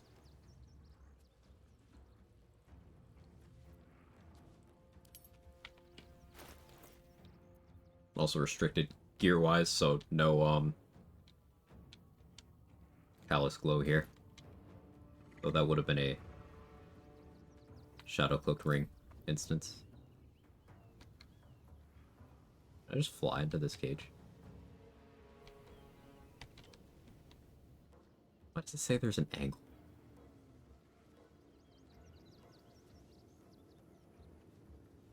Let me fly into the cage. It'd be so funny.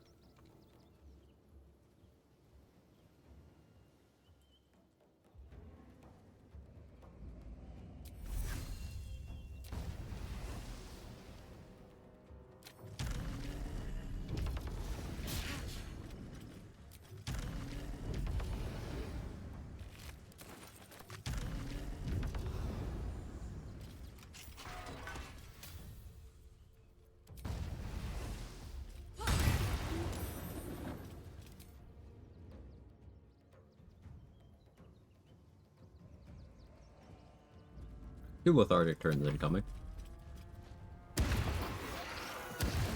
Nice booming blade damage.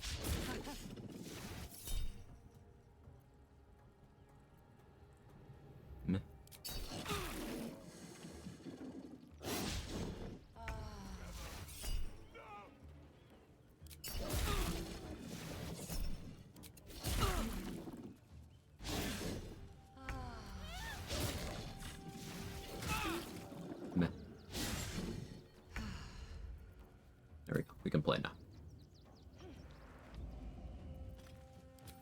Go Hex.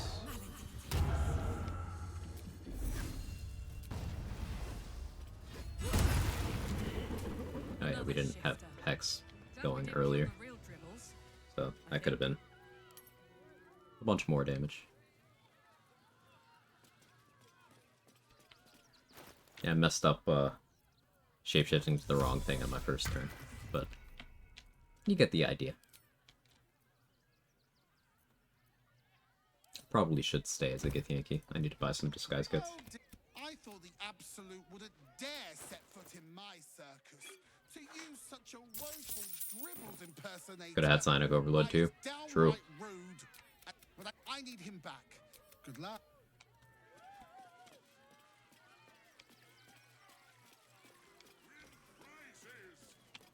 Buy a couple disguise kits in case I forget again.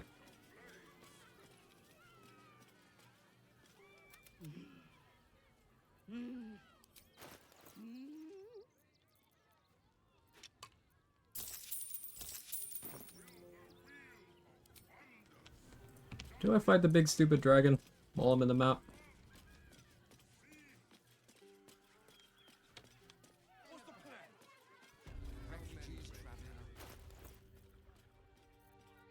What do you think? Max Bussy the dragon? I could. Should I Arsonist Bussy? Talking everything? I want a Rat Bat over Marco, though. I'm thinking I do Psionic Movement. Crater's Wounds.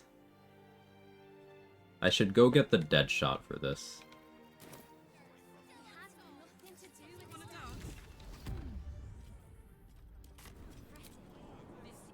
It's making me permanently on fire. Soul Coin.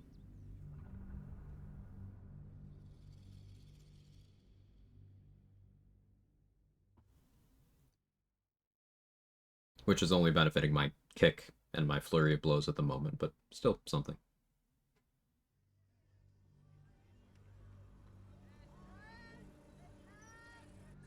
I could keep myself at very low HP to have it benefit the Rat Bat as well. But I just don't feel like doing that. Let's bring Wyll to Fitz. Do we get fun Karlach dialogue? I know if you bring companion Karlach, Fitz will be like, oh, are you two together? Wonder if it happens this way too. I'm here for you, always. Oh, he's so sweet.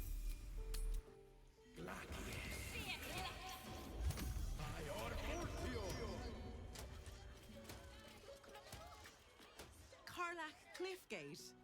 That can't possibly be you, can it? Dragon Bussy Oil is something bad Dragon have in stock. Where the hells have you been, girl? Last I heard you'd run off to Neverwinter, and that was what? 10 years ago? Gortash said you didn't even give notice. Prick's a liar. Don't I know it? I think you were the only thing that kept him a little honest. After you left, things got dark, fast. I got out while my soul was still intact. Do you see he's the Archduke now? What the fuck, right? Don't worry, I'm gonna deal with him. If anyone can handle him, it's you. Just don't get yourself locked up. Not now that you're home. After I left Gortash's gang, I fell into merchantry, as you can see. Met a fella called Gregor. We've been together 8 years now. And Karlach, we've a little one on the way. Yes, congratulations. Thank you. Thank you. Even after Got an AO from her and the scene obliterated me. Oof. But I couldn't be happier. Anyone special in your life? He's right here. I brought him with me. He's here. Now that you're back in town, you must come to ours. All of you. We'll have a good supper, catch up. You can meet Gregor. And the little one. In a few months. Finish your business in the city, then we'll arrange a proper catch-up, alright? Meanwhile, if you're still in the business of intimidation, I might have something you can make use of in the shop. So, like, Fitz doesn't actually give Karlach a discount, by the way. Just pointing that out. Not salty about it.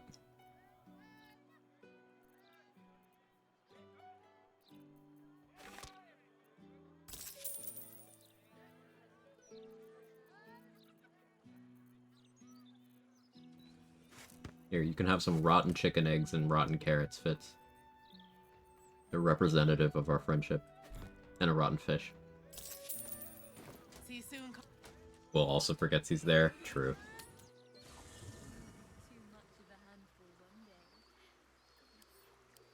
So does Fitz get free sneak attack now? Yeah, that's a good question. She's got an adjacent ally. But I guess it's incapacitated. I'm here for you. Oh, are you sure? And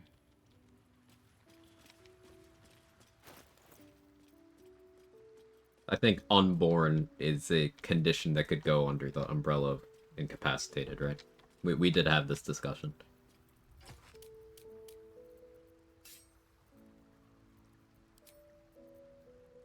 Okay. She does get pack tactics. Fair enough, yeah, it's true. So would a pickup line be, hey, you trying to have your pack tactics enabled, girl?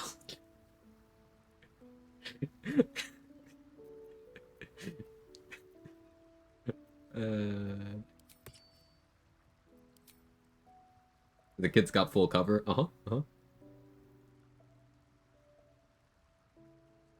Kevin, can I have my hand? I kind of need it.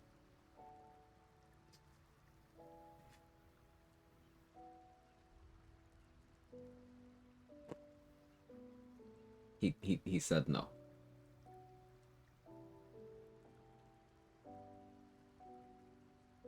Yeah.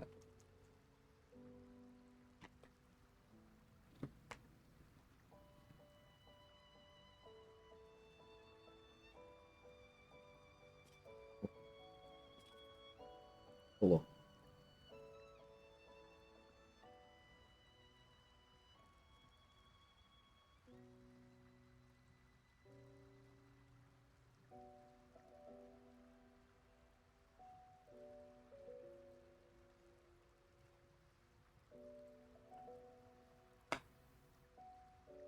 I'm going to let go of you now. Okay. He found something else he wants to do. He's probably gonna chew on my blanket.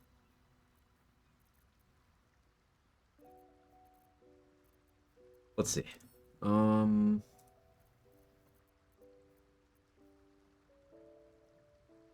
go fire and fusion. We need to go to hell.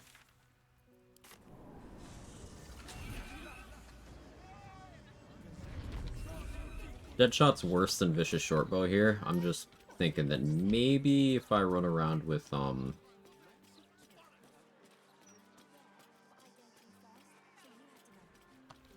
to crit, I'm hitting the Crater's wounds more frequently. It's not the right... Where am I? Up here.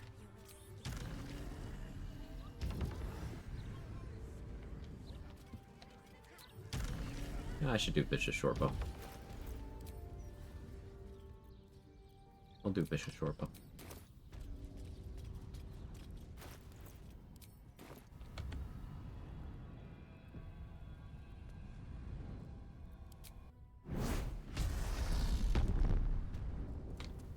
Having an ace character is actually better from a mid-max view in tabletop. Makes sense to me. This place is all entrances and no exits.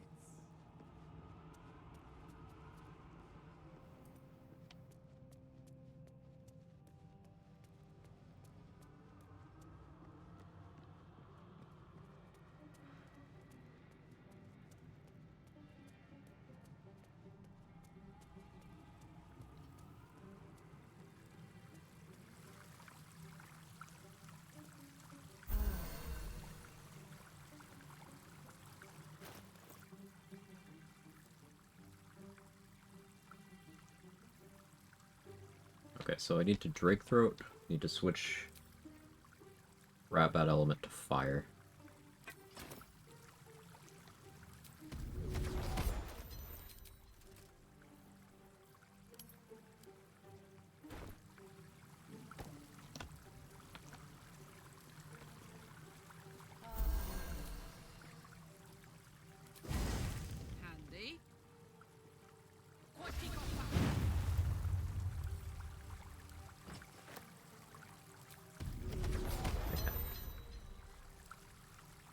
Cool.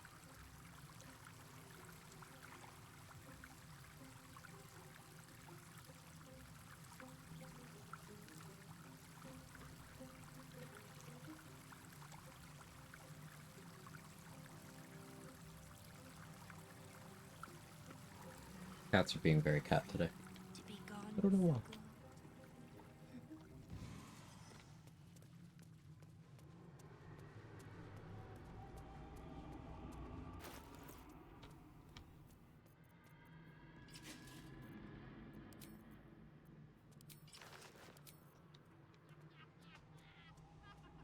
I should go get another universal res.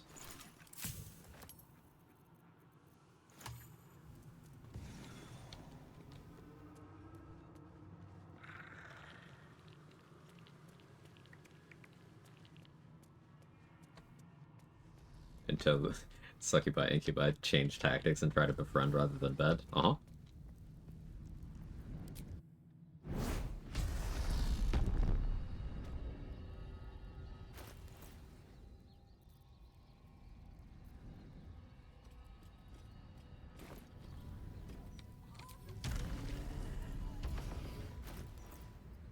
Alright, so I'll need to turn into a Gith.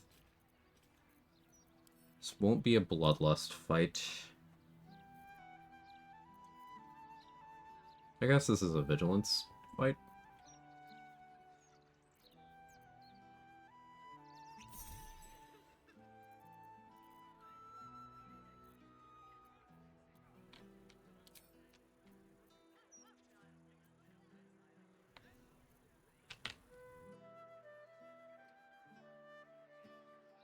And then I switch to lightning res mid encounter.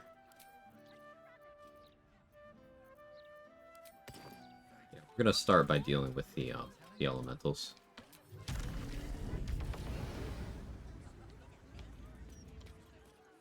Honestly, armor persistence does me way more good than ballast armor here. But in the interest of throwing everything. Anyway, take your pick.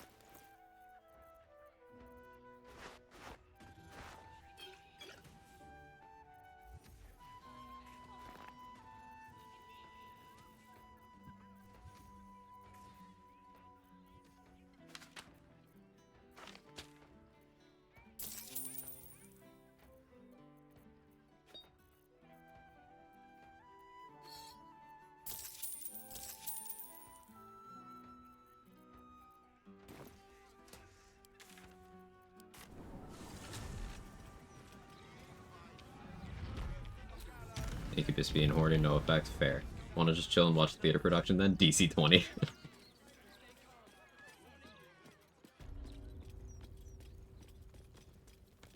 Casually 10 Cloud Ghost scrolls. I had like 13 earlier, and I was like, fucking, how?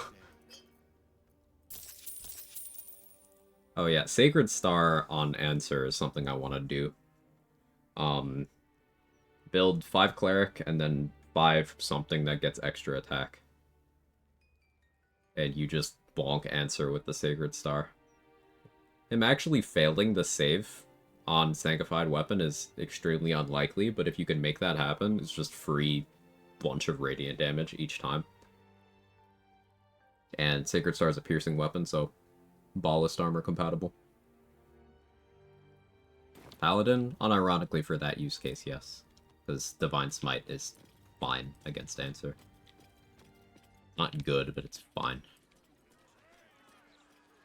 Blade Singer gets extra attack. Thank you for censoring it, Mark.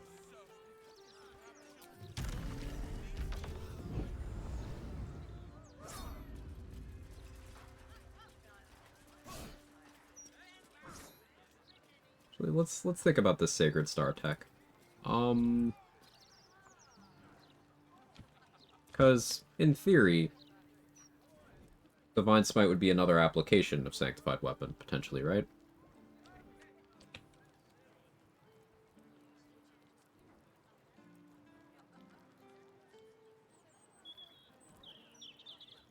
DC 13, it's Wisdom. How's Answer's Wisdom?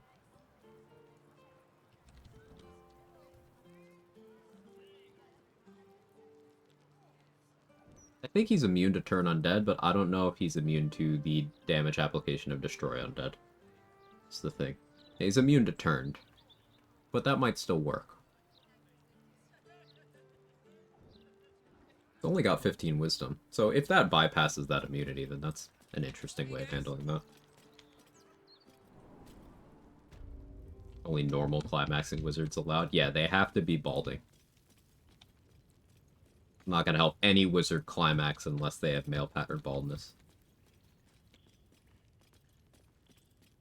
Quote me on that one. Let Skittles sort you out.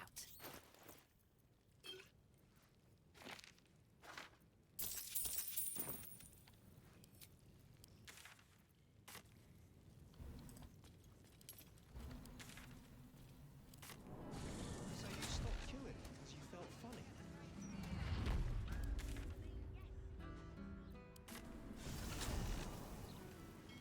Only bald singer wizards allowed. Hell yeah, bald singer.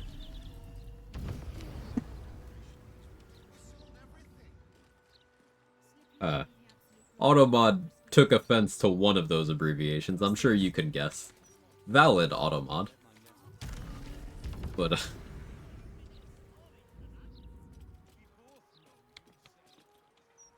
Sorry. oh no, yeah. Yeah.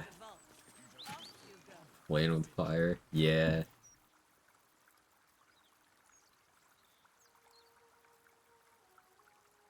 I'm gonna offer some rotten cheese. Now I'm blessed. Hashtag blessed. Do I have all my stuff?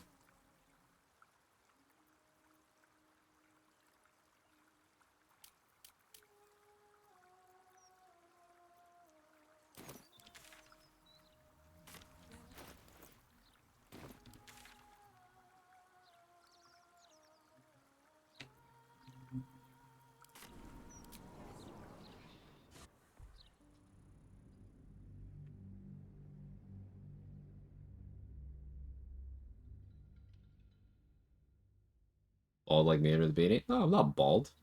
Receding hairline, yeah, but I'm not bald. Let's rehearse this one more time.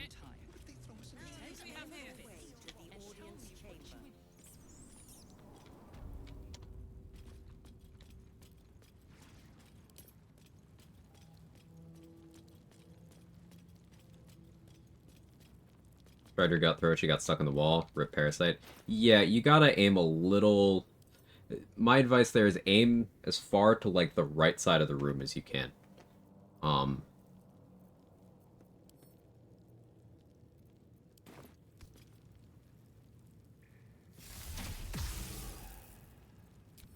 Nice crit on that poor object. There's Dollar of Ara's Crater's wounds. Sure. Blade Singer's my love, refused to let it remain hated. Grim's gonna fix it. Grim's gonna fix everything.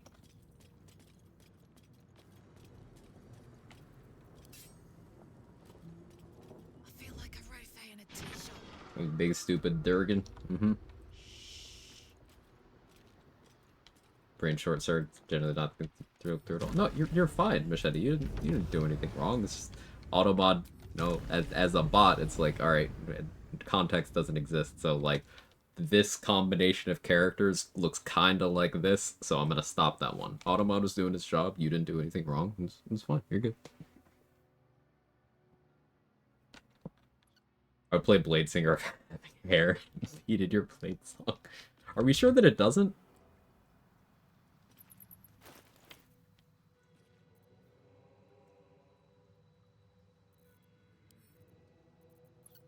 How many peg scrolls do I have? One? Ew. That sucks.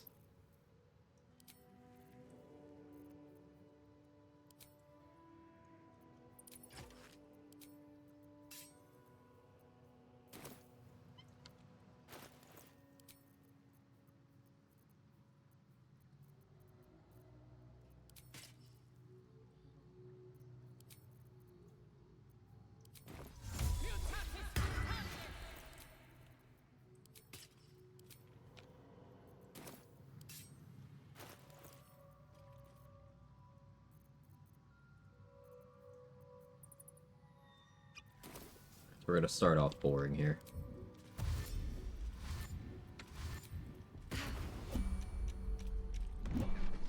Pick up. Grab a brush, put on a little makeup. Answer. It's and now you bring your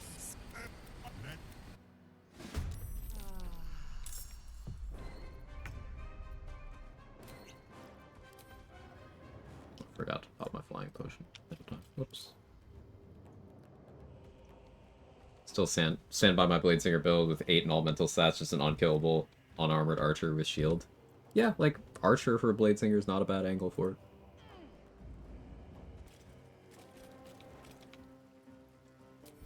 Hey, you gotta relax, but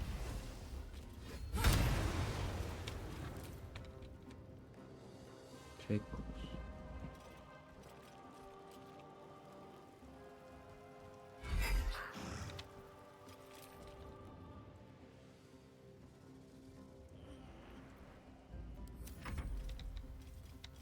Sorry, I have a tendency to go mild panic mode. Something registers me. If I made a fuck up, could upset folks even if accidental.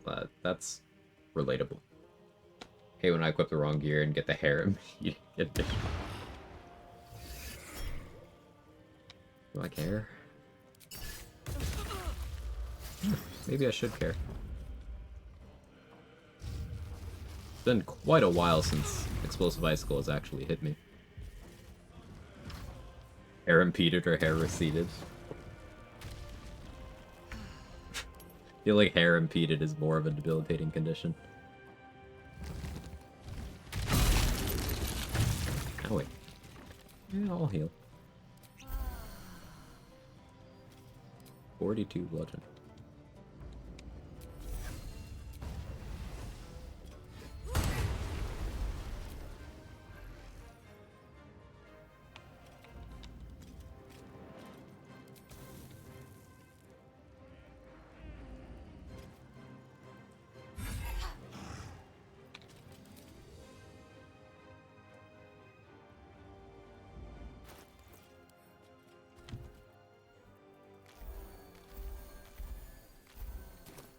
Stay at 120. I'll shoot him.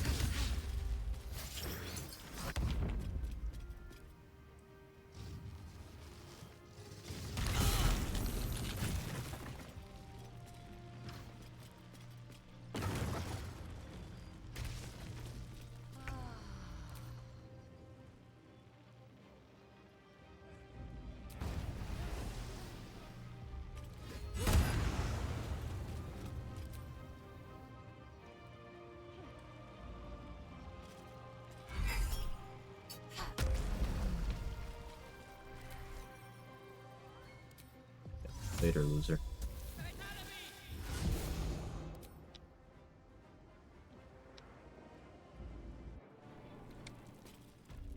Was the answer dev responsible for Bladesinger? Wouldn't surprise me.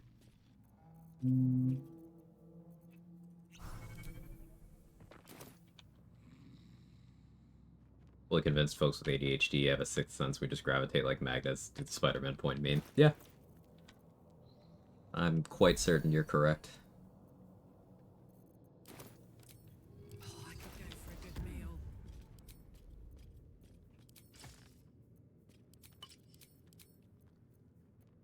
Vicious shortbow here.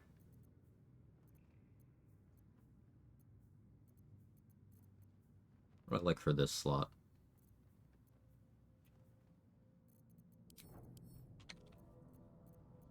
Have enough emergency terror as well.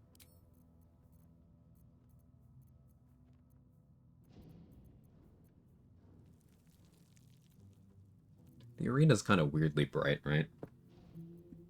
So Shadow Cloak would be great, but I don't expect it to be consistently available. So let's go Arcane Synergy.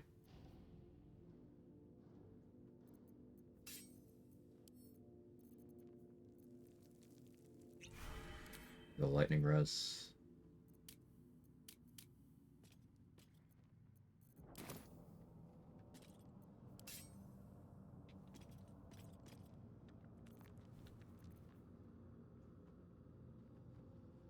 I only have one peg scroll, which I don't expect to hold here.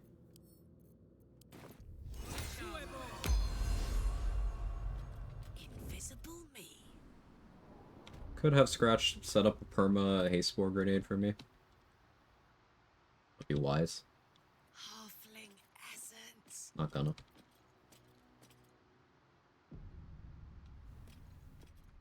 Where am I?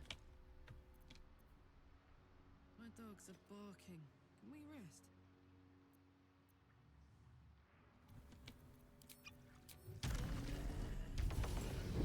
Maybe I do.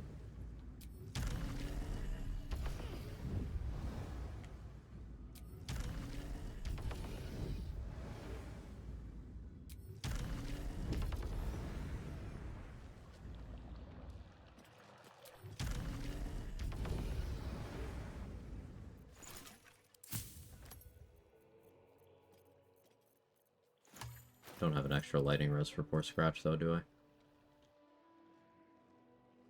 Never mind.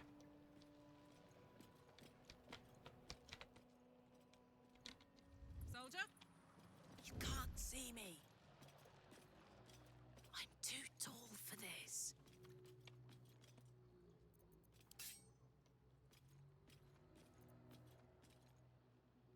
So what do I open with here? Hexblade's Curse?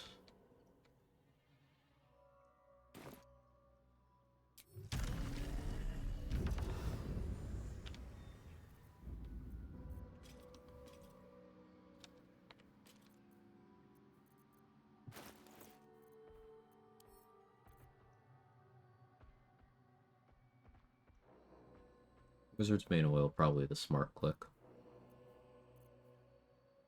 But I ain't gonna.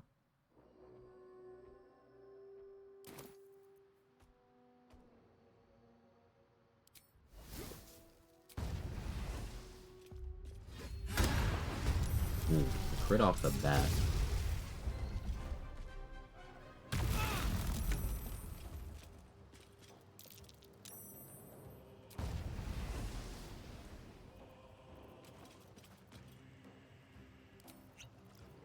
Forgot that again.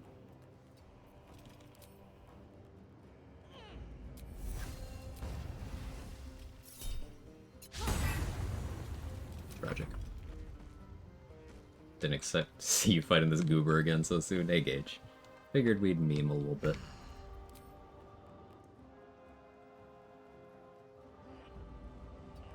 Get some big damage going. Don't know if Hexblade's Curse applied to you yet. I guess I'll just do it.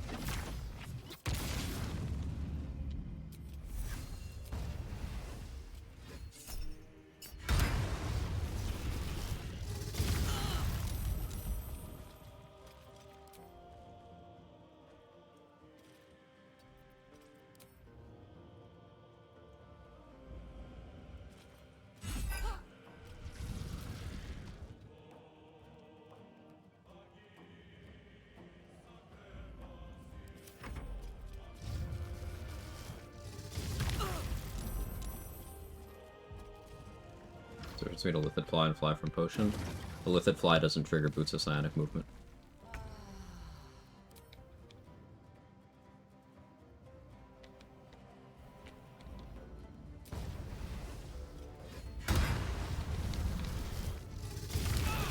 Fire isn't rolling well enough. Well, I think I need a crit for the fire to roll well enough, actually.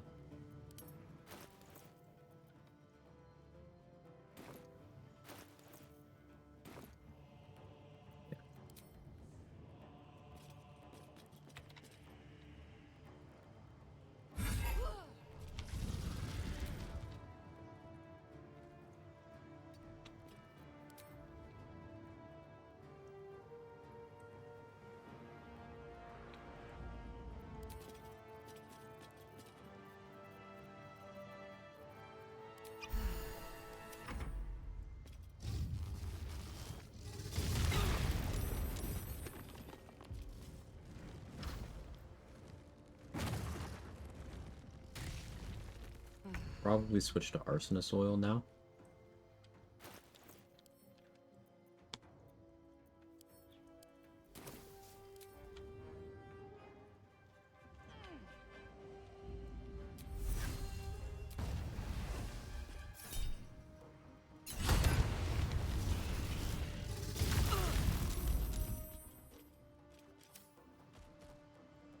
Not for this turn, it's for next turn.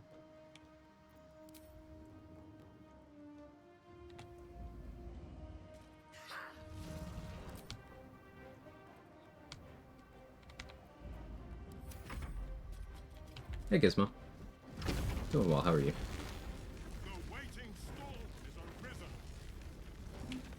Take cover. It's coming for us. I think I have to move in for this.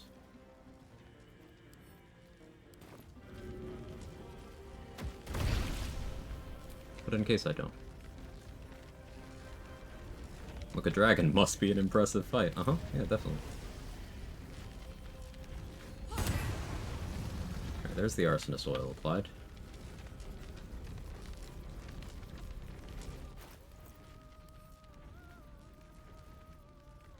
Switch back to this.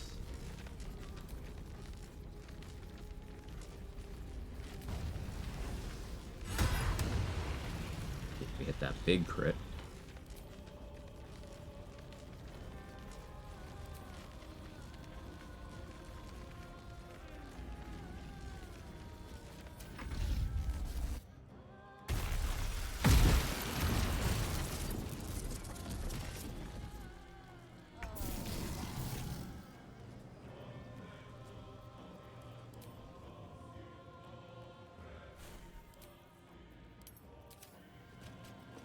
This should be a pretty juicy hit.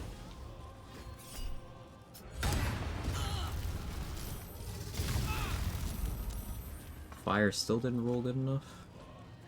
Tragic. Rolled minimum. I needed to roll 1 more damage on it to get the bussy through.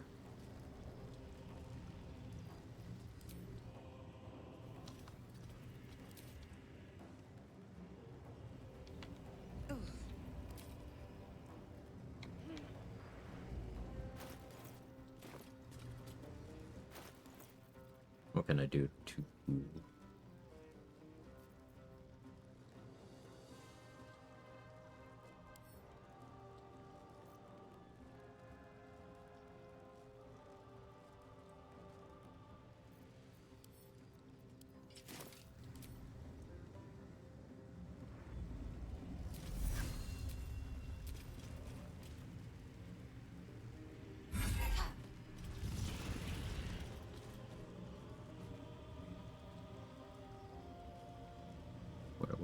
Where my boom?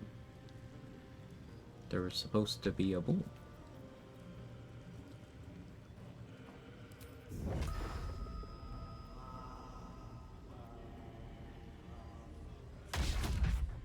Stupid dragon. That was a rage punch.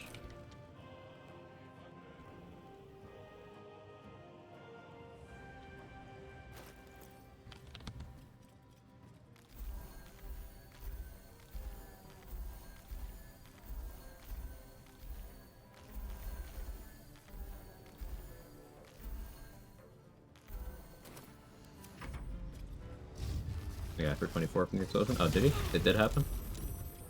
Oh, there it is. Order of events. Yeah, there you go. Firebolt from arsonist oil. Thank you.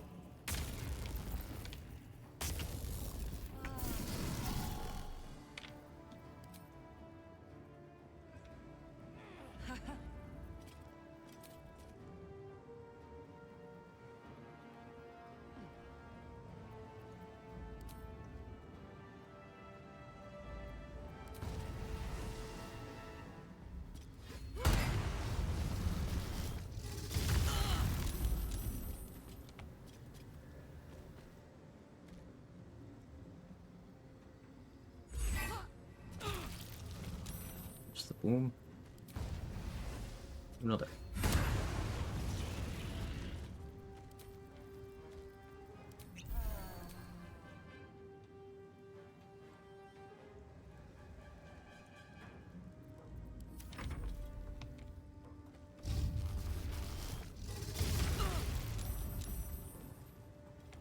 To hear I'm doing pretty good. That's definitely comforting to hear. I like that people are in the community are doing well. Generally doesn't prove my day to hear.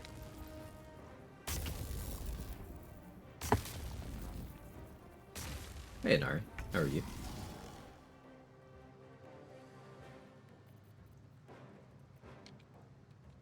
My haste score is gone? Yeah.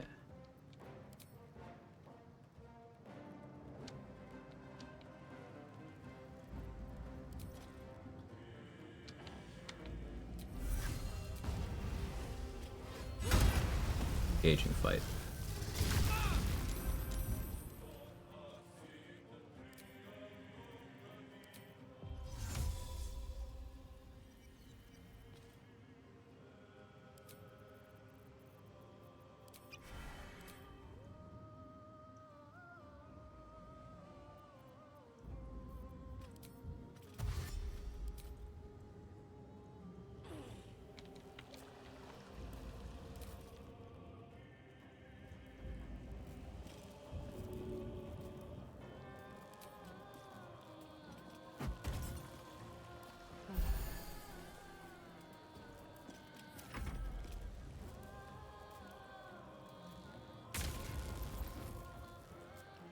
Suppose I could have just hit him again, huh?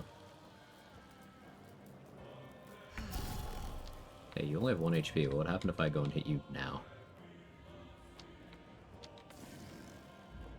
Is he throwing? Possibly.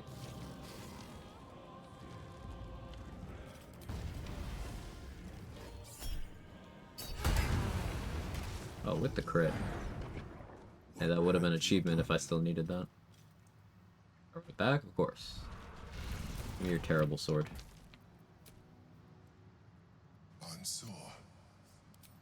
I never.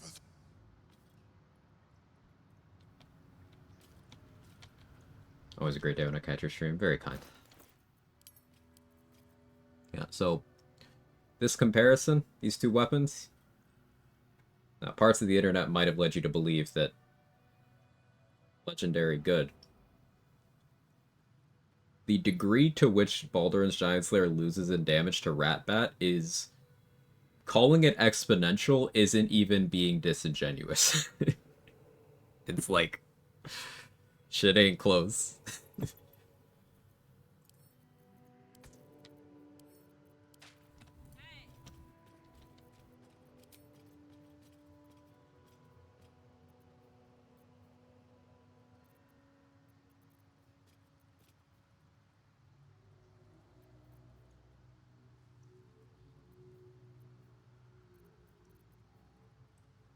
Yeah, let's Snow Dusted Monastery Gloves. Let's do the, Snowburst combo. Or pick some fight where that's good. Maybe we keep doing Sonic Movement. The problem is I don't have freedom of movement in this setup, which means my ice surface will slow me down, even though because I did give myself Boots of Striding effect. It can't knock me prone, but it can slow me.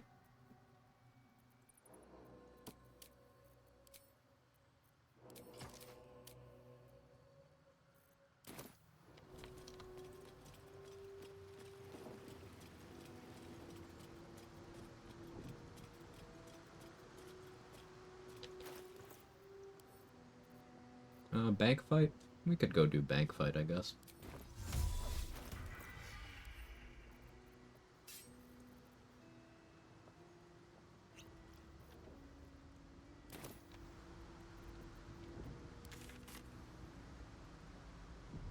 Press attack during that dialogue just gives the dialogue, uh-huh.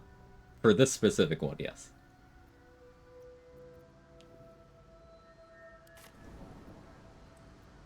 I need to go back to Hell to change Drake Throat over to what I want it to be.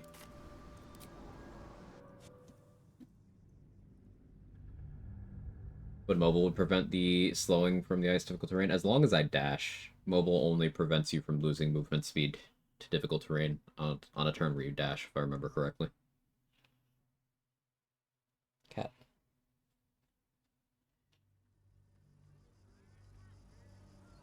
Balduran's Giant Slayer, this legendary weapon that's situationally okay. You hear something? Yep. I believe there's a Kevin near you. There's a cat. So much cat content today.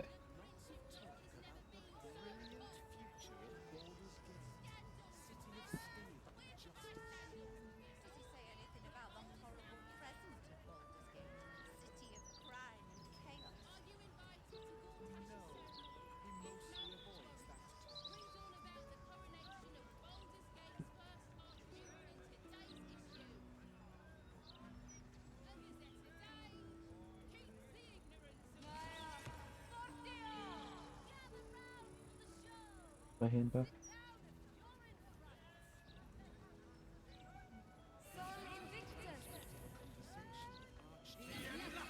My hand. Now he's biting my elbow.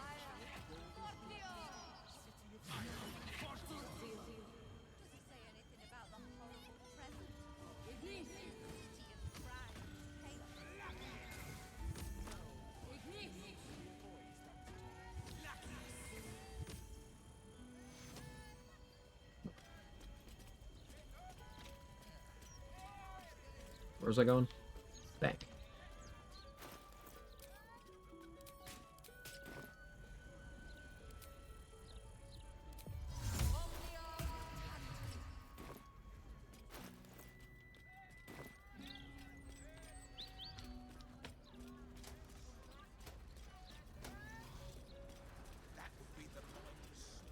Well, it's a snack like Strimmer should have.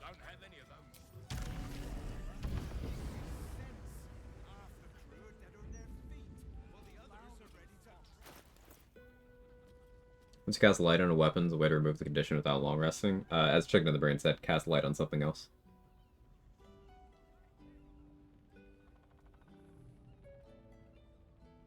Or you could get near a Wraith, I guess. That would also do it. A Wraith with Aura Vile Oblivion currently active.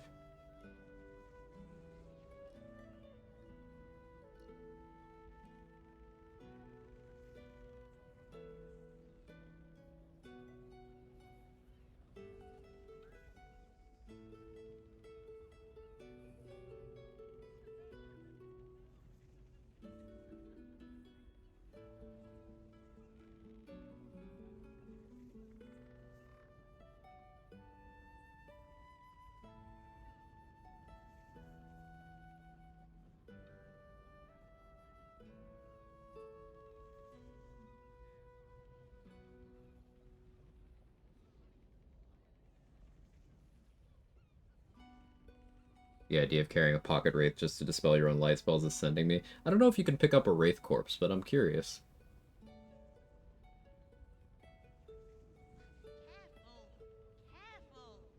People don't bloody look where they're walking.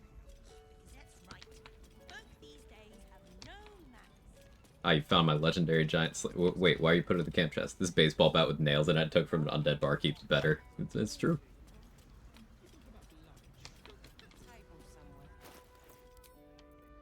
Also, Karlach says eat the rich. Gods, I knew I should have done this before I got here. Now, there's 30 in that pouch, 40 in that one, 18, no, 17. Wait.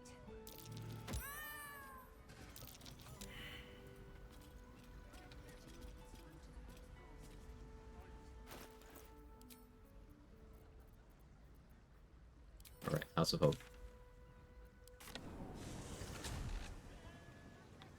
That particular civilian is standing there counting money in front of a person who is struggling to, you know, survive, struggling to eat. And telling them to shut up because interrupting their counting. So, they die.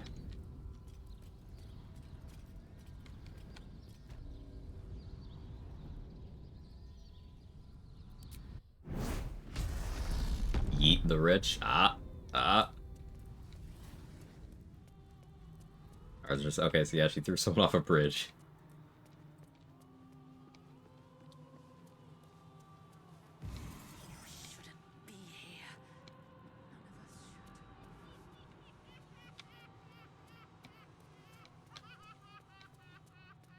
Good reason. Yeah, I'm not saying I'm encouraging violence against the wealthy. I'm just saying I find it hilarious.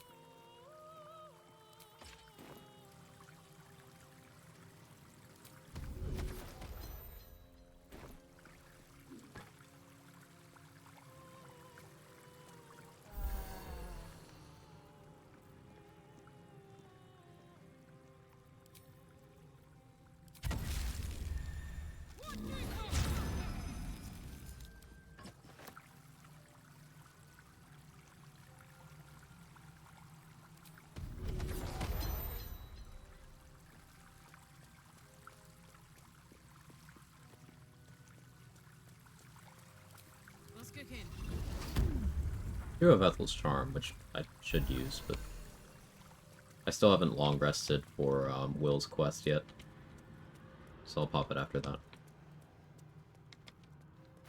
I've been very stingy with my soul coins. I have 7 left. There's even like 2 or 3 I haven't picked up.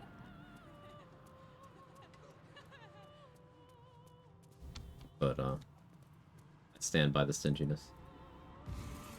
Anyone hear me?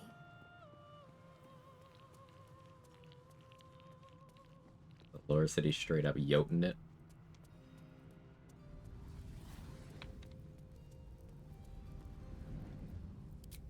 Playing Giant Barbarian, using cold stuff. Call me a Frost Giant. This must be Jotunheim. Cause I'm throwing people.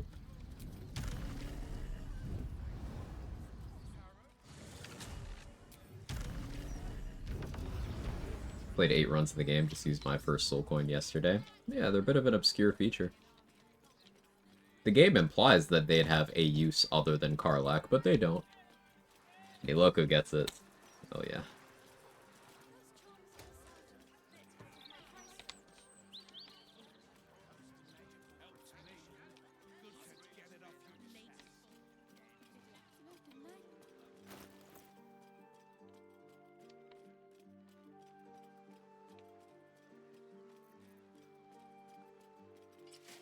Be an armor persistence fight rather than a ballast armor fight.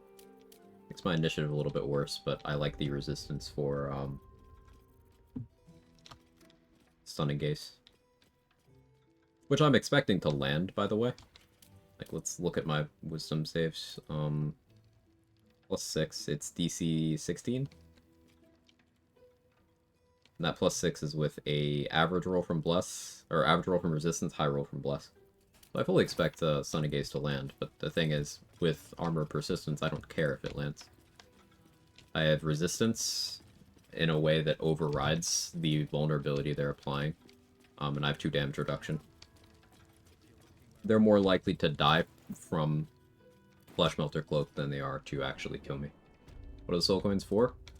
So Karlach can use a soul coin to gain 2d4 bonus fire damage to her unarmed strikes until long rest. She also gains 1d4 fire damage on her weapon attacks while she is raging or below 25% HP.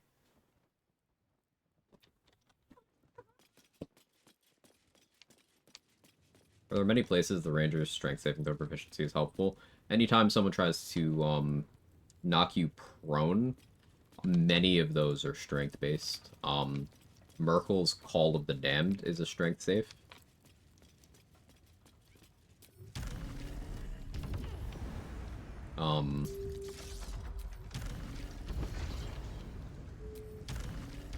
Strength Drain from Shadows is a strength save.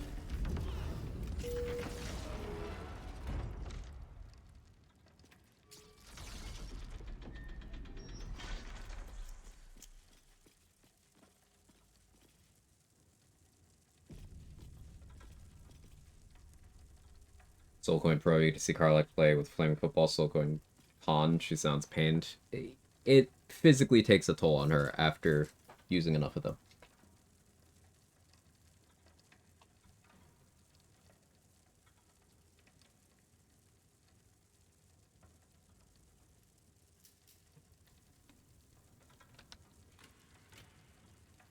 But in gameplay, it doesn't actually mean anything.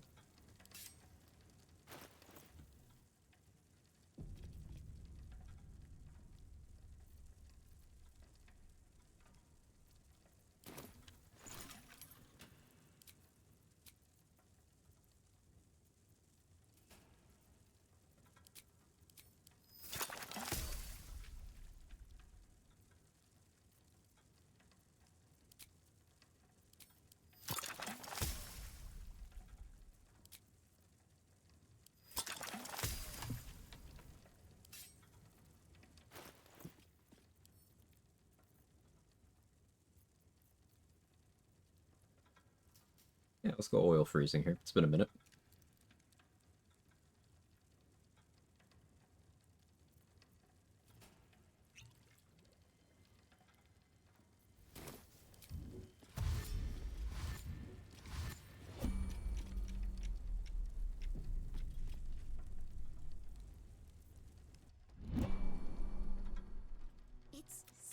Hush, you.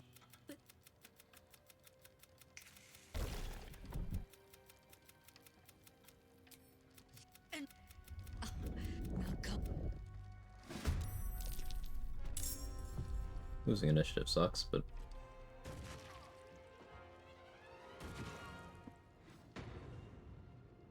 Oh, I forgot to get a familiar in here.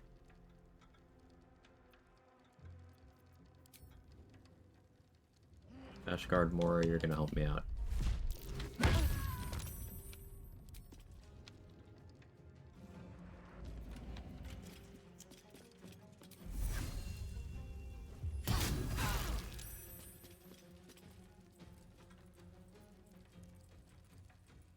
Alright, everybody's hostile now.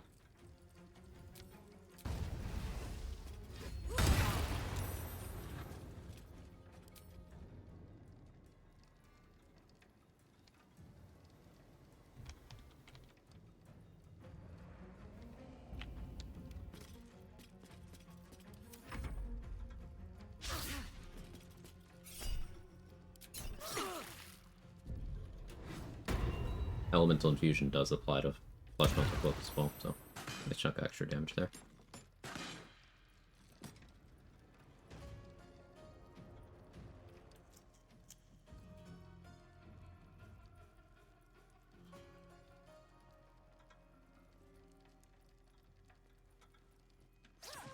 Take more damage than they do, exactly.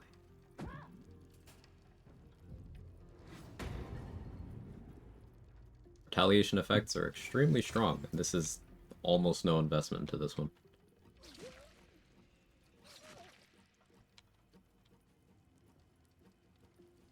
I did grant myself the upside of being able to black hole a nice group here. Maybe I could speed pot and capitalize with Hordebreaker. I like that idea. I wonder who the Invoker is going to target with slow. Hopefully he doesn't have a line on me, but we will see.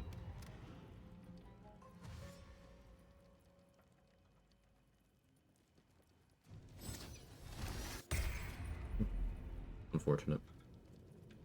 Like I said, not unexpected. I have the Resonant Stone on, so I'm rolling with disadvantage. It's DC 16. Yeah, I rolled a 3. And then my bonus has been rolled. But it's okay. They can't really hurt me.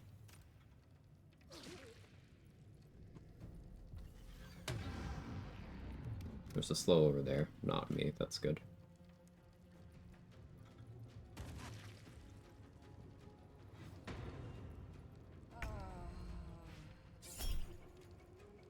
Sure. Still taking more damage than you're doing. Many reverse retribution effects. Oh, many. Hurting enemies who miss. Yeah, Holy Lance Helm, Stage Fright, Shield of Scorching Reprisals, another one. Indirectly, the Reverb Boots can serve that function. Because missing will, you know, apply a condition. The Cold Snap Dagger applies Chilled to anyone who misses you. It tells you it's a chance, but it's guaranteed. And that can be extremely useful.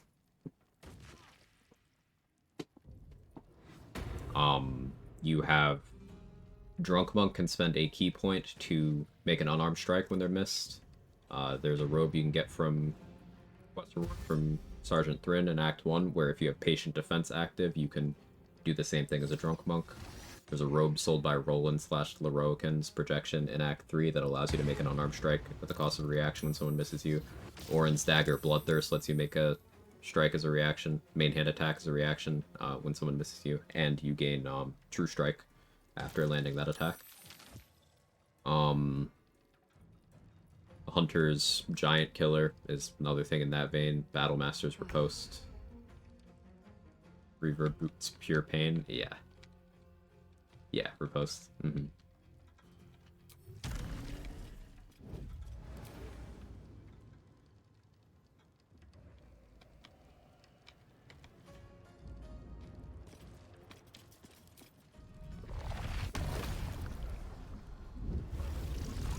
That's a cool theme for a build, definitely.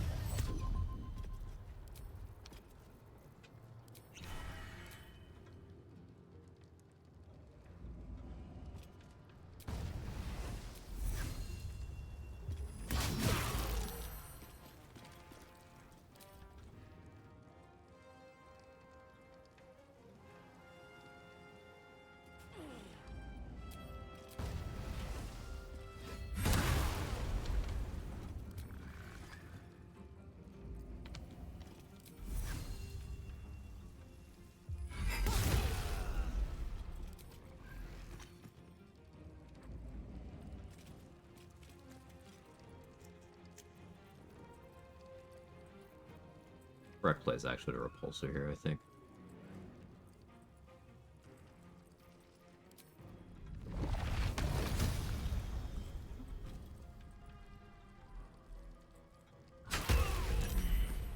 That's why.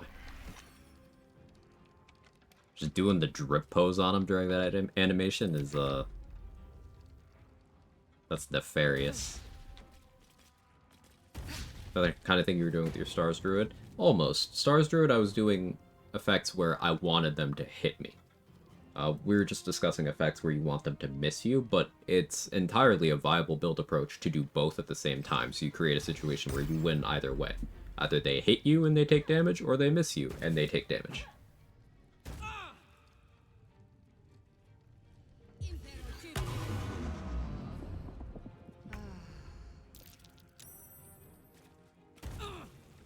Getting hit with that slow at that time actually worked out, because it gave me the lethargic on the turn where I was already stunned. But now I'll be able to act on my next turn. I already saved against the slow.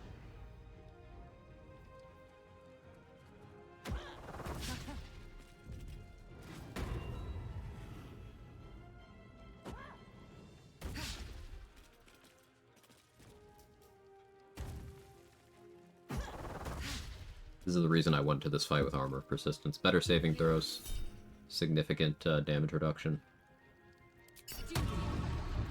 Stuck slow on me again, but like, do I care?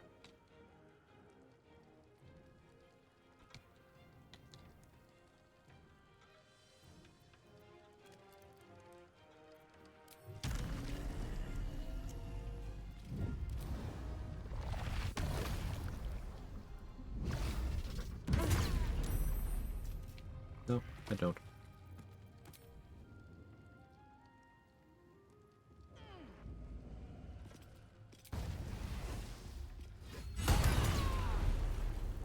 With the crit.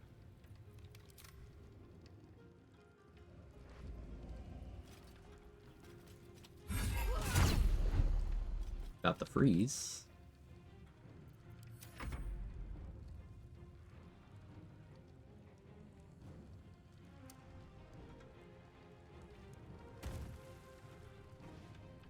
Frozen enemies have vulnerability to bludgeoning, thunder, and force.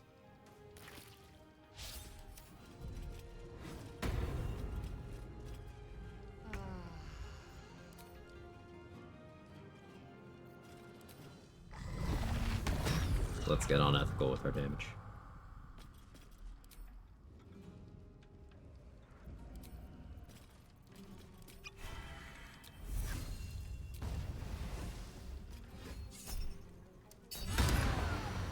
Ooh, with the crit. 50 thunder damage, 46 bludgeoning, 4 cold, 8 psychic, 6 piercing, 20 psychic. This is without Craterous Wounds, which would have been a boatload more damage. Also without any Dollar Amaris stuff. Telling me Frozen makes Booming Blade viable? Yeah, it's not good without Frozen. Don't tell anyone, though.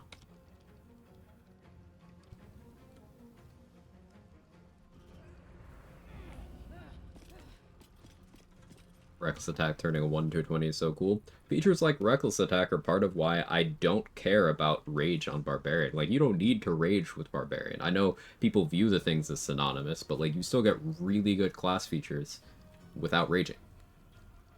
Like, just from these 5 levels, I'm not getting my movement speed because I'm turning it off by having heavy armor on, but even without that, I have advantage on dexterity saving throws, I have Reckless Attack. This is the level I'm getting extra attack from. I'm getting my kick from my subclass. I'm getting extra carry weight from my subclass. Like, I'm getting good value.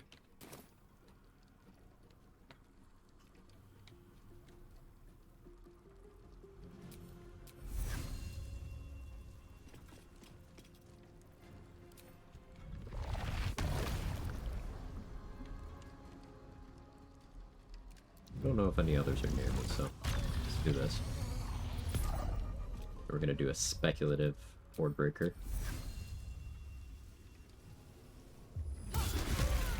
Aha!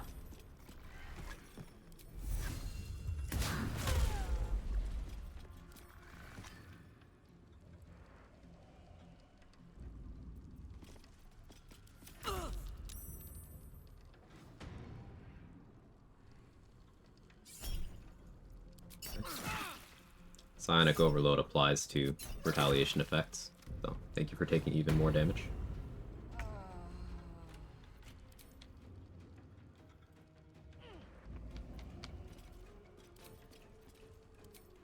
I'd like you to take even more damage, though. So we're gonna Hex.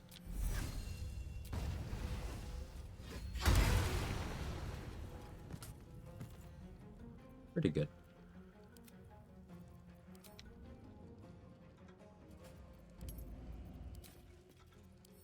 Where are you? There you are.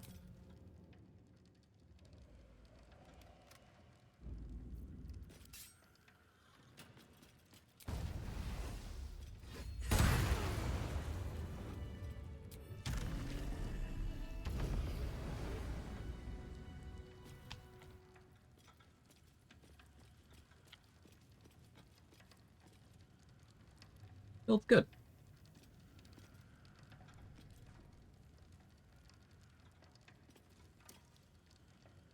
I even kicked once that fight to reposition a neutral so that I could Horde Breaker off of them to hit the Sanctuaried enemy.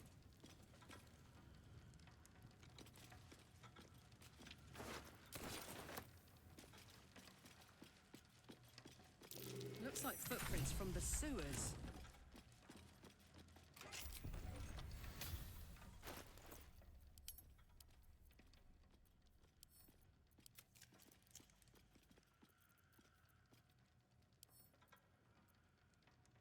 Did I pick up Elegant Studded Leather on Wyll? Check my notes. Nope.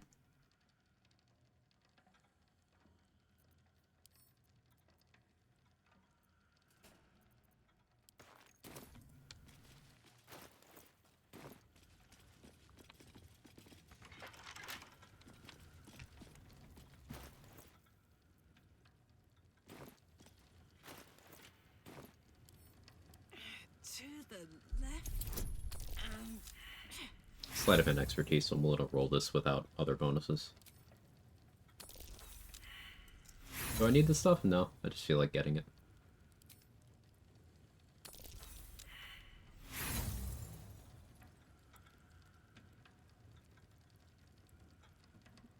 My food's here.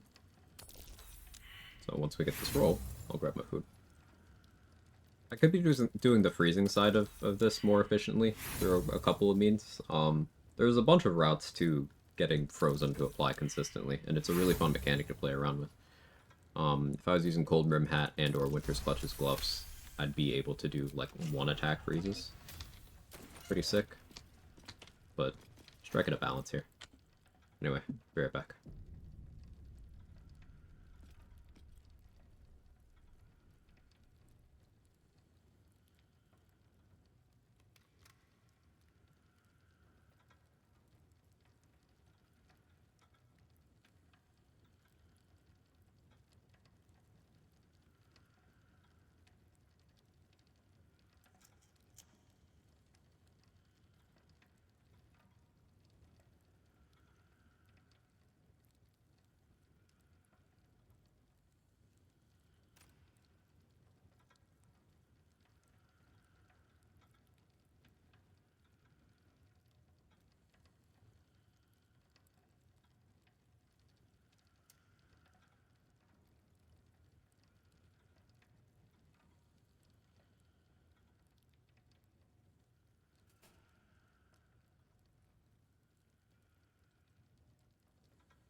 Alright, good timing. I'm back.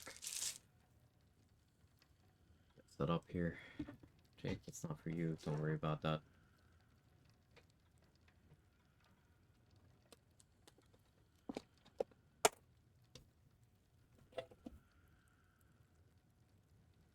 Okay, hello.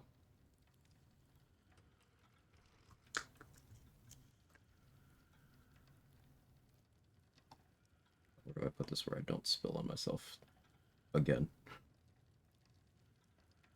Maybe here for now. Welcome back. Thank you. So, what's next? Saving Minsk? I gotta restrain myself from kicking, because that can't non-lethal.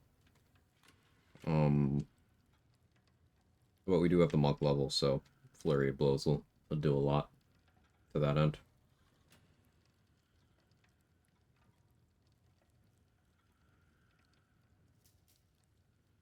Probably good play to just go and stick a hold person. Flurry of Blows, knock him out on the first turn. Probably. But I'm just not going to do that.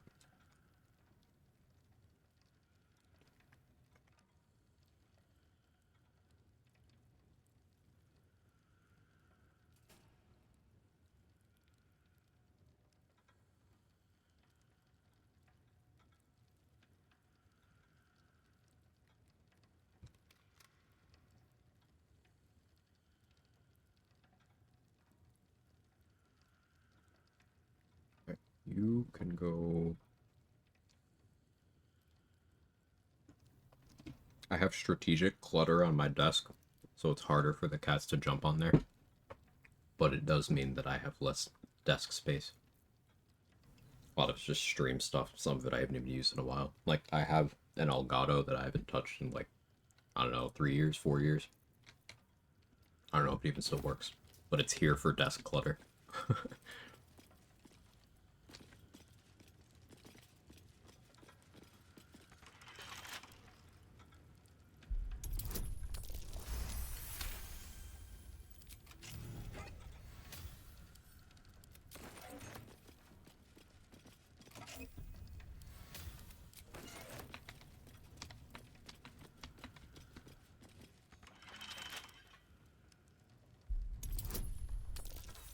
I care about the other stuff in here. I don't think I actually do. I don't need any of it right now. Let's go save Minsk. Those clanking great steel watchers. Bloody hate them. No matter what the mouth says. What's my coding of choice here? I do have one crawler Mikas left. I'll use that.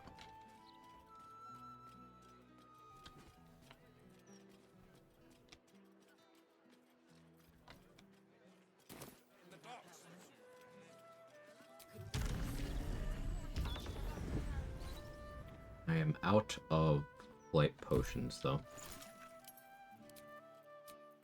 We have enough to craft more.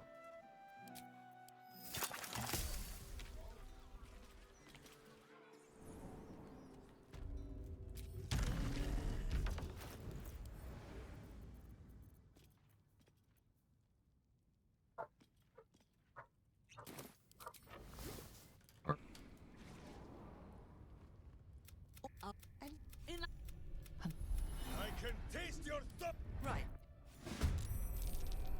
Oh, I forgot to be invis. That's fine.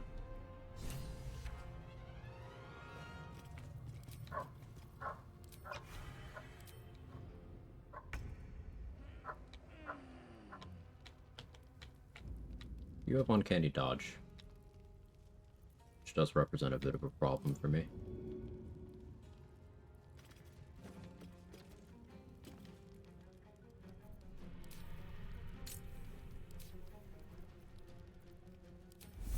This. Paralyzed.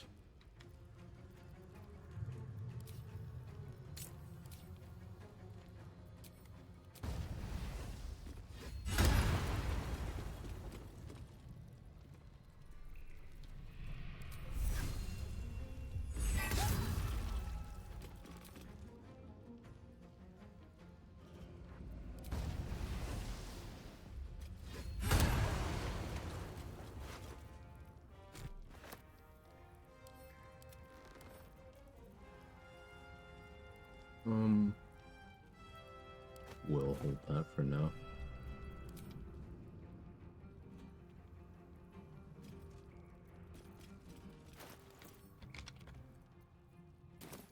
And I'll do drugs.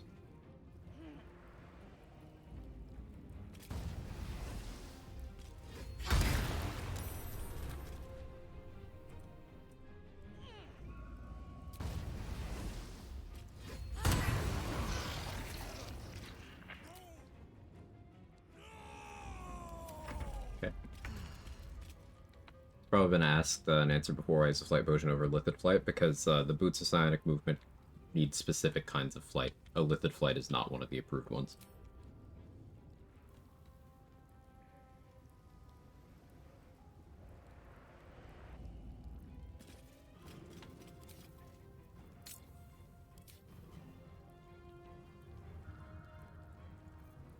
Not booming blade here. Gloves.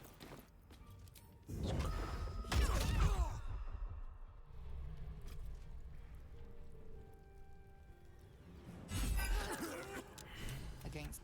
Get rid of him. Don't be foolish. He is too unpredictable.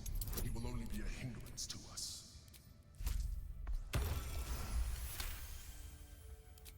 His mark is right. The inst. In the same. He might aggro.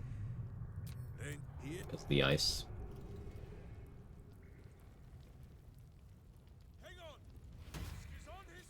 Oh, we're good? Okay.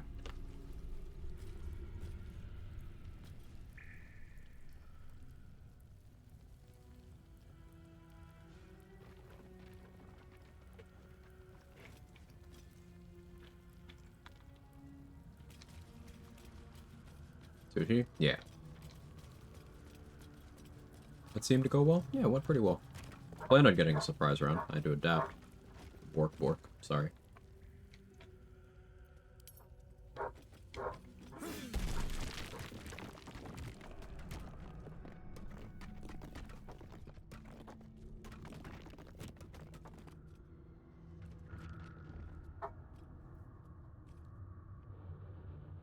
My friend, from our brief sharing of skulls, I know you have faced many strange beings, but none like this.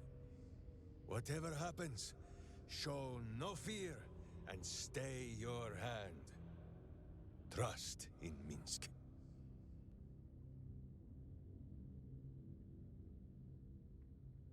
This is a trap, you die first. My friend, only cowards lay traps. And Minsk is no coward. So there can be no trap, yes?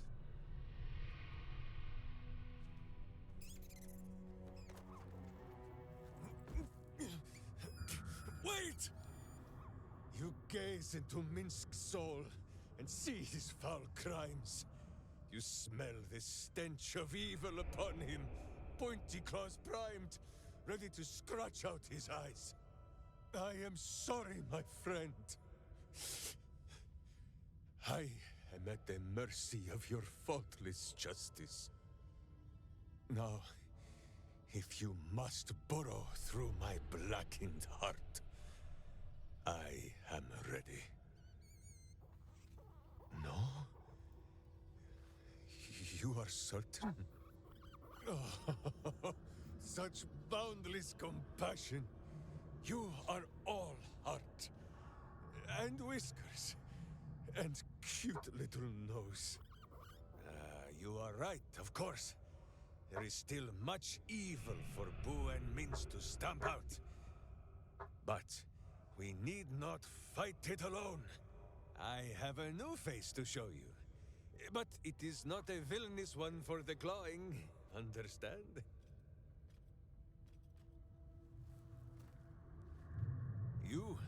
This is Boo. And Boo, meet you. What is it, a rap? For every song of Mince the Ranger, they sing 10 of the hamster Boo. And not just because his name is easier for the rhyming. Those villains locked Boo away. lest his righteous gaze cause their tadpole to flee in terror. Now we are together again. All will be exactly as... Ooh, why do you use such language? Once more, my hamster proves himself my greater half, and makes the path clear when my mind is fuzzier than his tiny bottom. He says we will join with you, and cleanse Baldur's Gate of Evil. Together! Go to my camp. I have things to do. It was cute. Yeah. If I could change anything in this game's having access to Minsk from the start somehow. That'd be cool. It would cause even more like, okay, but how is the story actually happening issues, because Minsk could easily solo everything up to like Merkel levels of strength. And honestly, if the party could take care of Merkel, so could Minsk. But plot, you know. Similar to how Jaheira and Gale and Wyll got massively nerfed for plot. You gotta apply that same logic to Minsk.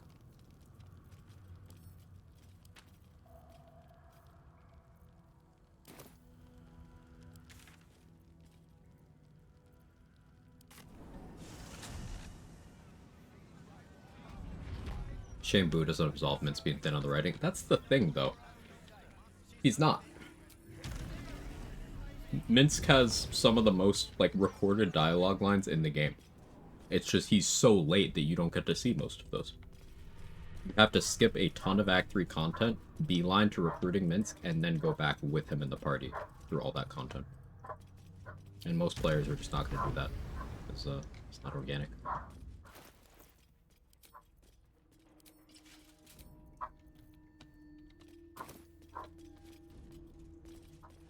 Doesn't Minsk have cut Act 1 dialogue? Minthara has that too.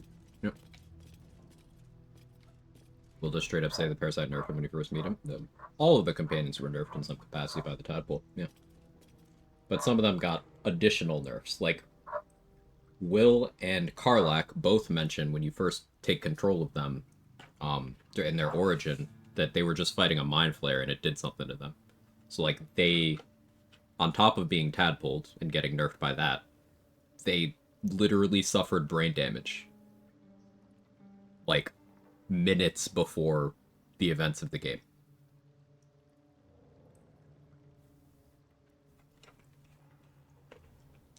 Gale got nerfed by the Orb and the Tadpole. Astarion has been blood-starved for a couple centuries, and he got Tadpole. Shark got Tadpole and has no memories. Karlach got the same combo of brain damage and Tadpole. And meanwhile, Lae'zel, she got Tadpoled, but also she's never done anything. So, like, there's less to nerf there.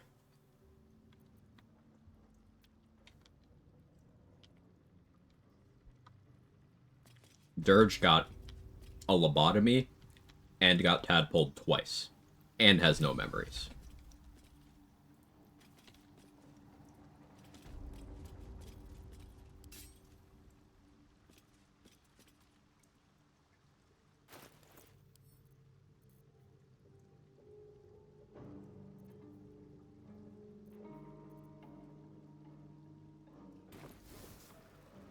Let's do the worm here. Not doing sonic movement, so I don't need to be shapeshifted anymore.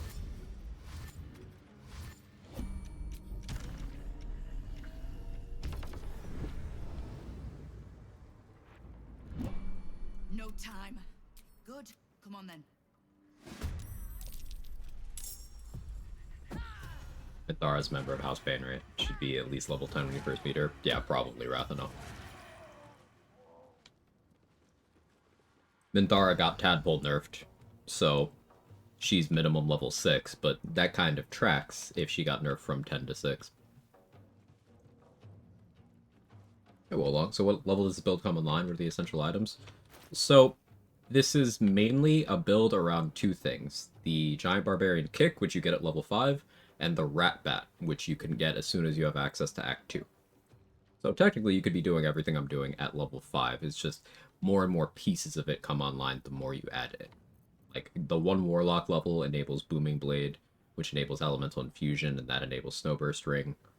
For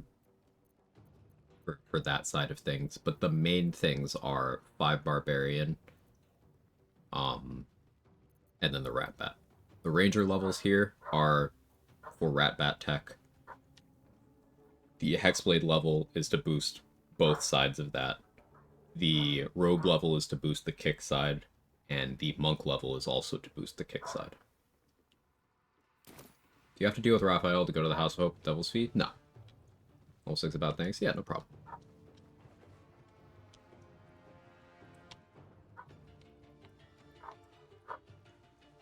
I think Orin says something along the lines, Tadpole had to beat the lobotomies at the first Tadpole. Yes. Orin stabbed Dirge in the head with Bloodthirst until they stopped moving, and then just threw a Tadpole in there.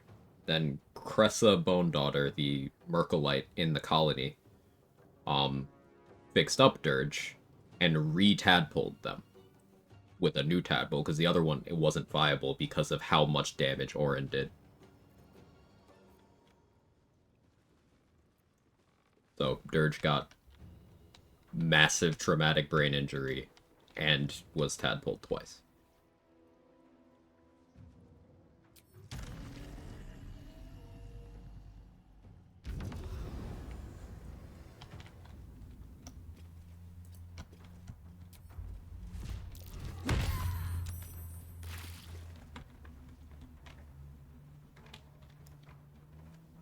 Good stuff. Failed a saving throw against ice. Love that. Oh, I don't need non-lethal on anymore.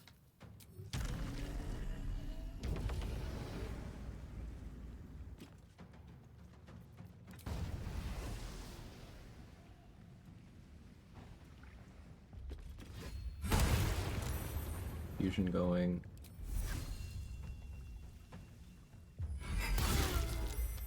Breaker.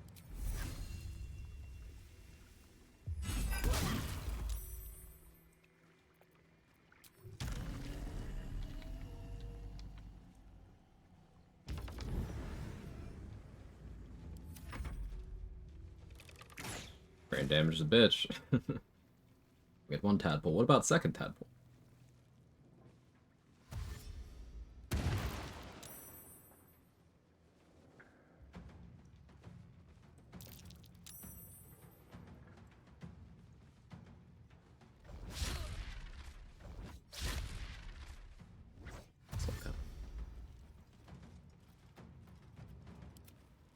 The fact that FaZe got all the way back up there, Monk movement is crazy.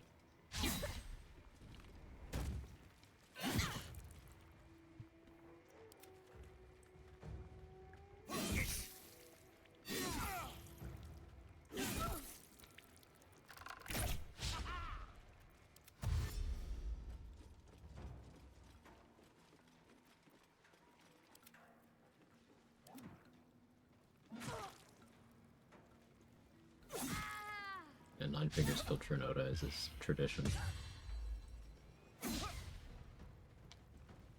From a logical perspective, makes sense, because massive traumatic brain injury, and brain injury is a valid explanation for a brand new personality to emerge. Hence, the player card could be the PC. Yeah.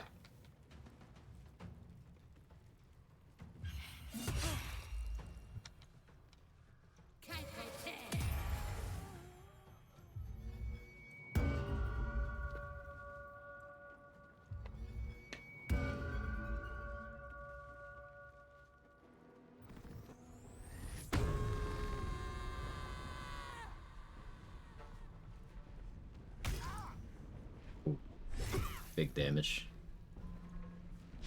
Lady Flux is her.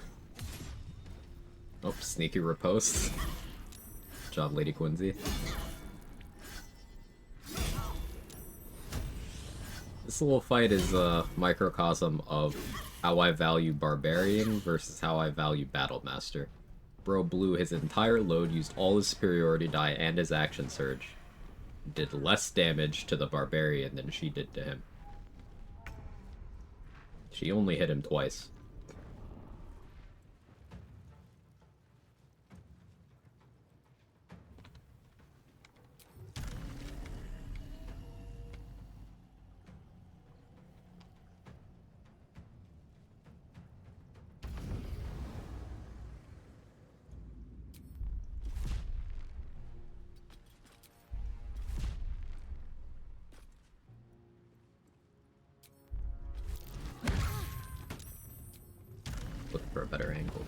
This'll do. What are you chewing on over there?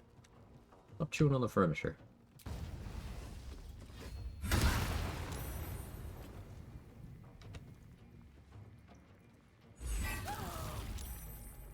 There, you have 2 stacks of worm. Hexblade's Curse. If you live, that's gonna hurt. Morning, Urban Mech. Afternoon, I guess.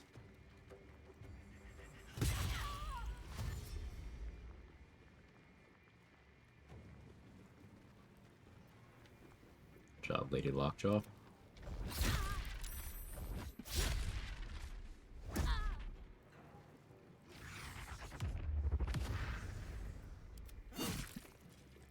He's Shadow Step down here. Based.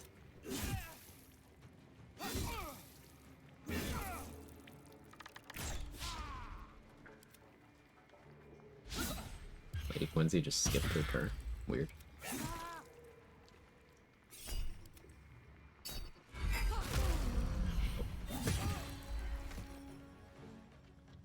Well, didn't get to see the poison pick.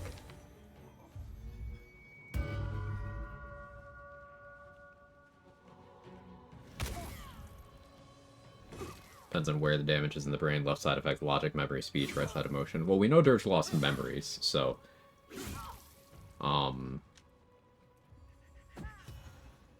there's that. Emotion... I guess it's up to the player whether Dirge gains some emotional regulation ability out of their amnesia. Because Gortash suggests that Dirge always had the ability to control themselves. They were just evil. But there's dialogue with the Oathbreaker Knight, for example, where you can be like, hey, what's the point of this, of you giving me this oath back, if I just keep breaking it? Like, I'm just broken. I can't do this. And then the Oathbreaker has something that's, like, pretty motivational to say, but to paraphrase, he's like, yeah, but, like, trying is important.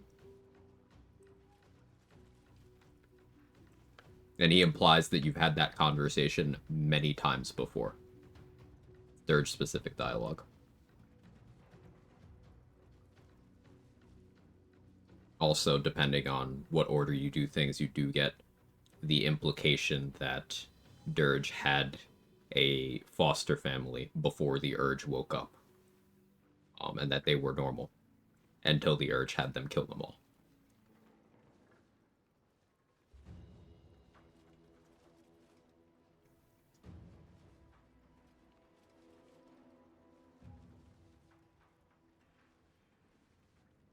Other than Alfira / Quill, can't you as player resist every urge? Yes. Yes, you can.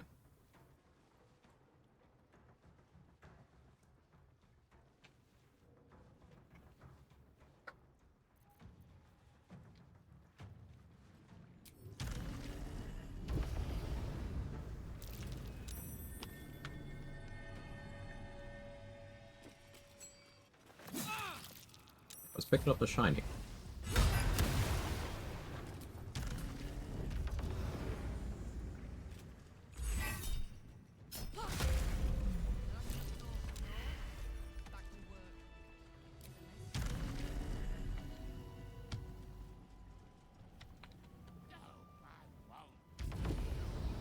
Alfira was kind of a sleep murder, doesn't count.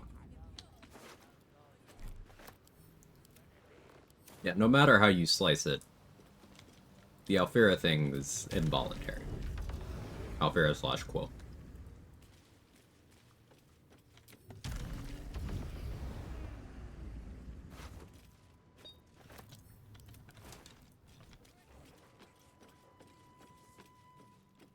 All that to police? Fair enough. Fair point. I think Dirge will always auto-kick the sword on the grove unless you have to speak with animals. If you have to speak with animals, then the auto-kick doesn't happen. If Dirge has talked to the Oathbreaker Knight before, does it mean Dirge is a paladin before? Dare I say it, Sorka didn't even. So, like, it's just... This is one of those areas in which this game mirrors Dragon Age Origins, in that the way the game handles backgrounds is that all of them happened. It's just... which ones got to become the player, that's up for interpretation. And then for the completely open-ended origins of Dirge and Tav, you have what is canon Dirge, the one that's default in character creation, the one that you find in Orin's room if you didn't play as Dirge, which is White Dragonborn Storm I believe Sorcerer. there's a Kevin near you. But because Dirge is fully open-ended, they can be anything you want them to be, and you just get different backstory options depending on what that is. You could make an argument that because there is Dirge-specific dialogue for Paladin, that, yeah, maybe the canon Dirge did have Paladin levels at some point in his life. You could make that argument.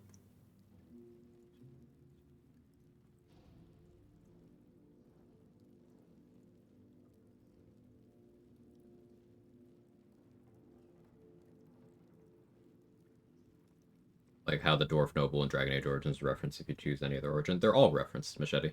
All of the events of every origin in Dragon Age Origins happen. It's just the one that goes differently is wherever Duncan is. That's the player character. They are all happening. It's just Duncan is the deciding factor. His location determines who lives. Because you can find, if you didn't play as the Dwarf Commoner, you can find the cell they starved to death in. If you didn't play as the Dwarf Noble, they died in the Deep Roads. If you didn't play as the Mage, then they died in the Tower. If you didn't play as the City Elf, they got tortured to death after Vaughn crashed the wedding, which still happens. If you didn't play Human Noble, they died there. All the origins happen. If you didn't play Dalish, they die there too. So the determining factor is who Duncan is able to recruit.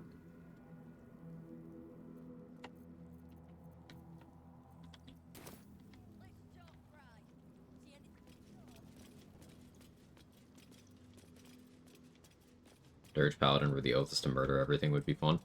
I wouldn't personally find it fun. It's very one-dimensional in every area. You don't handle situations with any amount of nuance. You don't get to play a class with any amount of nuance or interesting gameplay mechanics. I wouldn't find that interesting personally. That's just me.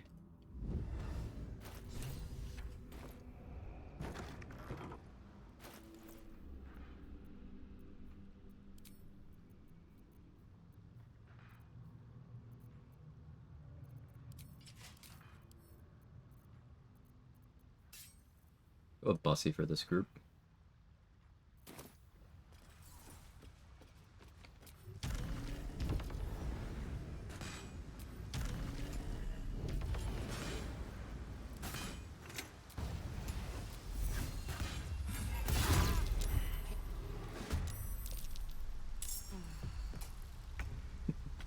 Nice slip, nerd.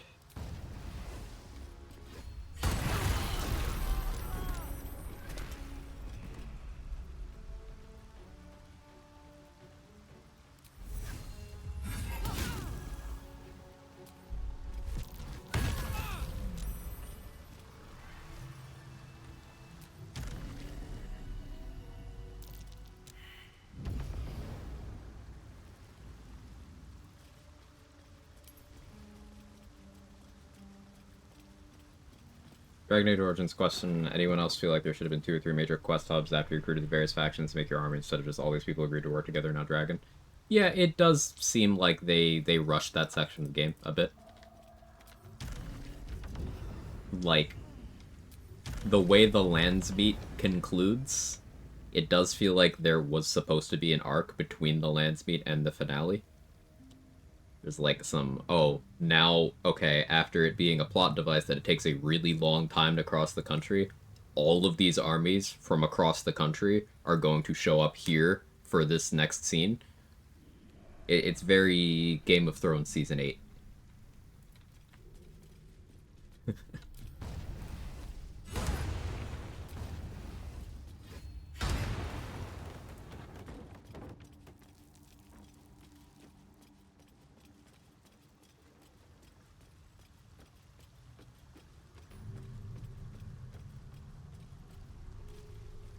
What season? The one that didn't happen. Sorry.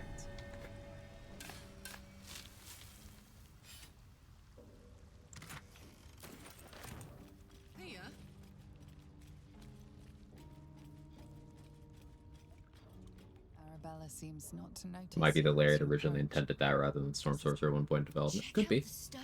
Storm Sorcerer is a homebrew class of theirs, right? Don't Game of Thrones is like 4 seasons. There were moments in seasons 5, 6, 7 that I thought were cool.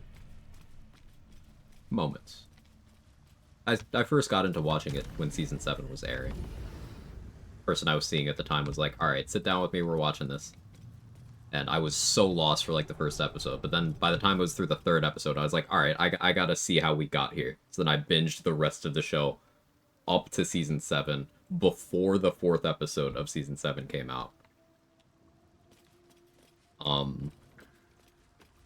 And of course, after season 4, the quality definitely cratered, but I don't think it was completely worthless until 8. That's my lukewarm take of the day. No Storms official? Okay. I must have been thinking of something else then.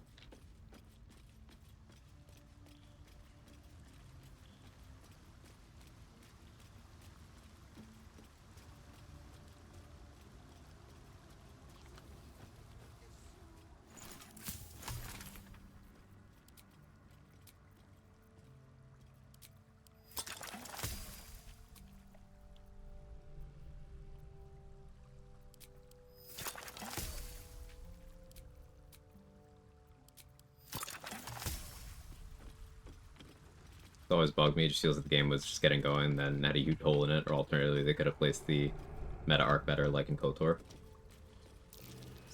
My hot take of the day is that even missing 1 full third of the game, KOTOR 2 is better written in every area of the game than KOTOR 1 is. So even without having restored content mods, KOTOR 2 is just a massively better story than KOTOR 1. I find KOTOR 1 boring at this point.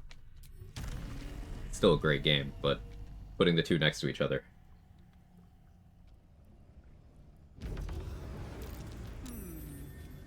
What's that?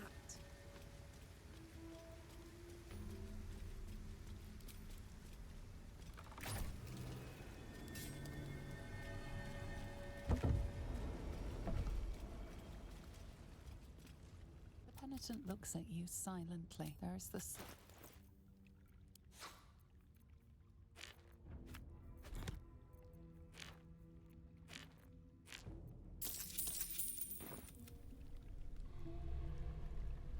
Walk on my wall again.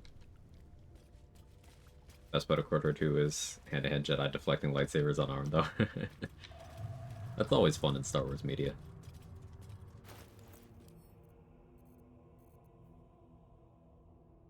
I don't have any peg scrolls left. How am I getting fear immunity? Wasn't allowed to get Absolute's Warboard. Don't have calm emotions. Do I just allow fear? No, because then the mummies can multi-attack me.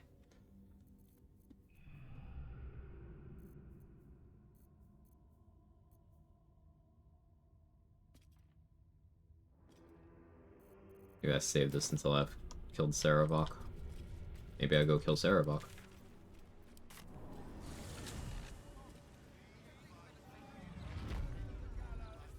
Yeah, that's a good idea. What's the story?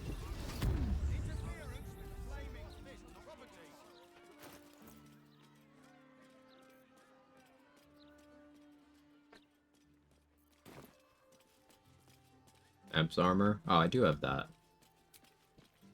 I do have that. Forgot. Good shout, trade.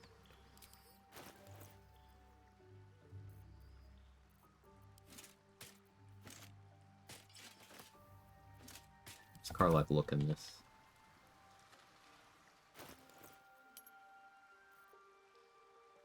Not bad, honestly.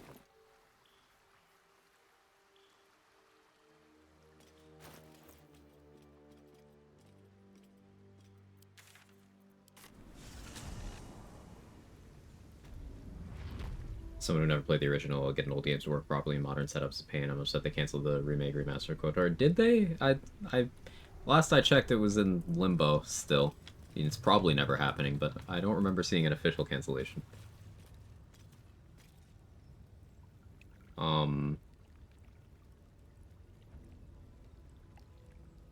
Do you know if the 1/3 spellcaster levels, Eldritch Knight, Arcane Trickster, count only from level 3? Do you get the previous 2 levels of non-spellcaster class if you pick the subclass? Not even sure how to word that. It converts all of your levels, so once you get the subclass, you have 3 levels of 1/3 caster. Was that the question? Lost my run in the Underdark due to accidentally jumping into a chasm instead of onto a shroom. Aw, sorry, Rathano.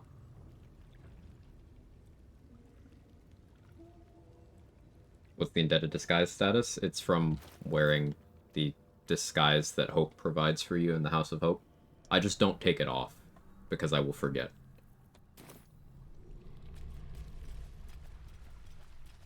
Was my question well answered? Yeah, no problem.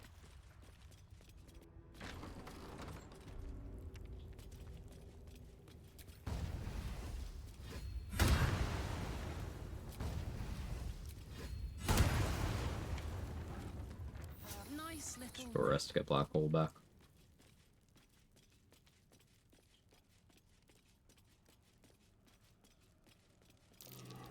Something over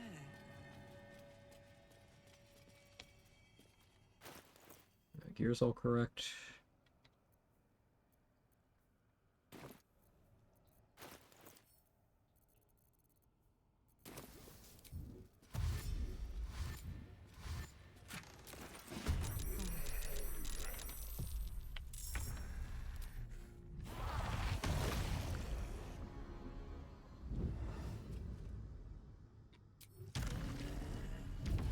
Plus right now, so claw. Group you up.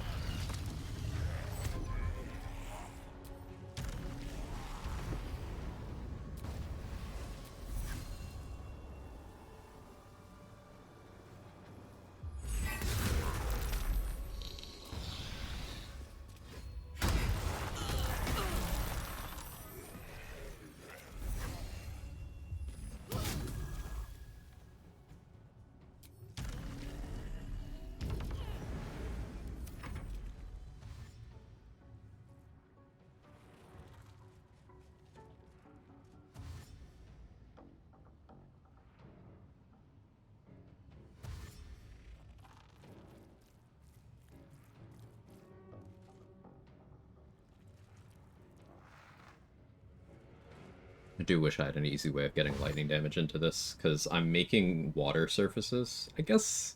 Did I pick up the water sparkers? I did. That's an option, actually.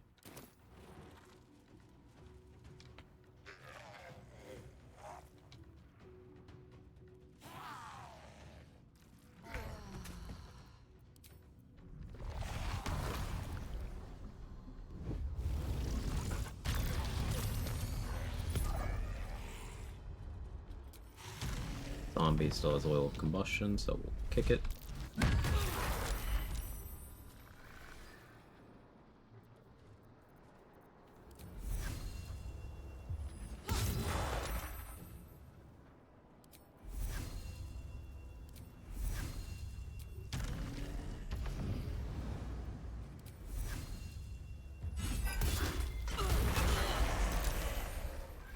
Beautiful. See how hard that mummy got hit. Oh yeah, 32. This Hexblade's Curse added to the combustion damage, and then their Fire Vuln, so it doubled up at the end.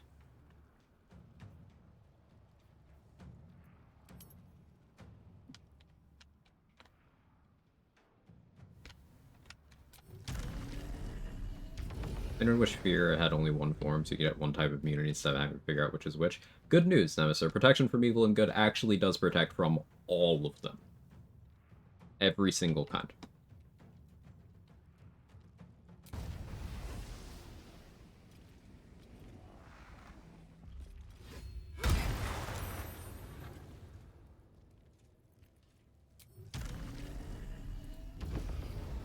Trade recently did some testing.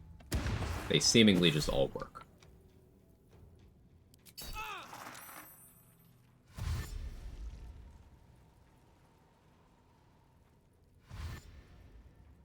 including Fearful. Yep. Trade tested on Orin. Am I wrong for just calling it Peg because it's called Peg? No, it's Peg.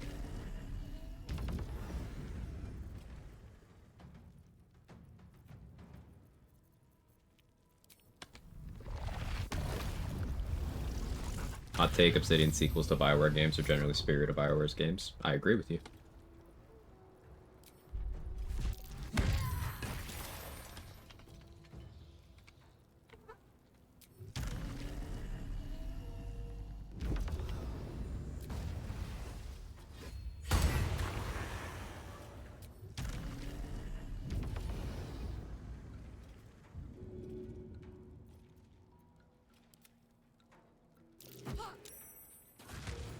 That's stylish finish.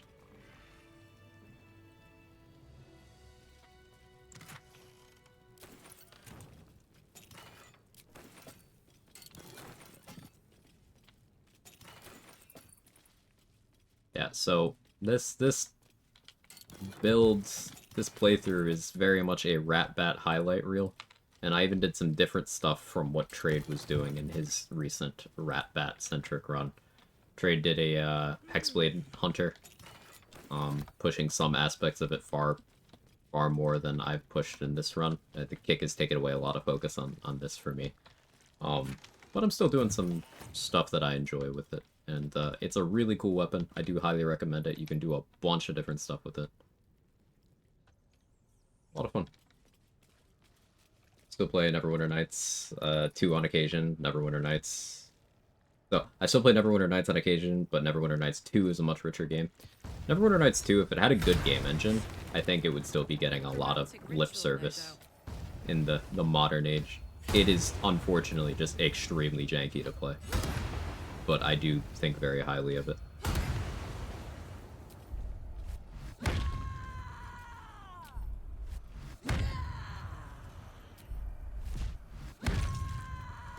Are you creating the water surface on hit? So I'm making an ice surface on hit, thanks to the Snowburst ring. Makes a ice surface when I deal cold damage. I have Dragthroat Glaive, I put cold damage on my Rat Bat. So I'm making the ice surface that way, and then whenever any fire damage happens, it melts the ice.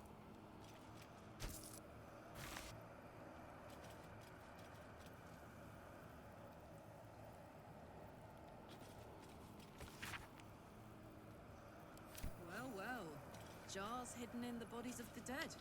That might come in handy. Doing that in that order might mean that I can't actually do the version of this where Throne Buckets to live. You perma hostile now?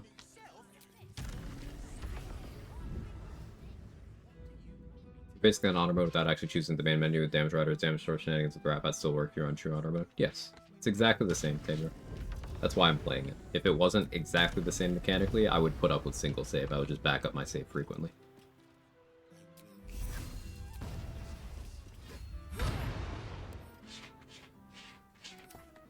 Does this stone wall have slashing res? Someone want to explain that to me?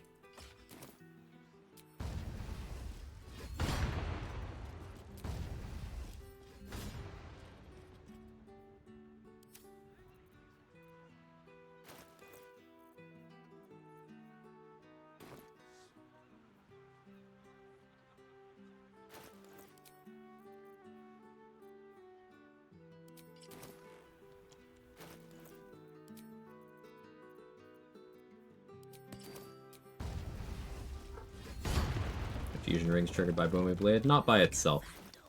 It's triggered by Booming Blade if you have extra elemental damage on that weapon attack. So I'm facilitating that with Dragthroat Glaive. You can also do it with Helldust Gloves. Anything that adds an element to that.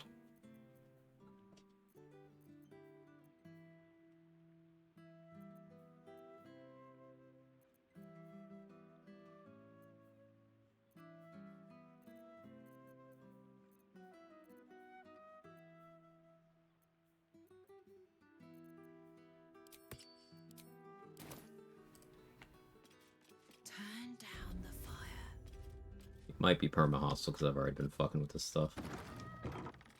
No? Okay, we're good.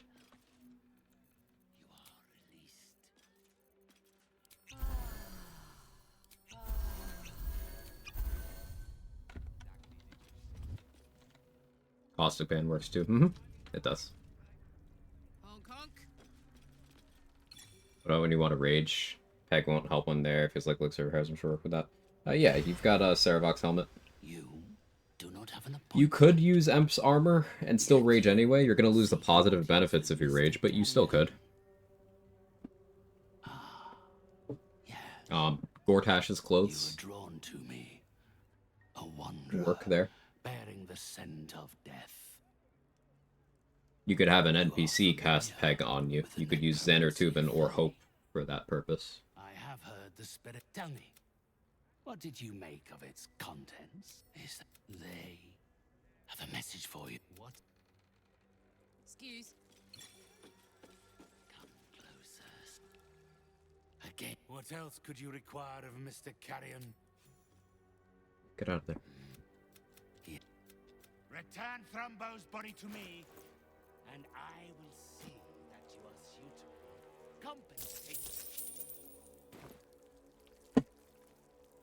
Then 3 other.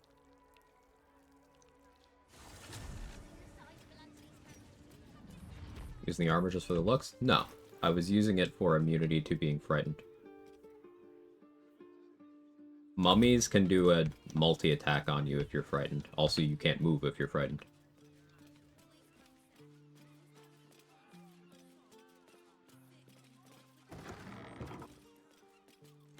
Leave me be. This is my spot. You don't have to help him. He's the one you... We ran to help, but since Talus died, I'm not stupid. I know what he did. Jars. Any other way?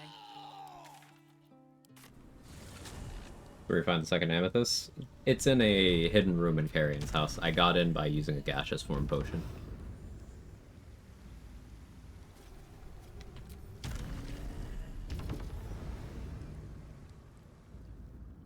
Carrion's hostile if any of his body parts are destroyed, if I recall correctly.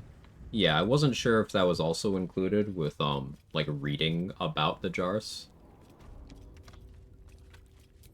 So I left after reading, but before destroying the jars to verify.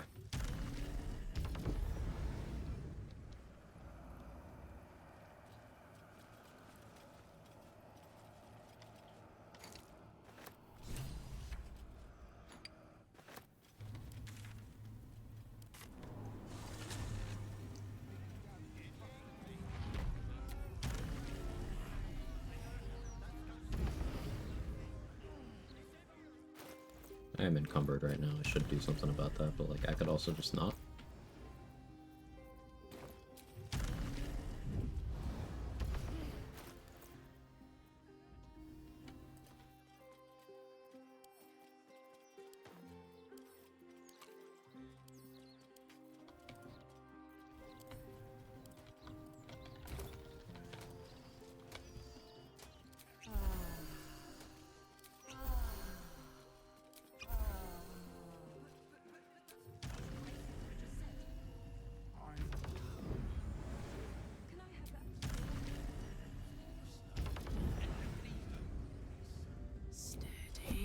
I don't normally bother with Mr. Carrion's quest, but it is fun to just stack up this build against as much of the game as possible.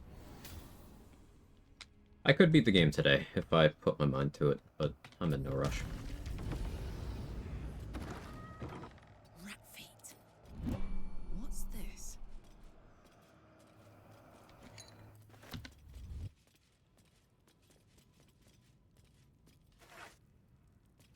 Alright, we now have all the jars.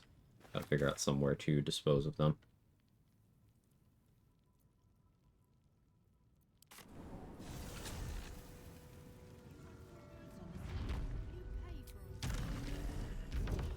Should have Bone Spike Garb for this, but still, we'll just do this.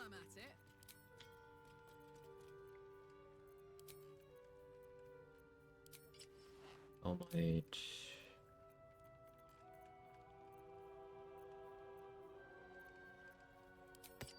Oh, sure.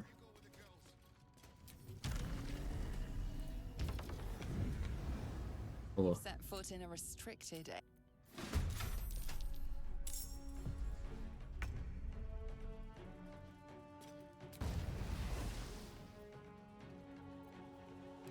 Yeah, let's hex.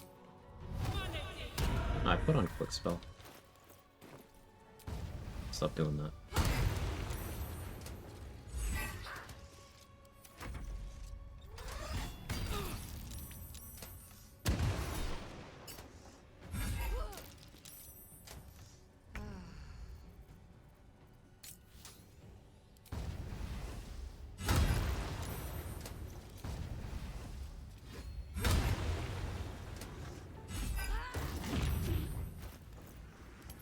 Worked out.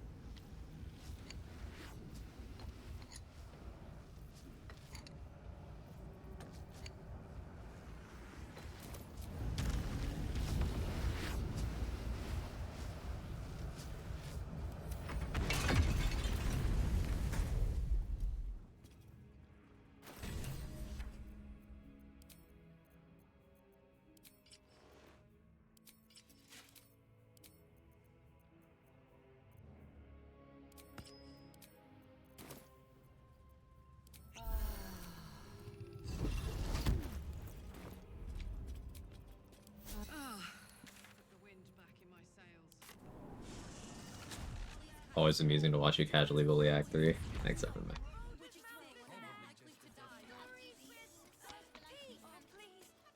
Maybe a few dead cats. As much as I want a minor illusion to group them up, if I do, this Jimmy here is going to come around and get involved. And, that would annoy me.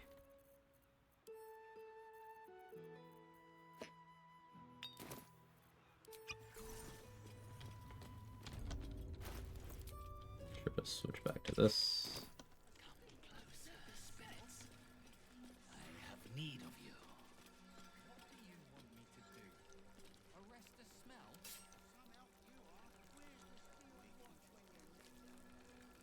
Stealth mode activated.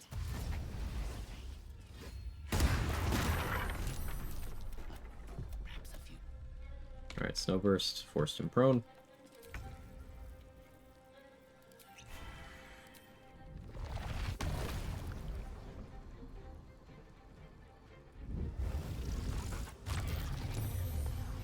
All this armor really best in slot for just one piercing die, or am I once again missing something? Yeah, here's what you're missing. Name me another chest armor that increases my damage.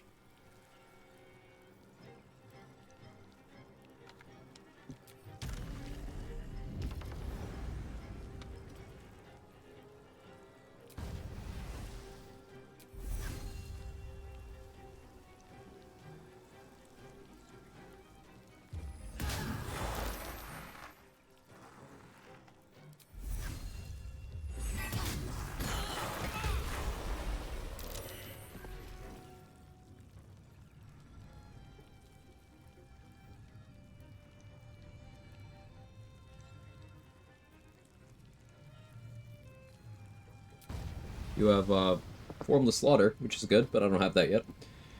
Mutilated Carapace, rather. The effect is Formless Slaughter. But like, Rat Bat going from 1d6 of piercing to 1d6 of piercing with Vuln is good.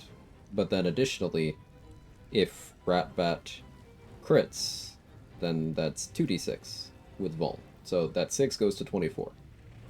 With Hordebreaker, the Hordebreaker instance is going to only be the piercing. So Ballast Armor will increase that. And then also, Ballast Armor is 14 base AC and +2 initiative. And it's light armor, so you add your full dex mod to AC, so it's just good. You know, where you're chill, unkillable like that. Which part? Like, with me just doing Oil of Combustion while I'm standing in it? It can only do up to 9 damage to me, per explosion. So even if I was standing in the middle of 10 people with it applied, and it max rolled on every single one of them, I have enough HP that that's survivable. Plus, I'm getting my Bloodlust temp HP, so depending on order of triggers, that can be absorbing a substantial chunk of the damage too.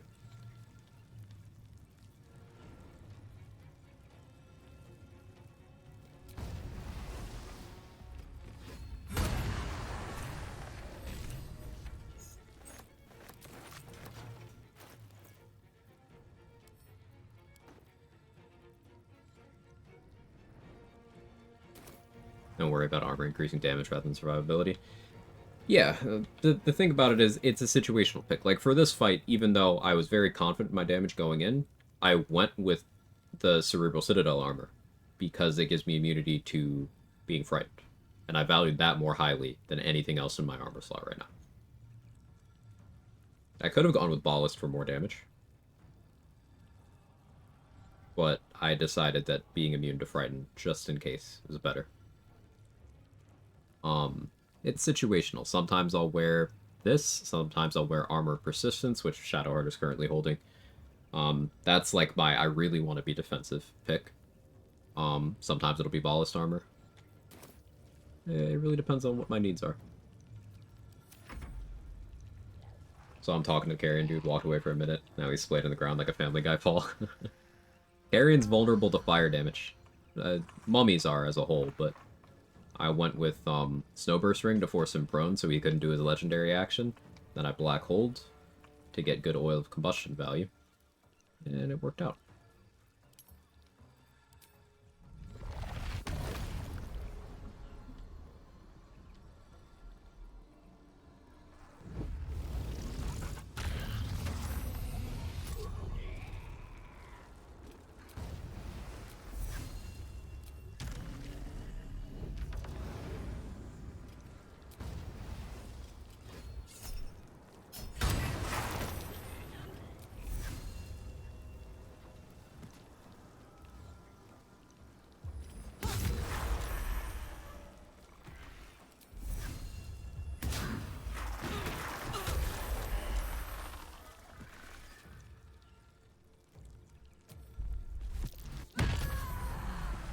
You for the kill.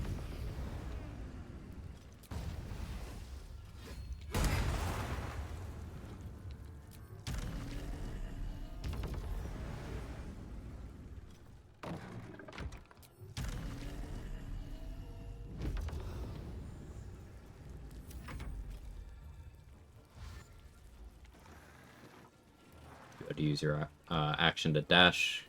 You didn't have line of sight.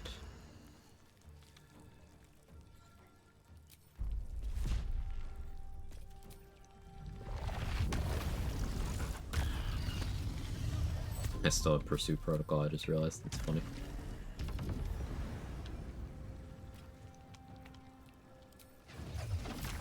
It's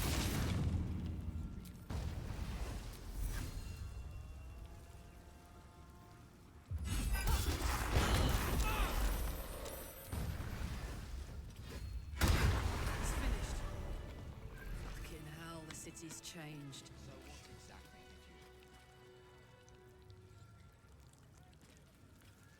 32 damage. Oil of Combustion feels good, man. This is my boomstick.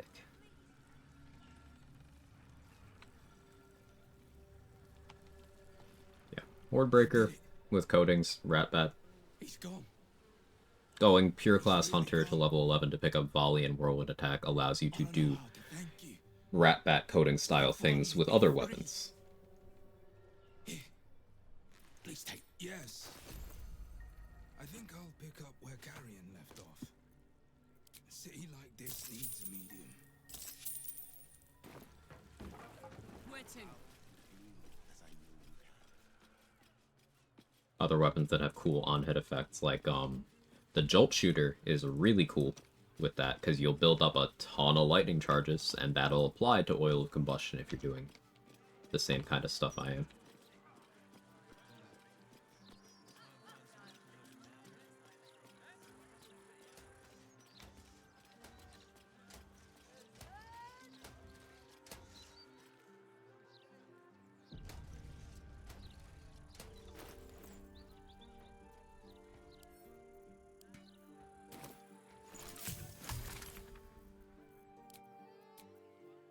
supplies here.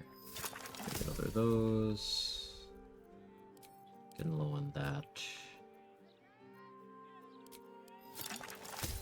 Some more speed pots. A Saravok just because we can?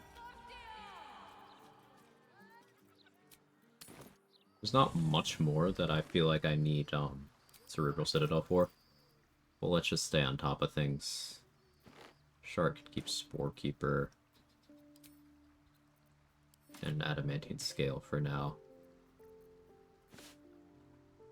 I don't want Agility right now. Take Persistence. Staff of Cherished Necromancy is really good. I don't really have a use for it here. Real good item.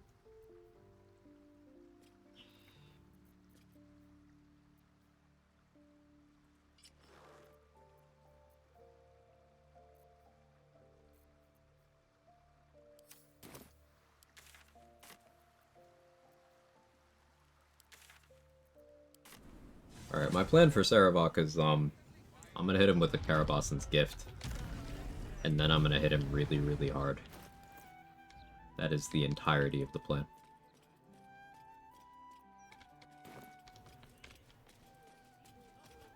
Should do Boots of Psionic Movement for that. Which means probably no Snowburst.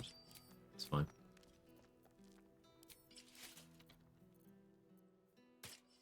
Hey, Urban Mac, thank you for the 51 months. Hopefully Text-to-Speech actually goes for this one.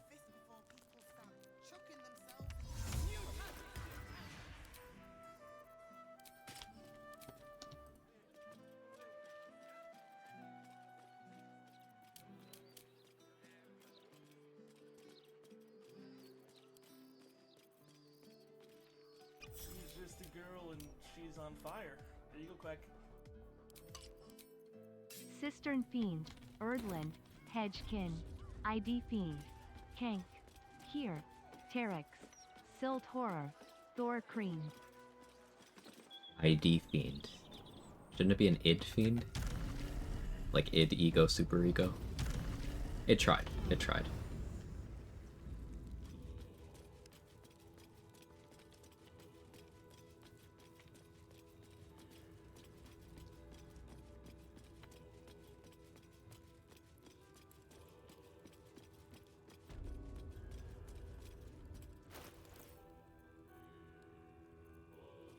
Use a long rest potion here. I'm lazy.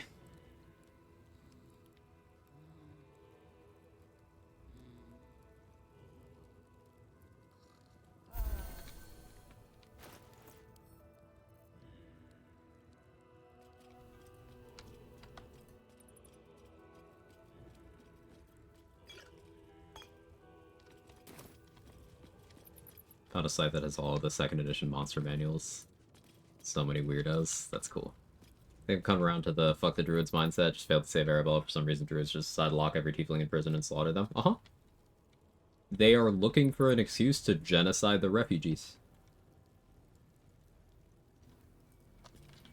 Just constantly looking for an excuse. And some of them are high and mighty about, oh, you shouldn't say bad things about them, and then will then proceed to join in the slaughter. I'm talking about Aaron.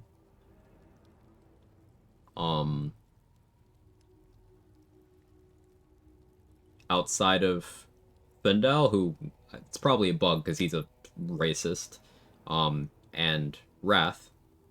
Wrath is the only one who sides against Kaga. The only one. Wrath and Silver will help Wyll and the Tieflings. The rest of them will be trying to kill the refugees. And Nettie will be out there casting Flaming Sphere at the group that's holed up in the prison trying to survive. She will be casting Flaming Sphere at a group of refugees. The one who's begging you to go save Halsin from the goblins.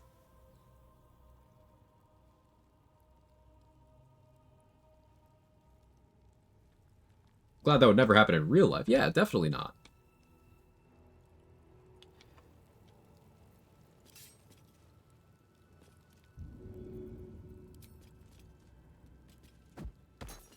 None of them have weapons either. Yeah, they can't defend themselves. They They're just trying to survive, but yeah, the druids of the Emerald Grove are evil.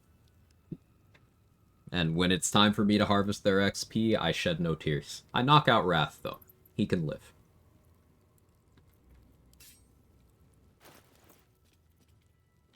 All druids are bastards. Yes, we know Jaheira is good, but that does not change, you know, the systemic truth that all druids are bastards.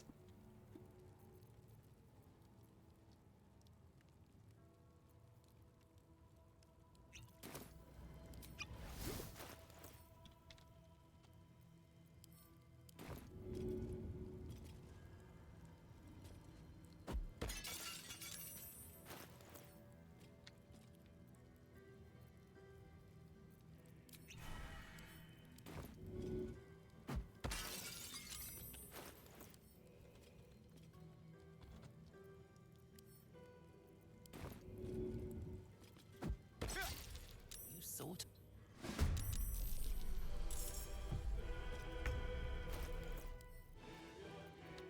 Aggroed? What do you mean by that?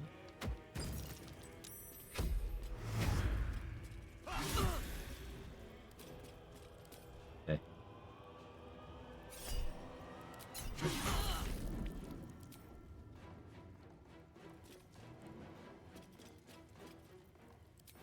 Hey, what if I did this?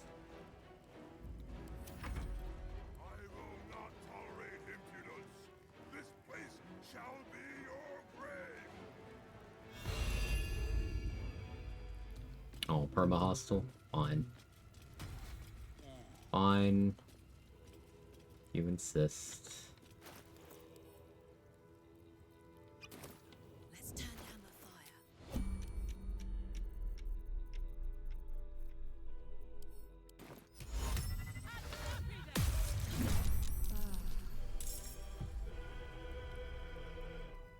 Used Indomitable. Yeah, I'm trying to flex on him, so. You harvest most of the Teepings of the Groves? No. No, I don't. Does the Devotee's Mace work similar to Ratbat? No. Not used to lying low.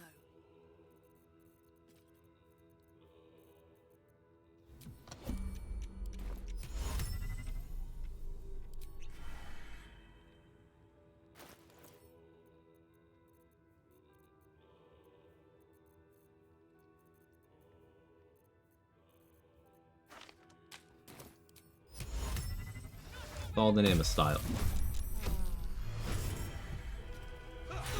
He got my speed pot. That bastard.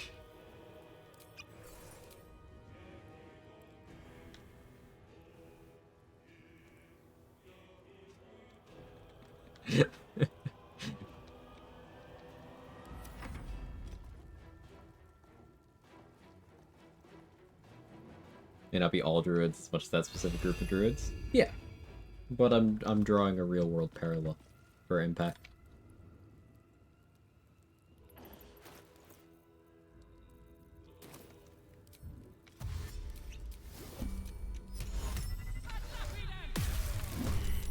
There we go.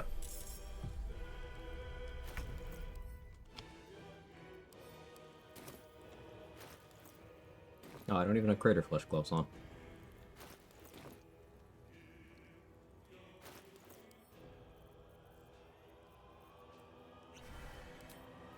May as well.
You think he's okay?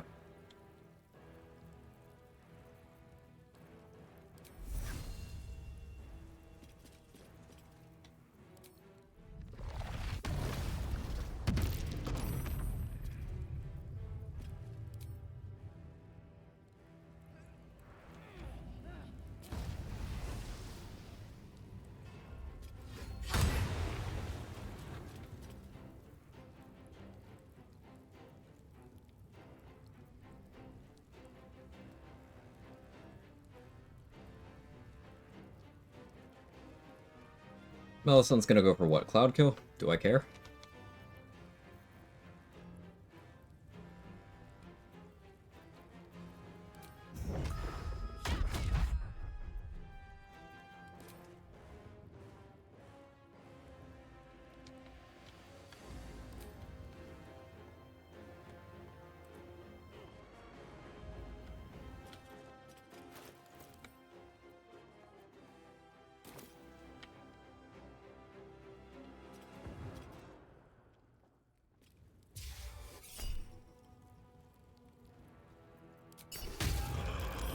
Three.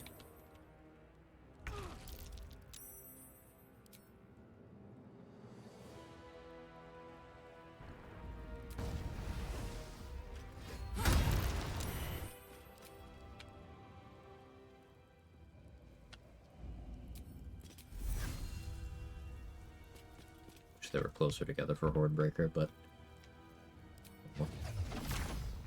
this blade's curse.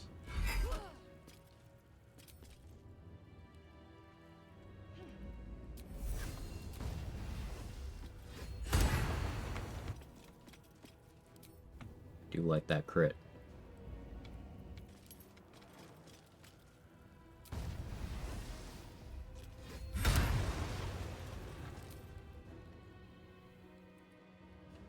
Alright, we're gonna accept this one lethargic turn here. Did Abazagal forget he can fly? That's hilarious.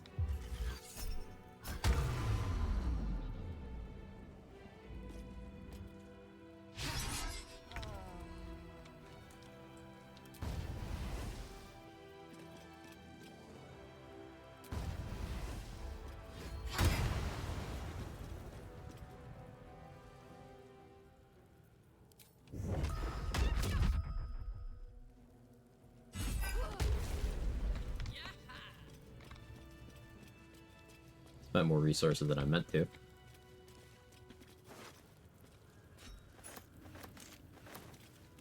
Time to take a load off, isn't it?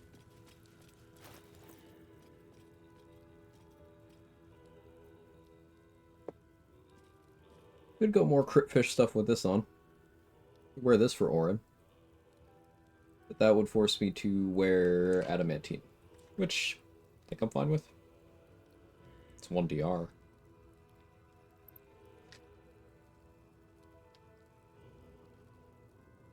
Yeah, I think I'm fine with that, actually.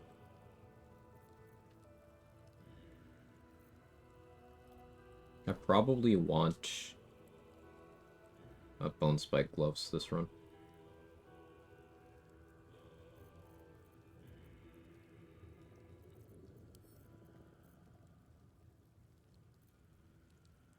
A lot of flight potions, use a flight scroll.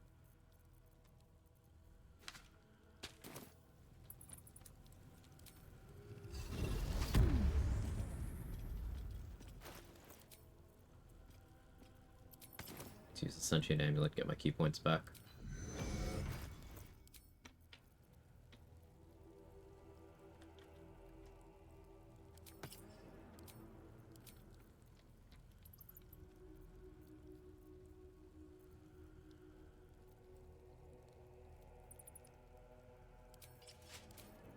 All dust gloves, bossy.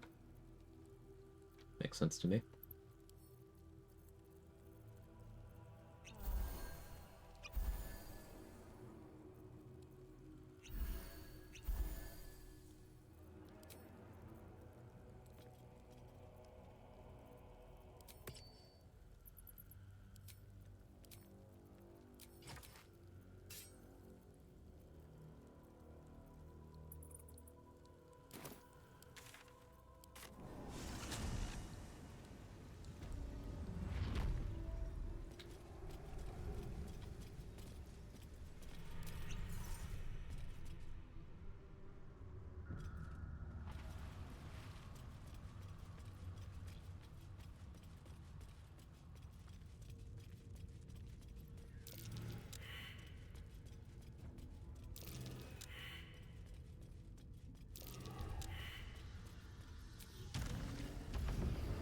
don't have my flight active right now. But I can fix that.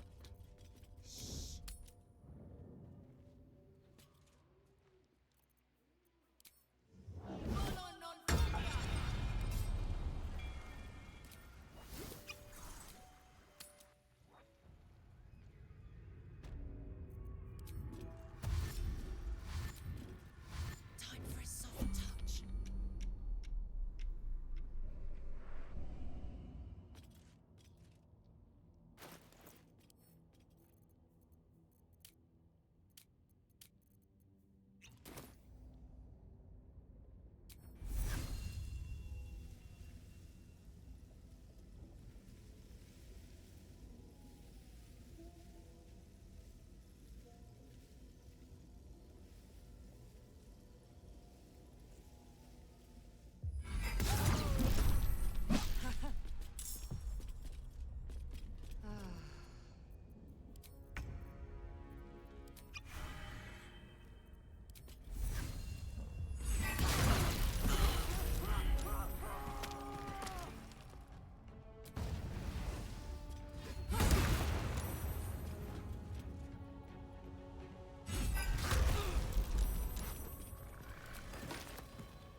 Manglin Abbey, aka my wife.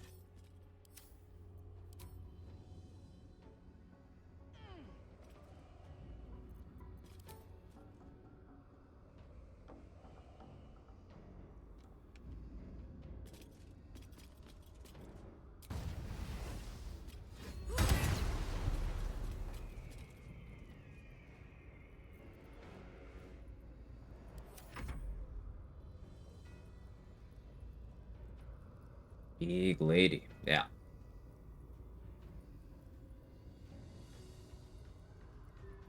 Depending on how they group, I could maybe even get Bussy onto this guy. Some of that quadratic Bussy scaling.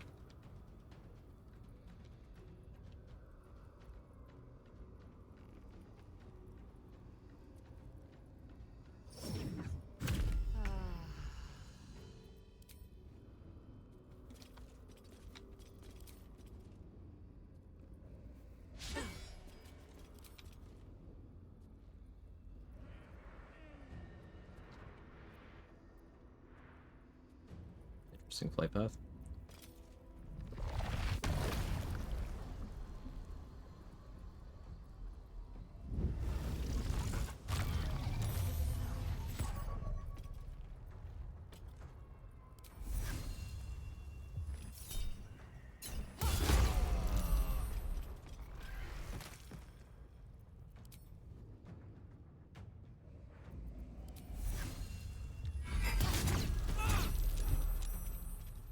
My shield of thralls popping stunned him.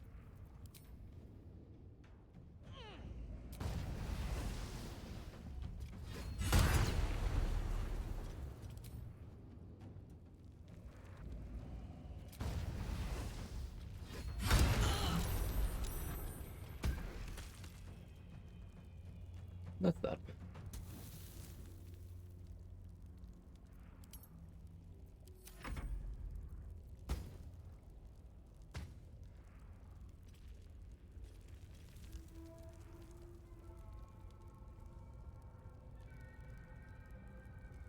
I'm thinking for Orin, maybe I do the pre-grouping everyone together with Valor Shriek.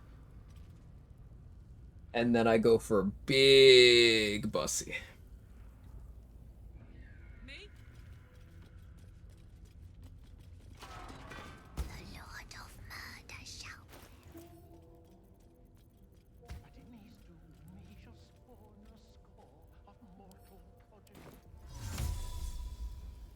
Verifying that I have Boots of Striding effect on.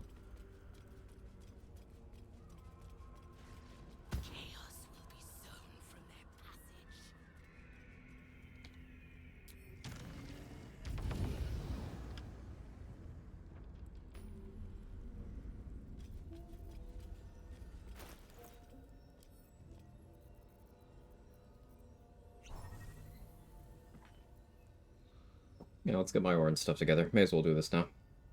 I have the resources. Kind of have the resources. I can detonate a haste spore grenade with the oil of combustion. That's not a worry.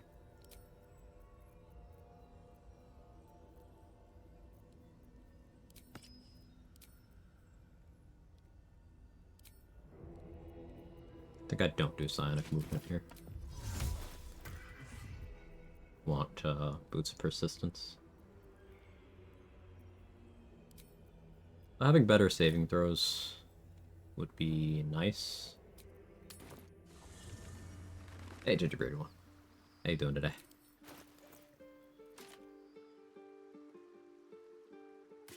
So do I go with Saravox Helm plus Adamantine, or do I go with Armor of Persistence? Or no, do I go with Citadel plus Baldurin? I think Citadel plus Baldurin makes more sense, actually. Because that's +1 to Wisdom saving throws for stunning gaze. I don't have any damage reduction, but I don't feel like I need it. Good, thanks, bud. How you doing? I'm doing well. Doing well. Making great progress in this run. Having a lot of fun messing around with the rat bat plus various kick stuff. It's been a really enjoyable setup.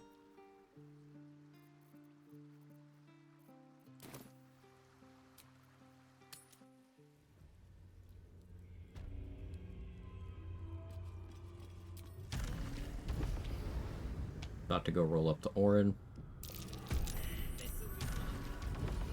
2 invis pots. I think I have enough resources.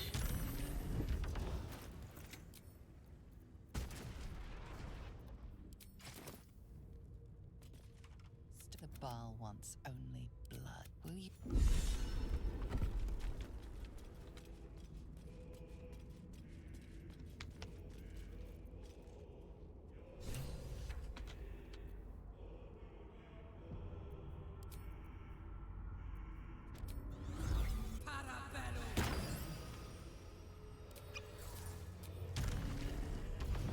Back, take notes then. Trying for something a little bit toxic.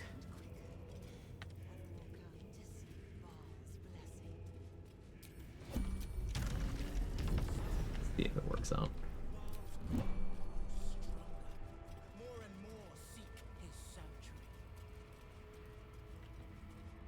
The shadows fill with malcontents.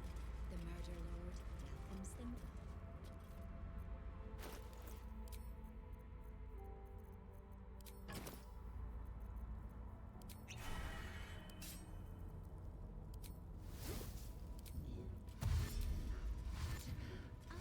Shadows don't suit me. Places to puncture and let the air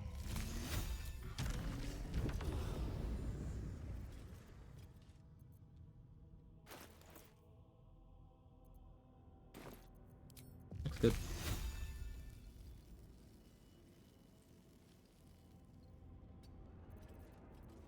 Having a fire shield on as well would be smart, but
pretty good.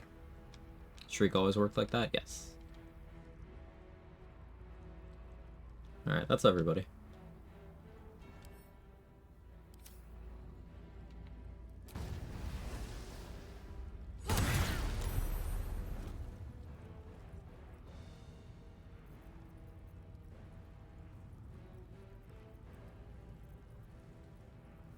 Anything toxic I want to do to ore in here? Not really. Oh, I could Psionic Overload. Yeah, that'd be smart.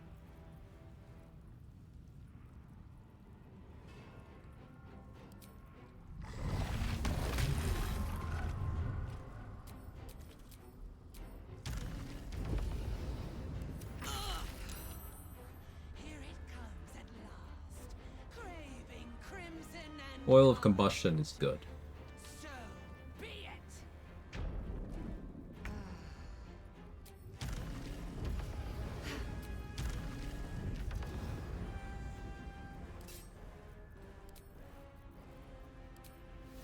Switch to Purple Worm.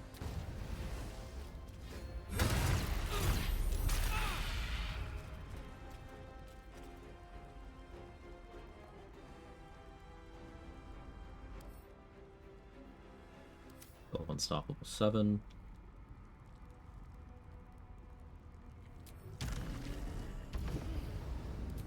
Right here. Not really better.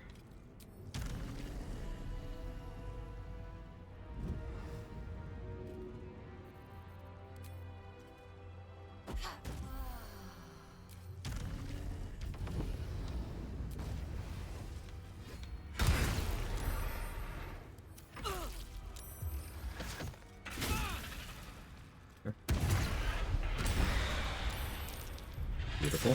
Maybe I switch back to combustion.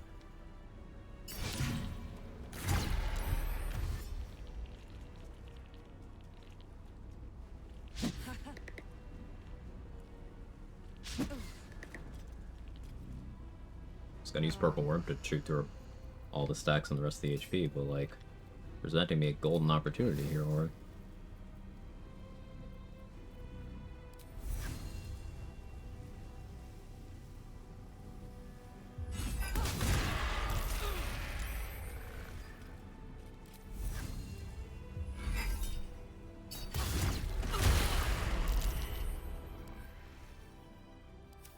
Unstoppable.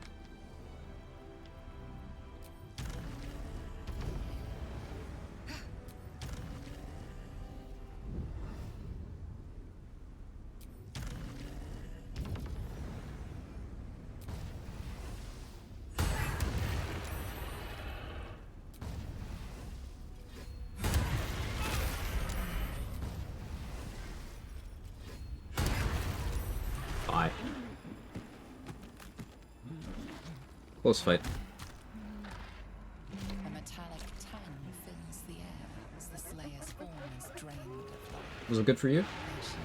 This is good for me. Blood to blood, you have robbed another god of his Want a coffee?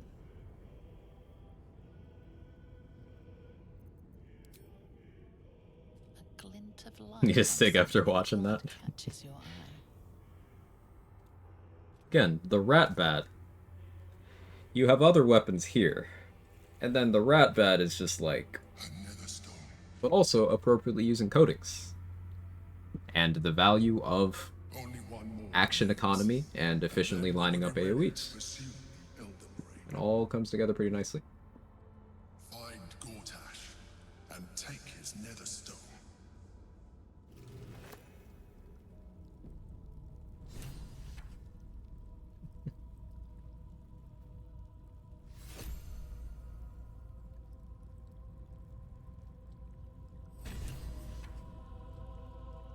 I could have ended that sooner too.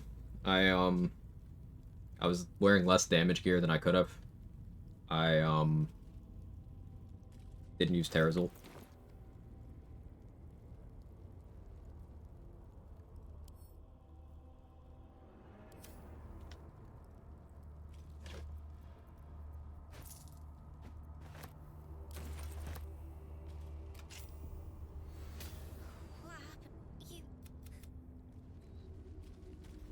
Surprised Yenna survived the fireworks show. Even if it hit her, she would have lived.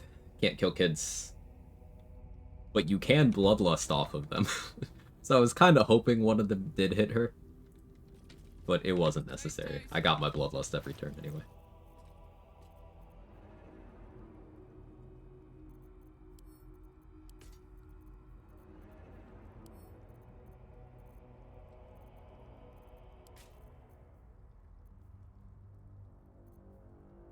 So now we could Mutilated Carapace, just +1 to all of our damage rolls. It's also +1 to our attack rolls, which is very nice.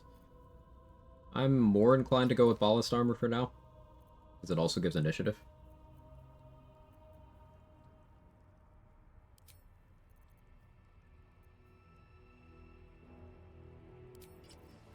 We'll stick with a fairly neutral, damage-oriented setup right now. Where does Yenna go, by the way? To your camp. She has nowhere else to go.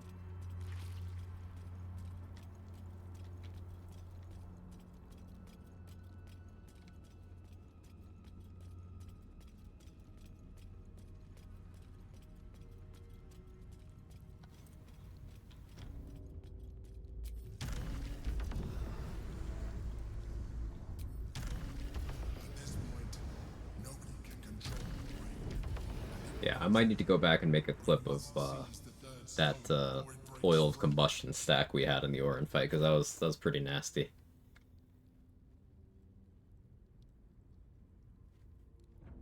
At least with Orin, she wasn't homeless, better than Gortash.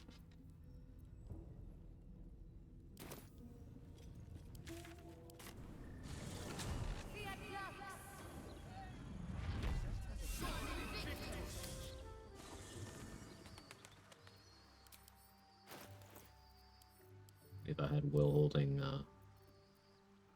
gold for me.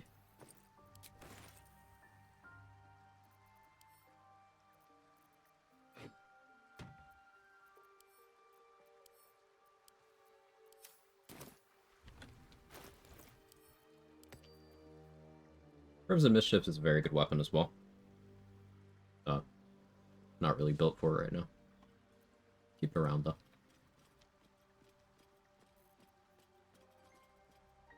I want to test out Bone Spike against Steel Watcher. Yeah, there's another Steel Watcher I could try this against. We do Bone Spike. Guess I should carry around Armor Persistence again. Bone Spike Persistence. Snow Burst won't do anything of impact.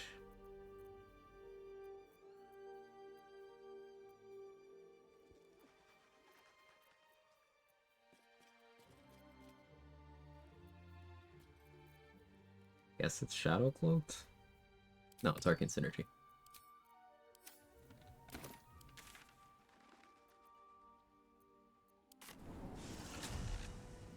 Feels a lot of fun.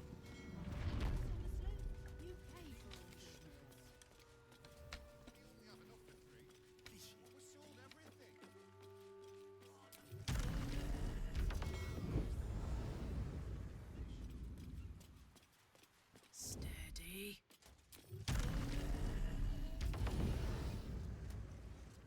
I'm nothing.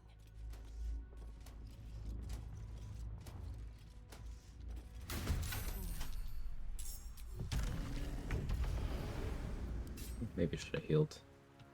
It's fine.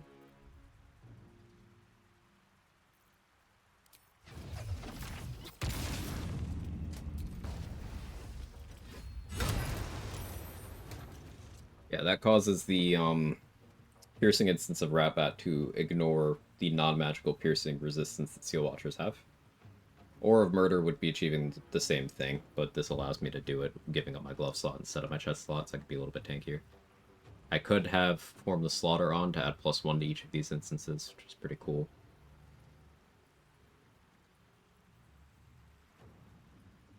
I do think in the end, Ballast Armor with Spell Knight Gloves is a lot more damage here. But I get to have my 2DR, my Blade Ward, my Resistance, by doing it this way.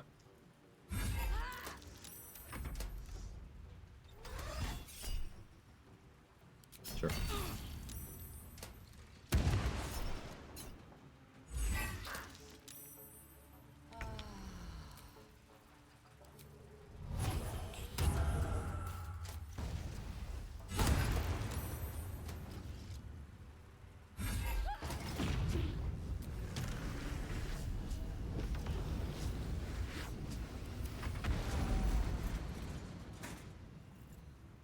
Hex goes on both instances, and if you crit, both of them get doubled up, so yeah. La la la. That's pretty good. Arcane Synergy added 4 damage to the bludgeoning instance there.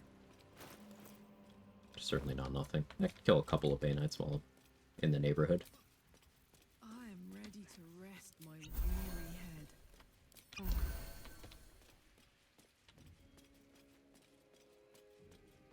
You can't see me.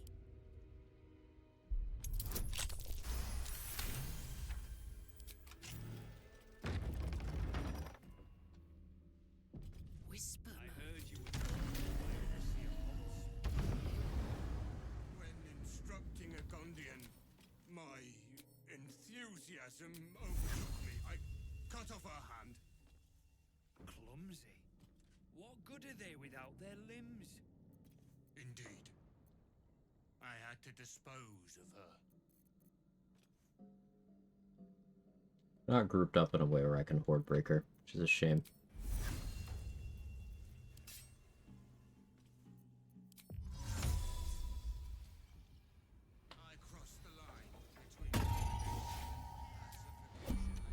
Bingo.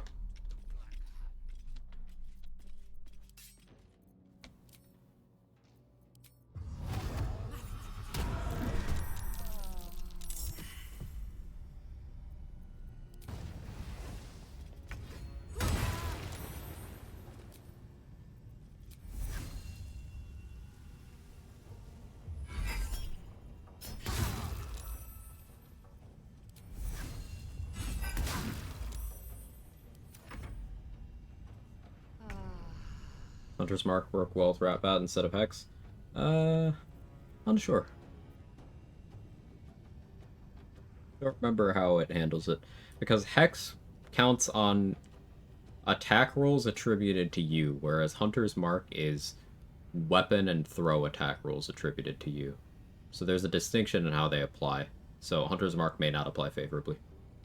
Don't know off the top of my head. Hey Bart, thank you for the Prime, the 3 months. Much appreciated. Hope you continue to enjoy all the perks, etc., etc. You know the deal. Thank you very much.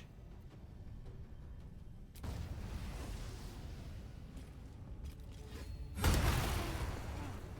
you're not supposed to die. Okay. Just a girl and fire. There you go, Quag. I was just trying to get elemental infusion off you, but sure. Marching.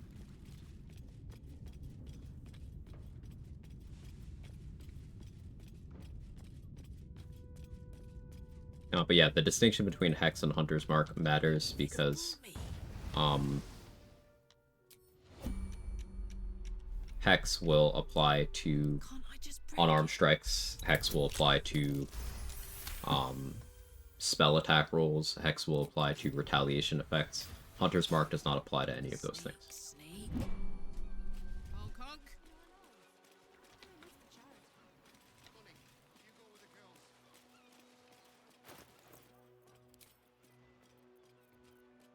Yeah, I didn't have damage increasing gloves on for that.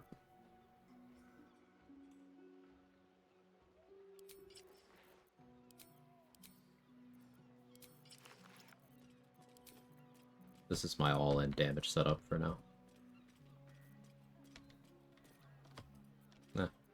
Psionic movement would be more all-in. What else can I pick a fight with right now? Park Ballists? Yeah, we could do Park Ballists.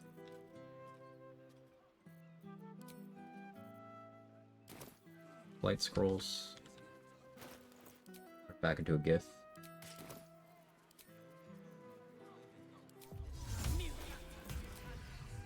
And this is more armor persistence.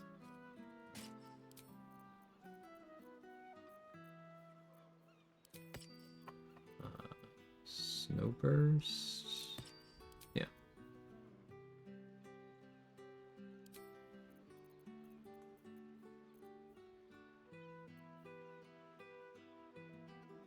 So I could go Reviving Hands, Ring of Regen,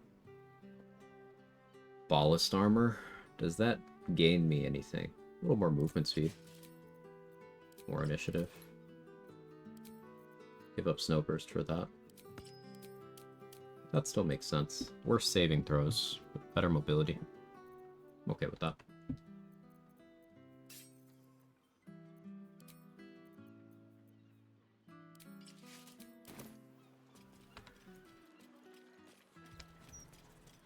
You have Helm, why Ring? Because... Forgot. I've been switching gears so much. I forgore.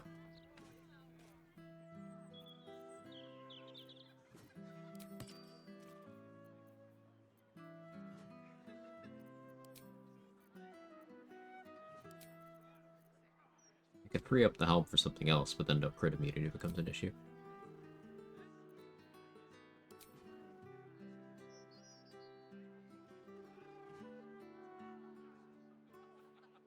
I haven't done Snowburst kick stuff in a while, now that I think about it, actually.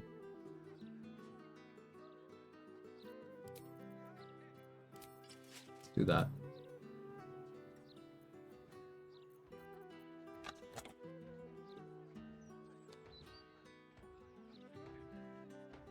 Spill something, then catch it with, like, an improbable body part.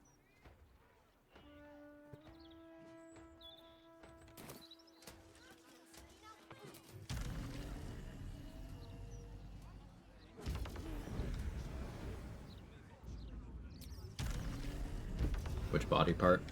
I, like 2 bites of my lunch left, and I knocked it over. But then I caught the entire container with, like, just my pinky. I was very proud of myself.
Oh, the Call the Week delivery.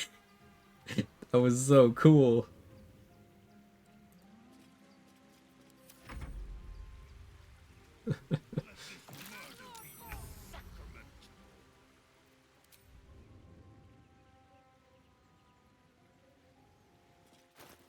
Not having freedom of movement.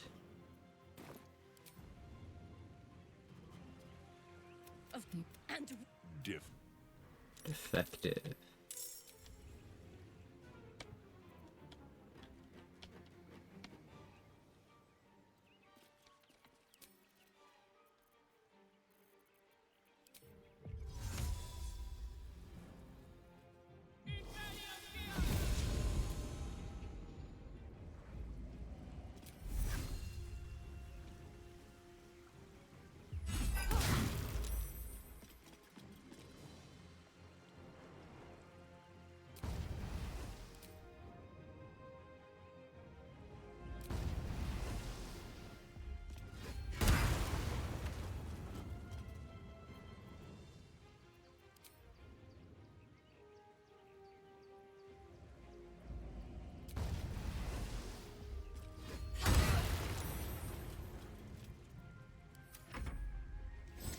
Would Grey Oath Master apply to the second Rap Out instance the Hordebreaker? No. Got hit with Stunning Gaze. That's what it is.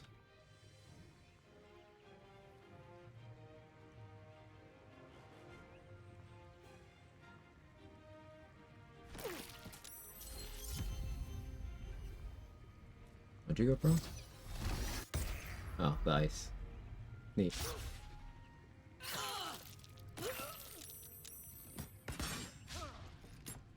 So there is a concentration on Stunning Gaze that is breakable. Helpful in party play. Hey, don't steal my kill.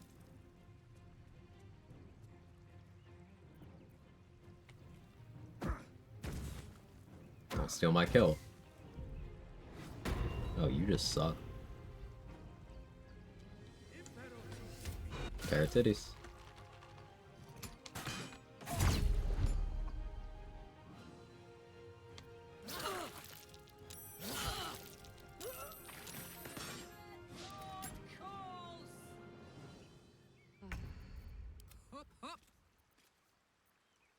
My flight. Oh, my flight. I lost it because of my getting stunned.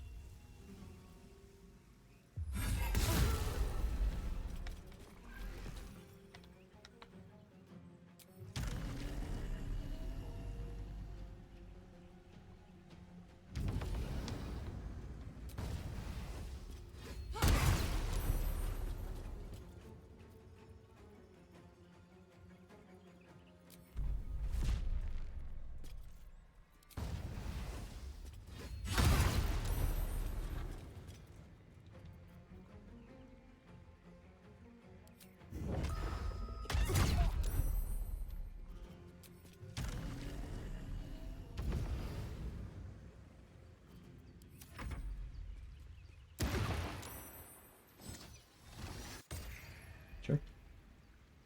How is Caustic Reprisal doing cold damage there? Ring of Elemental Infusion applies to retaliation effects.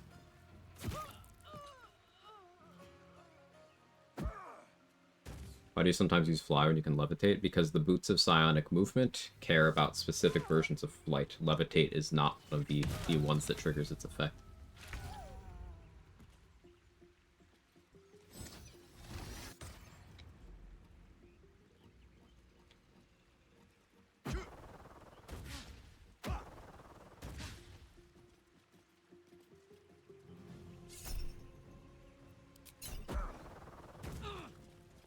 Damage.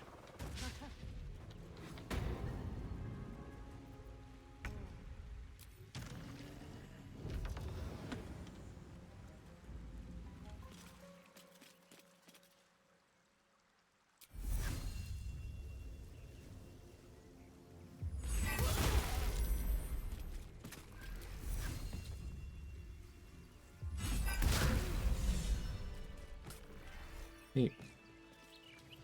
What's going on here? Someone raised the... What's all this done?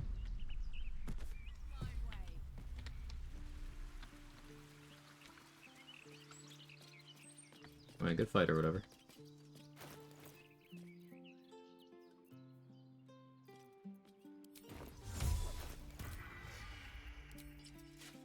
Go back to this setup.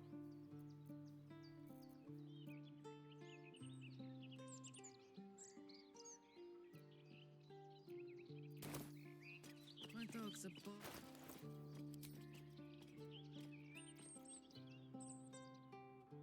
Though maybe. I said maybe.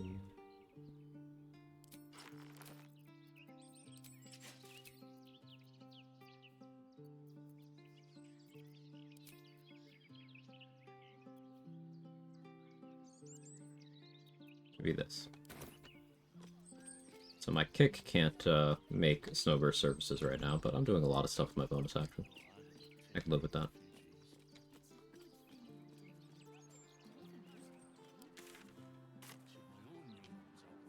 Who do you choose when selecting who to Hordebreaker? Like when two people are next to each other, I go for one over the other.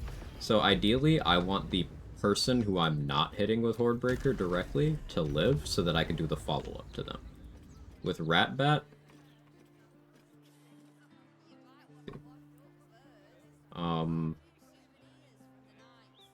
So I clicked Hordebreaker here.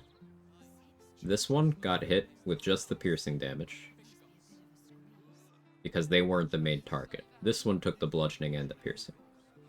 So I hit the one that was more likely to die from just the piercing damage so that I could do the follow-up, which is a free action, to the other one. Let me get 2 swings instead of 1.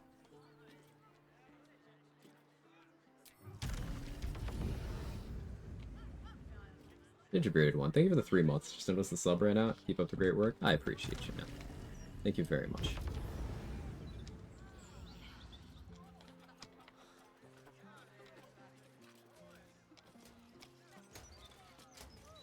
I need one more fight. I feel like getting one more fight in today.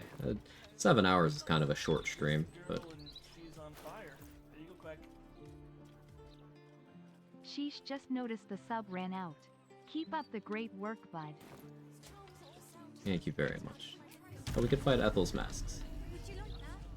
Yeah, let's go fight Ethel's masks.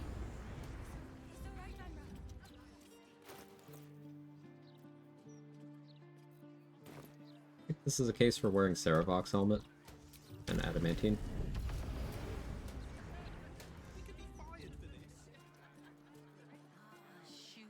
Your characters get more experience while alone? No. If anything, usually less. For example, the self-same trial and the Gauntlet of Char will make a copy of everyone in the party. And each of the copies is worth XP, so getting 1 copy instead of 4 is less.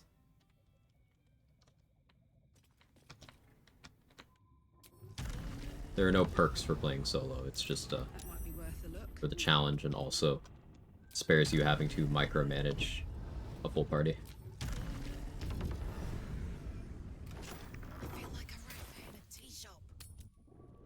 A lot less inspo too, yeah.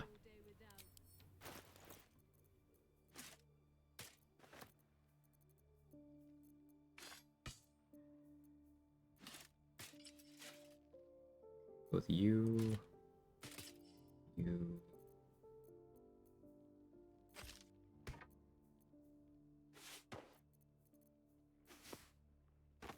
That just in case.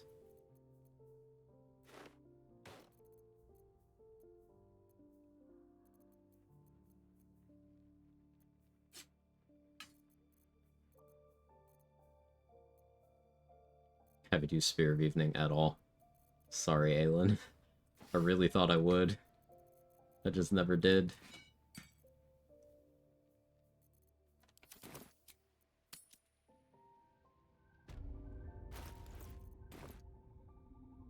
The lure of the rat bat was too strong.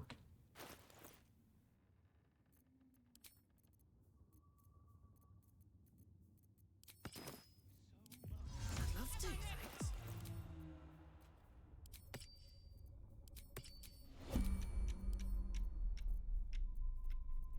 Coding of choice here.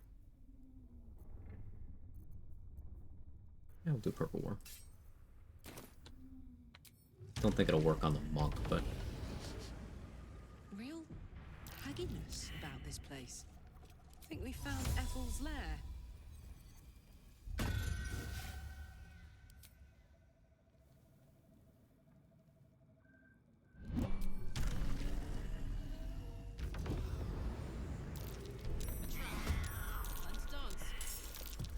Oh, I flew into the water. Captain of the Blushing Mermaid? This is Auntie's special place. You can't be in her special place. Let's kill it. Kill it and stuff it.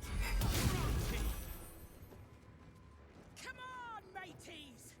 Let's slit this landlubber from head to heel!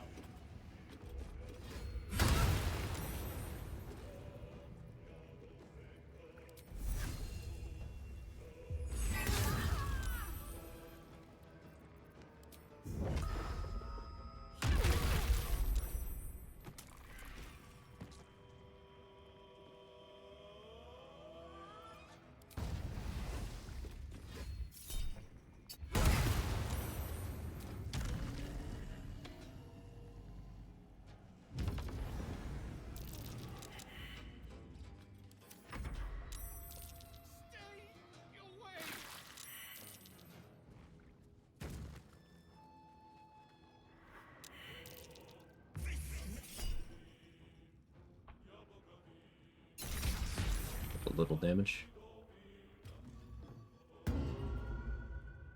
That Bardic Inspiration will make it almost guaranteed for the Mask of Vengeance to hit me. The question is, do I care? And the answer, as per usual, is not really.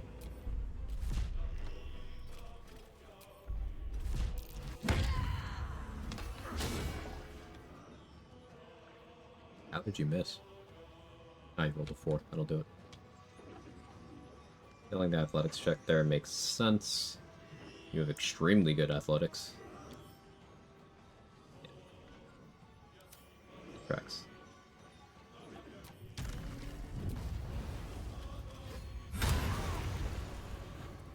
Oh. Well, the crit will do it.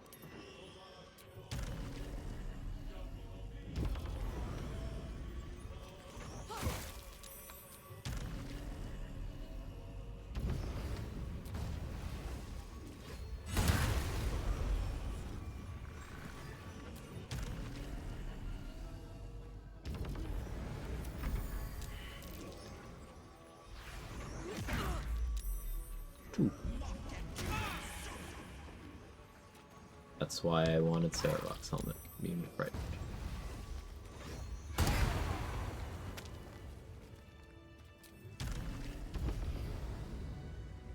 Oopsies, rolled a 20. Could have been a 19. Hexblade's Curse, you know? That one was 20. What was this last one? Also 20. No, that was whoopsies, rolled a 20.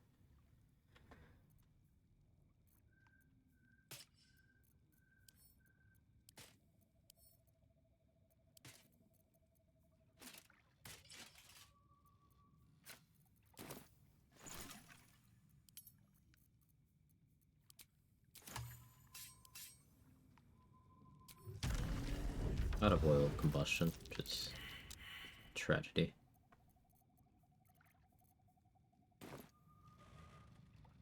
Sorry, out of bussy. I'll deal with that next time. I really should stop. But yeah, thank you everybody for hanging out. Super productive session. Thank you so much for all the support today. All the subs and everything. Very, very kind. Really does go a long way. So, unless schedules have changed, tentatively plan for tomorrow is continuing the 4-player co-op run we started a few weeks ago now. Myself, Mark, Danny, and Dade. What will probably happen is I'll go live at my normal time and do more of this run until everybody's around and ready. That's most likely how that's going to go. Yeah, and then Friday will be probably finishing up the co-op that I currently have going with Danny, the duo there. Depending on how fast we finish it there, potentially starting a new one. Saturday, co-op with Dade. Yeah. So, depending on how much we get done tomorrow, maybe I finish the Karlach run tomorrow before we start the 4-player. We'll see. But Mark is starting. He's in his starting soon right now. So let's head over there. If you got my emos, feel free to jiggle. Thank you so much, everybody. Really had a good time today. Thank you for that. I think I've said everything that I care to. Yeah, that's my schedule for the week. Yeah, that's all I got for you. See you next time. Bye-bye.